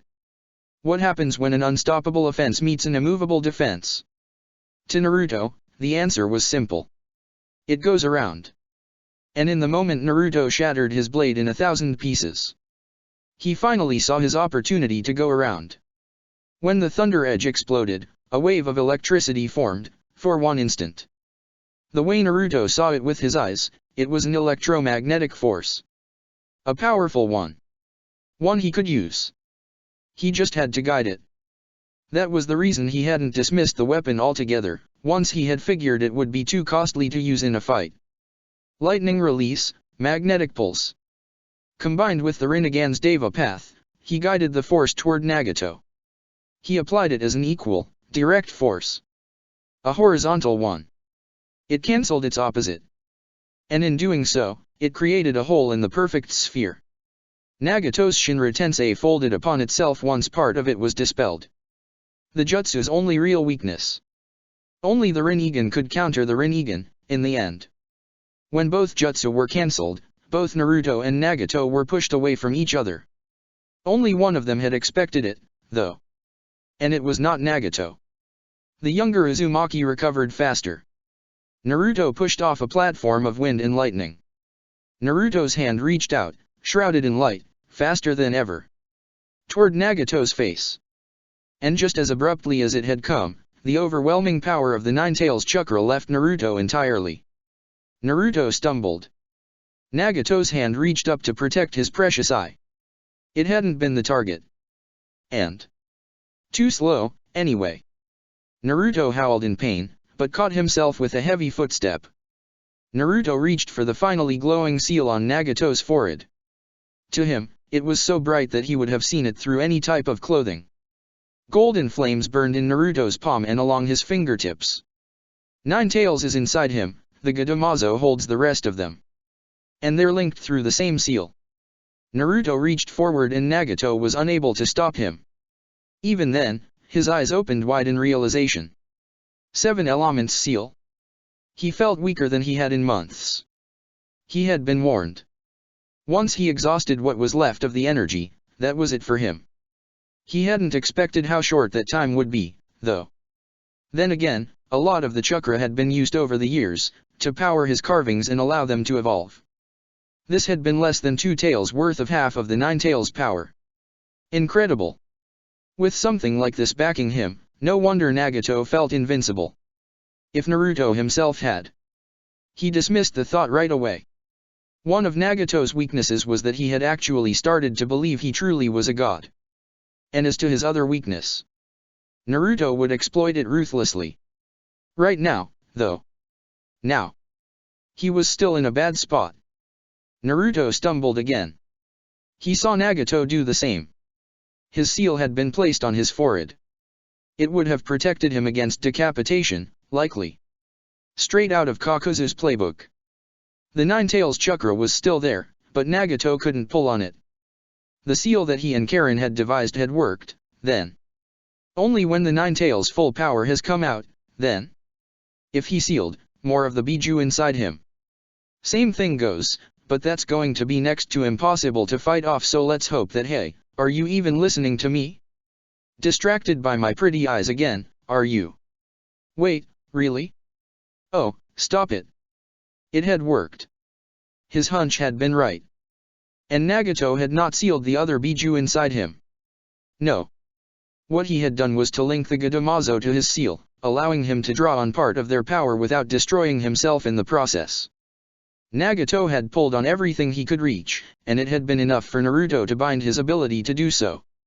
The 5 other beasts' power was out of Nagato's reach as well, now. Now, as for the 7 Elements seal. Rinnegan or not, Nagato wouldn't be able to remove it so easily. Karen and Naruto had designed it specifically for that, after all.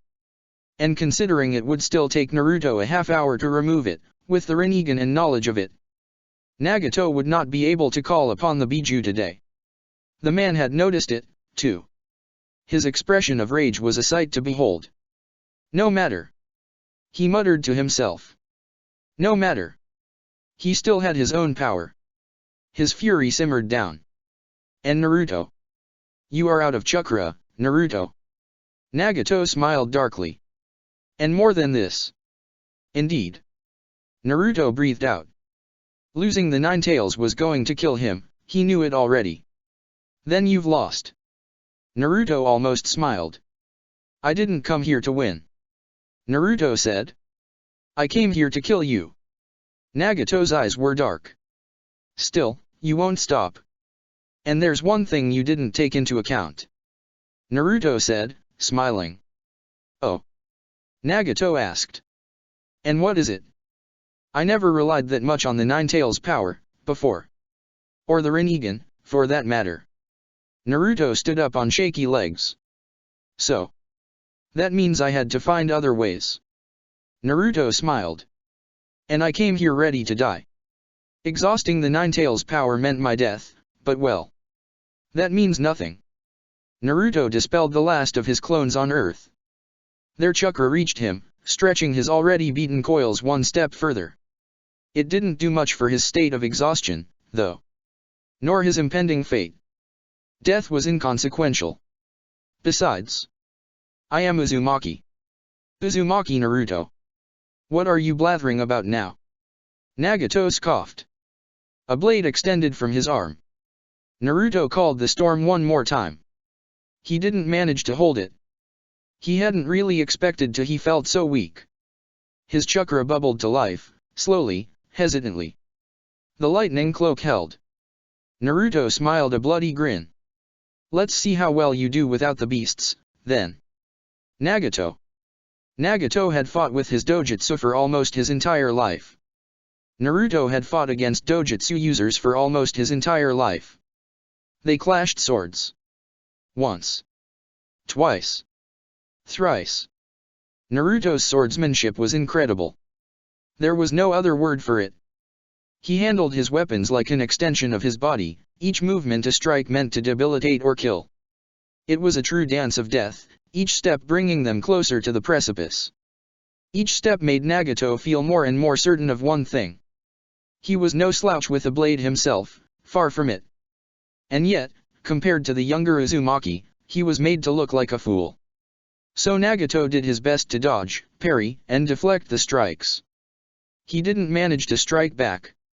On equal grounds, one thing was clear, though. Naruto was the better fighter. Naruto stabbed upwards. Nagato dodged it, and had to jump over the following sweep. He came back with a vengeance, blades screeching to life, with a descending claw swipe that Naruto dodged narrowly. Naruto flipped through the air, impossibly agile. Nagato struck again, and Naruto twisted through it. He kicked Nagato's face. Once. Twice. The third kick was blocked and Naruto pushed himself away. He rolled through the attacks, not wasting a single motion as his leg caught Nagato's face once more, rattling his skull.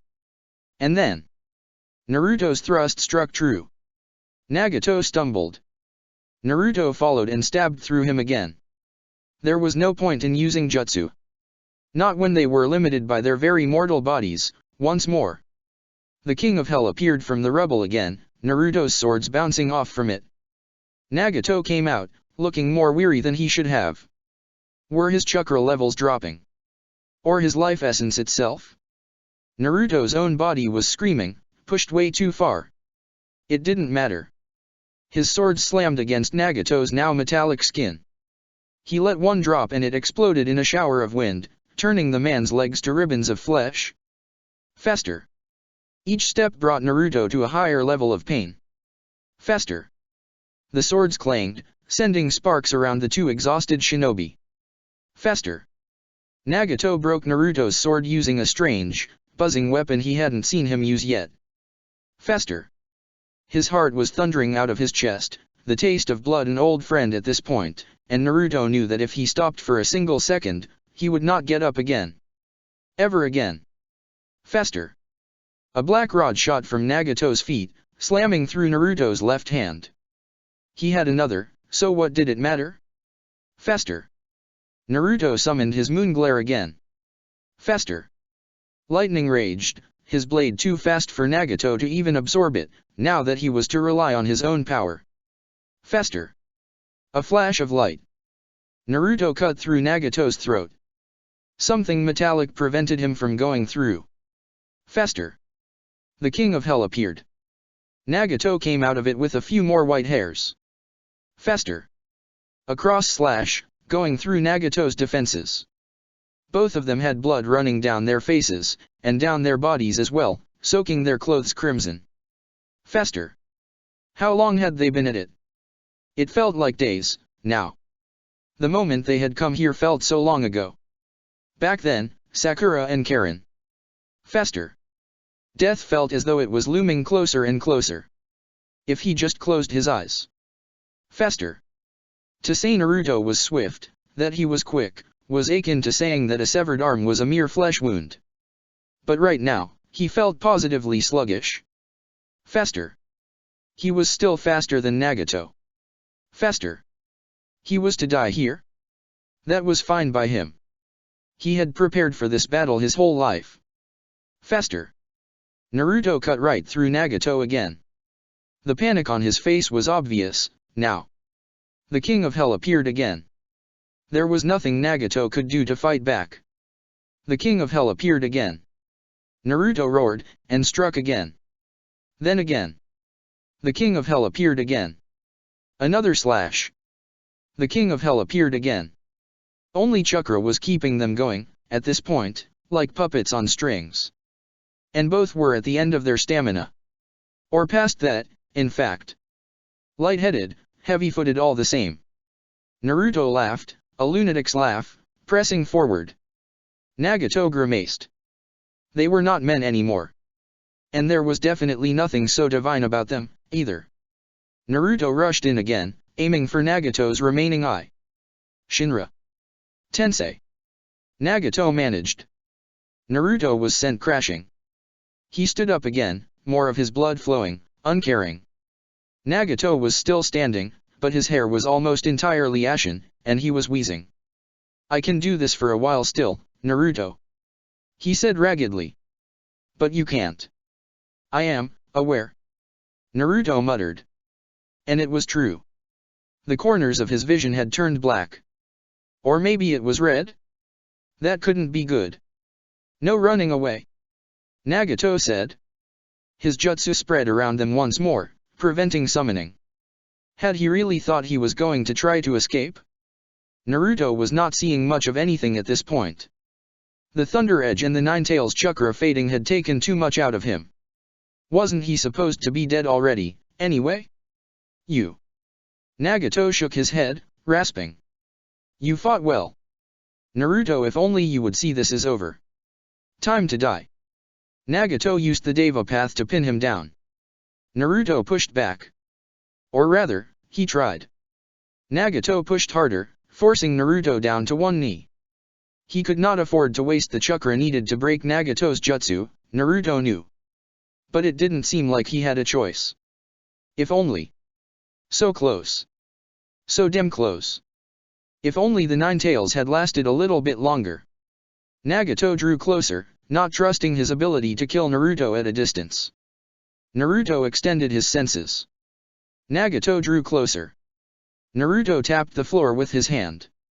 The last of his spectral blades erupted from the floor, shooting toward Nagato in a rage. Shin, R.A. 10, SEI. Nagato muttered, making it as strong as his weakened state would allow. The weapons clattered to the floor.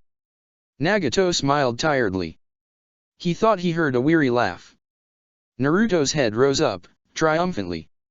His face was soaked in blood and sweat. The pressure was gone. You didn't notice, then? Naruto roared, half pain, half glee. It wasn't pretty. And he stood up once more. He wasn't sure whether it was pure fury or the need to finish this that allowed him to do so. His hands slammed together. 9 gathering clouds of heaven. Naruto had estimated Nagato's recovery time. Shorter than his own. Too long, still. 5 moments. The 9 swords, the ones Naruto had disseminated through the skies in the last days, glowed purple. 4 moments. Naruto howled. Heavenly light, rending storm. The 9 swords released the charge they had been holding. 9 rays of light exploded from the atmosphere, headed up toward them. It was a real thunderstorm. What? Nagato sounded taken aback. You wanted to make the world cower in the face of your weapon, right? Naruto laughed, blood running down his face.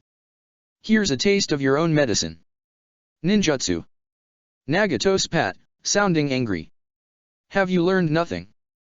The beams collided with Uzushiagakuer with a mighty crash. The storm began to flash across them, hungry shards of lightning, aiming mostly for Nagato at first. One struck his chest, burning through his cloak and leaving a painful-looking, arborescent burn on his body. Nagato's hands shot out, and he began absorbing the lightning with a grunt of effort. Even for someone as strong as Nagato, this was a lot of power. His hair slowly began to turn red again, starting at the roots. Nagato howled with the effort, and Naruto summoned one last weapon, panting from the strain, his vision swimming again. Is this all you have, Uzumaki Naruto? 3 moments. Naruto didn't bother channeling chakra in it. He really didn't have anything to waste. He had no time to question if it really would work. He ignored the pain. Then Nagato finally noticed. What? What is this? He howled in horror. No. Naruto committed to memory every single detail, every part of Nagato's face, as it stretched in rage and fear. Nagato's hands were turning to stone. Natural energy. His fury was a sight to behold. I thought you couldn't. He was mostly right, not that Naruto intended to monologue too much. The jutsu wouldn't stop before the blades were broken entirely. Too long of a time for Nagato to shield himself. And he didn't have enough time to break his own anti-summoning field. If he could even teleport without the Nine Tails power, which Naruto highly doubted. He had recognized the chakra that Nagato used to tear holes through reality. Nagato couldn't let go, now. Not when he had directed the storm toward himself by pulling on it. And with so much natural energy too much to use, way too much already flooding his body, he would have trouble doing much of anything else for the next few moments. And of course, he couldn't absorb it either. Naruto smiled, even as he moved. He felt so sluggish. The swords had been accumulating natural energy steadily, now they had answered his call.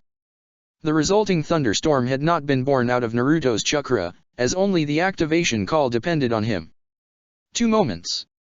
The thunderstorm was almost pure natural energy. Had Nagato still been able to access the Biju's chakra, Naruto was sure he would have managed to defend himself from this.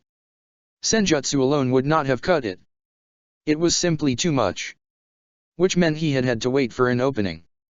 The 9 swords would shatter after this, but this was their purpose. The 10th sword, the one he had just summoned, on the other hand, was nothing particular. Just a simple, silver blade, one that could not even conduct chakra.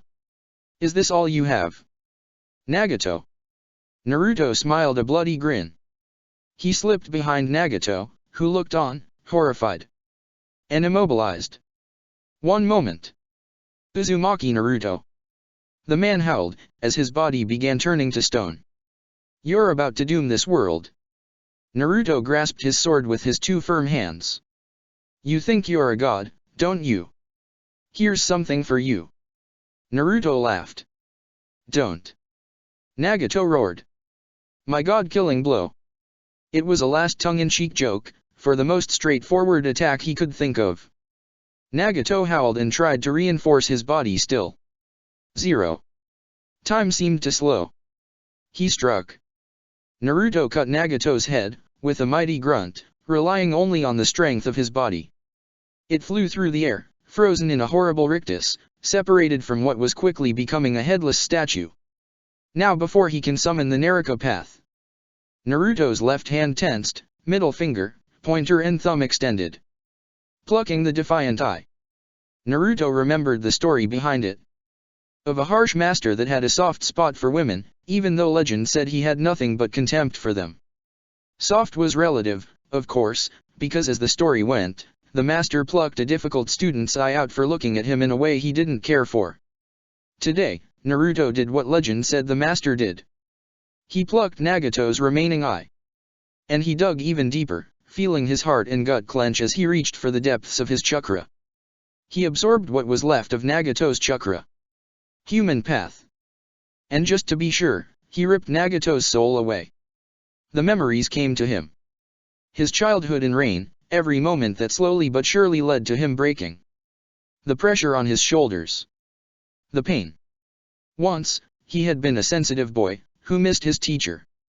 Then, a broken man who missed his friend. Finally, a shadow who had lost everything.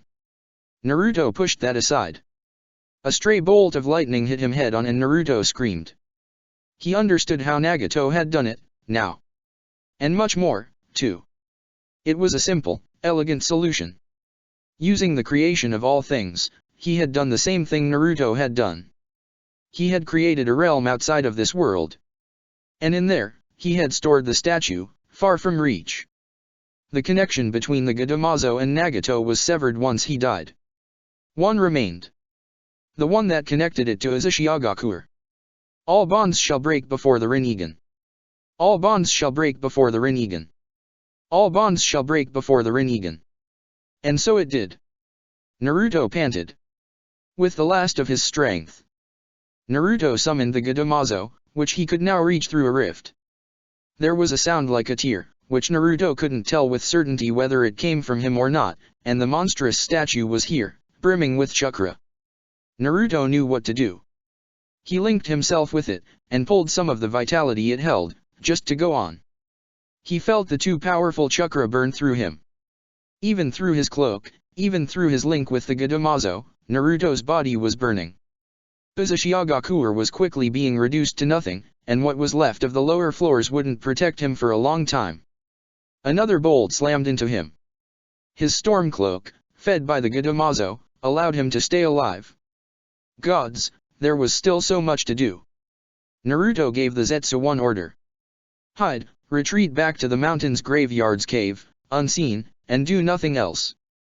Another bolt of light hit him through his cloak, searing his flesh with a cracking sound. Naruto let out a raspy breath, and he fell to a knee. Uzushiagakuer was a true marvel, to endure such a powerful attack for so long. If there had been a way for him to stop the storm, he would have. That was the drawback of the jutsu. But he couldn't. And he had made a promise, anyway. It came first. Naruto stood up again. Silver chains wrapped around his hand, and he would rip the biju away from it, one after the other. They would all reform on Earth, in time, Naruto knew it already. And Earth. From here, up in space, Naruto could see no boundaries. No man-made borders. No war, either. There were just living beings, inhabitants of the same celestial body. Of something called Earth. Without the biju, the Gedamazo wouldn't be able to sustain Uzushiagakuer's regeneration. Uzushio would break apart. Once he removed the three tails, this was confirmed. Nagato's barrier was still in place, and he didn't think he had the time to undo it. Better not to let Hanabi know about it at all. He didn't want her to live with the what-ifs. He had never managed to summon the Gedamazo before today, and wasn't sure he could do it again, if he left it here, anyway. Or what would happen to the biju if the statue got destroyed with them inside. Besides, he was dying already. He could at least finish the job. Naruto pulled the four tails out of the statue. Naruto's vision blurred, once more. Uzushio wouldn't hold. And the four tails had been harder to extract. He focused once more. Naruto pulled the five tails out of the statue. He panted from the effort. Naruto pulled the six tails out of the statue. He was brought down to a knee. Naruto pulled the eight tails out of the statue. Naruto roared. He thought he was being torn apart. Naruto pulled half of the 9 tails out of the statue. He fell to the ravaged floor, racked by pain. Naruto crawled. His body was shaking. He finished with the half of the 9 tails that was still sealed inside Nagato's statue-like body. Done. He was done. He chuckled weakly. Finally. Even if it hadn't been for Nagato's barrier, there was no way he could gather the focus needed to use the Thunder Gates. Not through the pain. Not 10 seconds. The power released was a true marvel, sending his every sense haywire, even as the thunderstorm and the biju's sudden eruption bathed everything in bright light. There was nothing to shield him now, aside from the last remnants of his own chakra and the strength of the statue. He had seen things that most people wouldn't even dare to imagine. He had soared to heights he himself would not have dared to dream of. He had loved, had been loved. More than he deserved. So much more. He had won. Naruto wasn't afraid. He smiled. This has been pretty good. Sorry, Ino, Hanabi. Anko. And you as well, Sasuke. Karen, Sakura. Toru. I'll see you. Uzumaki Naruto died. 9 columns of purple light burned through Azushiagakur. Once they faded away, nothing was left. Chapter 150, Those Who Remain. Many saw the explosion in the sky. And many saw the 9 beams burn through Azushiagakur. Umagakur. Yamanaka Ino stared. Nothing. There was nothing left. Nothing from the bond, either. And the moment it happened was crystal clear. Naruto died. She was sure of it. The feeling that echoed through the bond that felt more and more like a tapestry of the dead was unmistakable. Like falling headfirst through icy waters. The same way she had been so sure that Toru had died. That Sakura died. That Karen died. Naruto was gone. He was gone. No fucking way. Not him. Not him. Not Naruto. There was so much they still were supposed to do. So much she still wanted to say. She closed her eyes and collapsed. Then only, she started screaming. No. It was a heart-wrenching scream. No. No no no no no no. Her scream was an incoherent sound that tore her throat apart. Her hand shattered the stone under her. It didn't do anything for the pain. She was still screaming. Someone pulled her bloody hands away. Ino whirled around in rage. That was Hanabi, one of the 3 other people, 3, not 7, as it should be. She could feel through the now ripped apart bond. Hanabi, who had made an impossible shot. Ino had been angry, then, but she could put it aside still. Hanabi, who had summoned all of them to UMI, right after. Hanabi, who had done what Naruto had asked her to do and had summoned all of them away from Uzushio in the first place. How could you? Ino asked, instead of all the things she wanted to shout. She knew the Hyuga well, she knew exactly where to push to hurt. How to make her nothing more than a sniveling wreck. But it wouldn't do anything, either. It would just make her feel better for a moment, and then worse. And Hanabi was already crying, anyway. Ino tried to push down on her own rage. Hanabi didn't deserve that. Why? Ino asked again. Why did you do it? Hanabi just shook her head helplessly. I couldn't refuse. Hanabi said at last, quietly. If staying there would have changed things, I would have done so gladly. The only other conscious person here began speaking.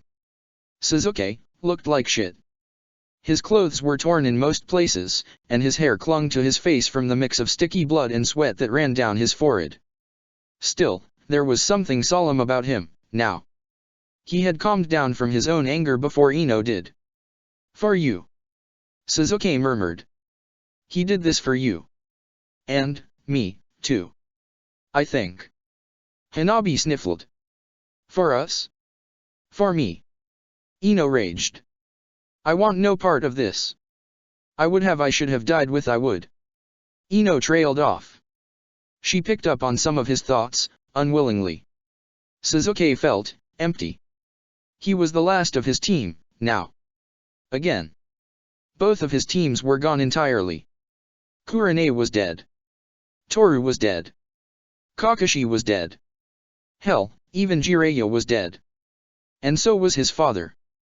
Was Sasuke cursed, he wondered? Now. Sakura was gone. And Naruto was, too. Before they could even. Hanabi looked just as lost. She felt numb. She was hurt, she felt alone. Ino was angry. At Nagato. At the world.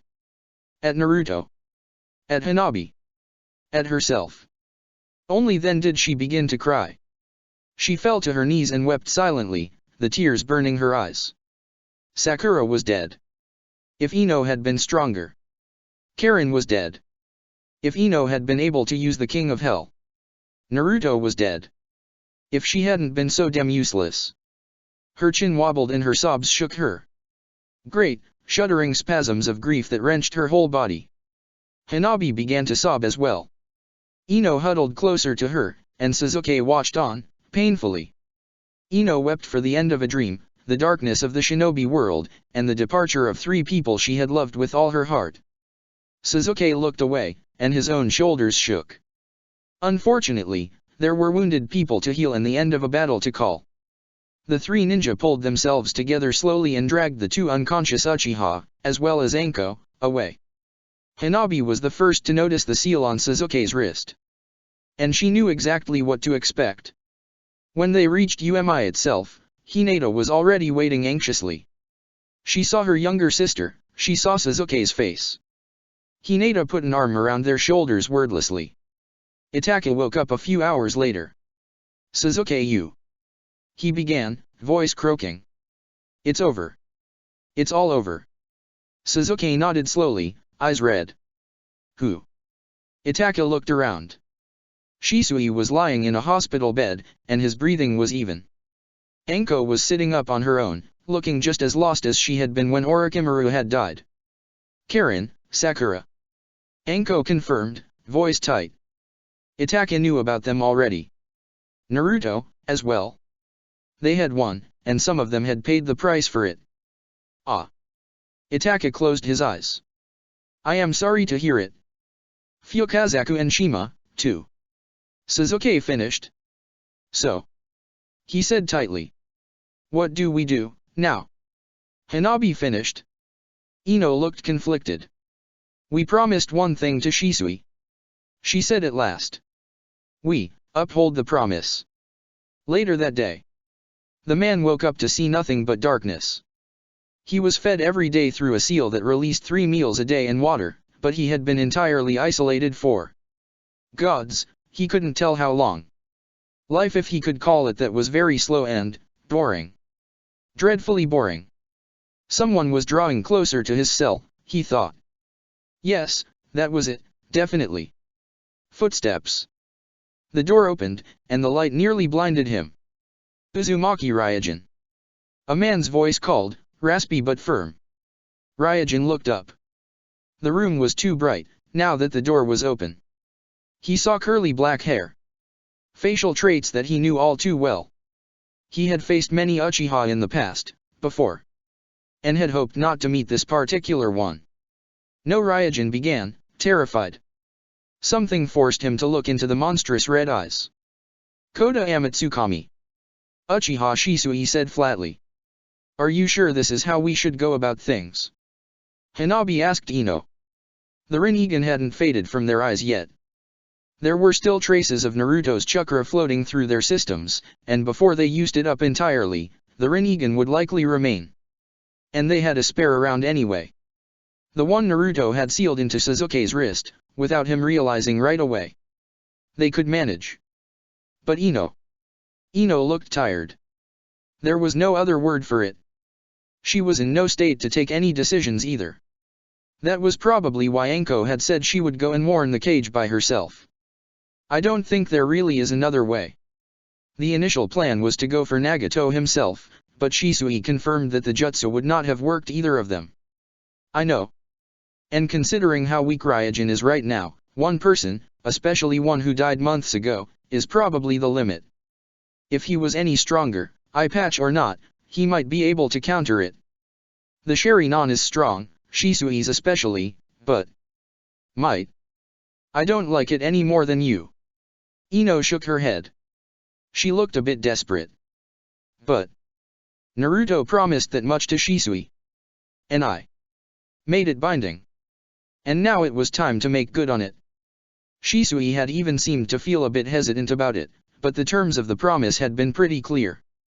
"I know, Ino." Hanabi nodded. Naruto was the one who insisted on it. That's what he wanted, too. I'm very glad to see him again," of course Ino blubbered. "But the others?" "I know." Hanabi said quietly. "But the eye will still remain. We can still find a way, in time. With him, as well." Yeah. Ino nodded, trying to stop the tears. She didn't manage. The prisoner whispered the name of the jutsu, thinking of only one person. The eye that he now unknowingly bore had replaced his own. He did not notice anything peculiar about his eye, for an eye patch had been put over it. And what did it matter, anyway? Ryujin knew what he had to do, anyway. And it was the only thing that made sense, in this eternity of waiting. He dismissed the thoughts about Uchiha Shisui. What did he care about that leaf bastard? But speaking about caring, there was one person he still cared about, despite everything. And he knew that he could bring him back. His brother, his equal. The one he had grown up with, and faced so much danger with. The only person he could trust. He knew how to do it, even though he could not remember why.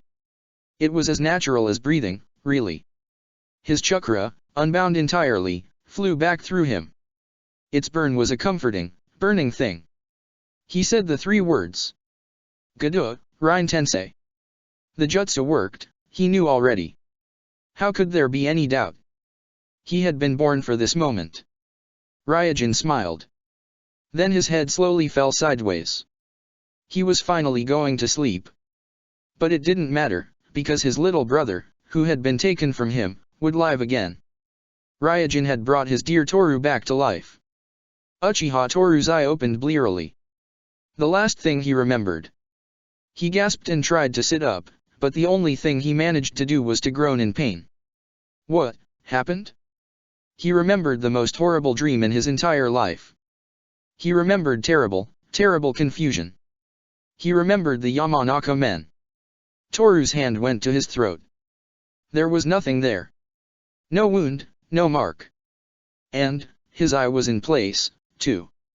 He felt his bile rise up. Where was he? He was laying on a bed, and feeling very sluggish.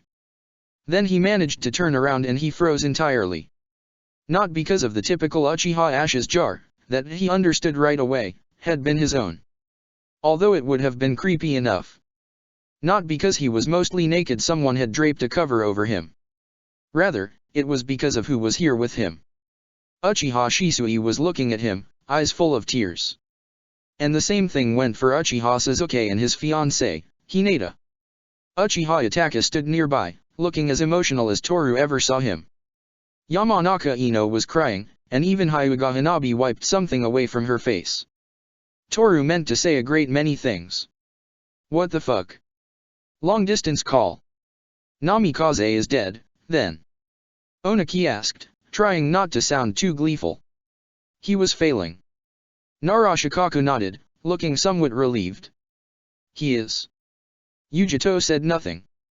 Anko had told her in person, anyway. She knew already. Mei knew as well, because Anko had called her right after that. With Naruto gone, the power plays between Konoha, Suna, and IWA were likely to start. Which was why the others needed to present a stronger, more united front. Fortunately, Naruto had picked his allies well. Hold your horses. Anko said dryly. This changes nothing. Indeed. Mei confirmed. The alliance still stands. Bah. Onaki chuckled, now in a merry mood. What need does IWA have for it? And for that matter, what use does Suna have for it? Chigusa said nothing, weighing her options. No matter what you decide to do. Tsuchikage. Yujito finally spoke. The Omikuri alliance still stands. Of course, of course. Onaki laughed, and the sound made Anko pinch her lips. I wasn't about to forget that. Very well, IWA won't leave the alliance. For now. The message was clear. And Onaki would undoubtedly prepare himself. And from the looks of it, so would Suna. In terms of military strength, Kyumo was a shadow of its former self. Kiri had been weakened too, although not anywhere to the same degree. And Konoha. Konoha was still strong. Would it be war again? In truth, Naruto's death changed everything. And of course, he had to leave the mess to her. Orochimaru's student, indeed. 3 days later. Uzumaki Nagato killed. Yamanaka Ino, Mise Hinban. My name is Yamanaka Ino. Today, I can report to people all over the world that the Allied operation that has been conducted 3 days ago has successfully killed Uzumaki Nagato, the leader of Akatsuki, and a terrorist who's directly responsible for the murder of thousands and thousands of innocents, as well as the latest Great War. It was only over a month ago that the village of Kyumo faced the most direct attack a great village had ever seen. The images of that day are seared into the survivor's memory. A man descending from the clouds, and a wave of pressure. Smoke billowing up, and the wrecked remains of the world's strongest village. And this is the tragic sort of event people in smaller villages had to face silently, until now. No more empty spots around a table. Children, forced to grow up without their mother or father. Brothers, sisters, friends gone. In the wake of such tragic events, it is time for the world to come together. And to stay together, without needing the threat of a man that this very system has created. Because Uzumaki Nagato is simply a product of this broken peace. To face his threat, the nations came together. Shinobi from all over the land offered their neighbors help. No matter where they came from, they were united as one. And at Umegakure's direction, the allied shinobi forces launched a targeted operation against Nagato's fortress. The joint land forces and navy provided the firepower needed for a small team of shinobi to carry out the operation. We suffered losses. Still, Uzumaki Nagato and his followers, including Uchiha Obito, Sasori of the Red Sand, Hashio Yasuhiro, Hyaganiji, Deidara of Iwa and Yuki Haku died during the battle. For decades, the organization has been responsible for attacks, plots, murders and wars. Their deaths mark a significant achievement. And yet, their deaths do not mark the end of our alliance. Because there is no doubt that the world will continue to see a fair amount of people like Nagato, should it not change. Going forward, it is essential that all of the nations continue to work together in order to fix the root issue. That is why Mitarashi Anko, leader of Umegakure and of the alliance, calls for the 5 Kage to maintain the current alliance. Imperfect as it will likely prove to be at times, before it shapes up to become something that we have hopes will last for a long, long time. All of us understand the costs of war. It is now time to learn about the costs of peace. Today, we give thanks to the countless shinobi who have worked tirelessly to achieve victory. We give thanks to the men and women who helped carry out this operation, who protected our homes, and have borne the heavy weight of duty. We shall not forget you. Uchiha Toru read the newspapers absent-mindedly. The article was somewhat impersonal, but none of them had had any desire to change that. Neither he nor Hanabi had been in any sort of mood to draw comics, either. Of course, they had some in reserve, but it felt more sober that way, considering the type of article it was. He sat in the room with Hanabi and Ino. Itake, Suzuki, Hinata, and Shisui had left already summoned by Hanabi near Konoha. The only way they would be able to come back would be through the same means. At least until Toru finally managed to reverse engineer the way to apply the seal onto them, from Naruto's haphazard notes. Naruto, who was? He pushed the thought aside. He was doing a lot of that, since Naruto had taken the time to write notes out, in case anything happened to him, but he had seemingly forgotten that not everyone had been studying the arts for more than a decade. Suzuki was still an outsider, despite the world being much more open, so the role fell upon Toru. He was far from being good at the sealing arts, but he could learn, if needed. Hopefully, with Hanabi's help, it wouldn't take them too long. Ino had seen through Naruto's entire set of memories once or twice by now, so her help went a long way with that. It wasn't a perfect solution, though, since there were lots of holes in her own knowledge. Well, at least, the gate network still worked. Apparently, Orochimaru and Naruto had planned for this, too. They would have been in deep shit, otherwise. Given enough time, all of the artifacts could likely be reverse engineered. Given enough time. Gods, if only Karen were still here. Toru stared a bit absent-mindedly at his own hands. They were pretty pale, except when he flexed them. Then blood rushed through them, coloring them red. How strange it was. All of this. What was a man, even? Nothing more than a too smart for his own good monkey. A miserable little pile of lies. Or maybe that was just him. He knew he was a bit changed by dying. But he would be fine, in time. Because unlike Sakura, he was at least. And this time, Ino had all but forced him to go to therapy. Then she had dragged the rest of them to that woman, named Kazumi, screaming they needed it, all of them. Ino included. Maybe she was right. The last thing he felt like doing was talking to someone about his own shit, though. That included dying and coming back to life. He still did it. Toru knew exactly where bottling shit up had led him already. Are you okay? Toru's eye shot up, and he stiffened in answer. He didn't have any weapon on him, did he? He felt so vulnerable. But it turned out to be just Hanabi. Do you want to eat something? She asked quietly. The answer came almost unbidden. No. He felt a bit nauseous at the idea of food, really. Definitely not. Maybe you should eat more, still. Toru felt a bit of irritation rising. What did she know about it? Maybe I'm not hungry, still. He grunted in answer. Even then. Why should I? Toru bit back a harsher retort. Because you're going to fold like a sheet of paper in the wind when we finally resume practice, otherwise. Hanabi simply said. He stared. A chuckle escaped Toru, despite himself. And later on, he forced himself to eat something. Toru steeled himself. It had taken him 3 days to muster the will to even see people that were not from the group. The group, who was missing. Now that he was in the main square and people recognized him. There was no turning back. He heard them mutter in disbelief. He continued to walk, headed to a little coffee shop. Not so little anymore, apparently. Some time had passed already. Was she older than him, now? Toru's hands felt clammy. What the hell did you say in this sort of situation? Sorry I got myself killed, haha, but I'm all good now. By the way, you got a boyfriend, or? Why, you ask? Well, I'm single, and ready to mingle. Fuck no.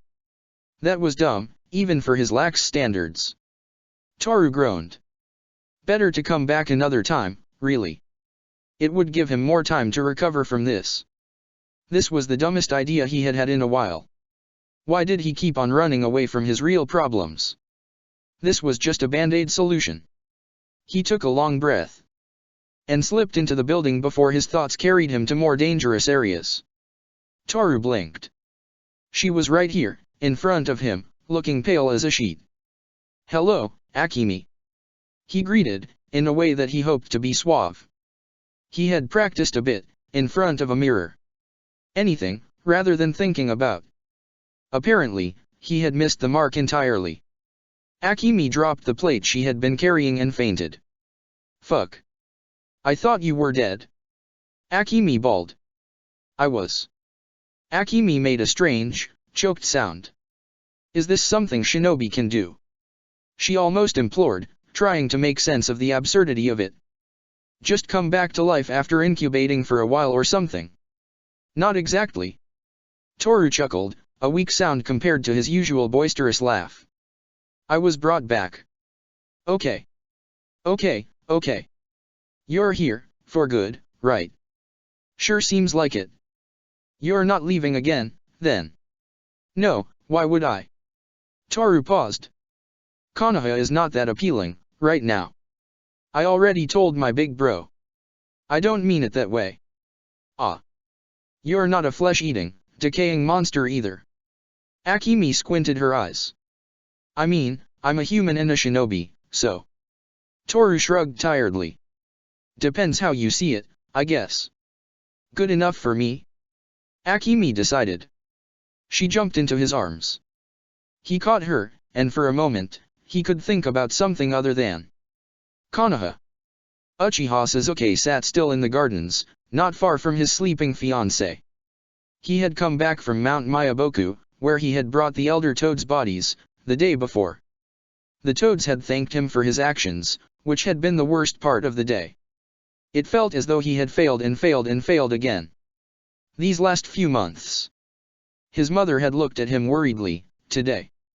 There was not much he could say about it. Itaka didn't, but there was still some frustration there, concerning the way he had sent him off during the last battle.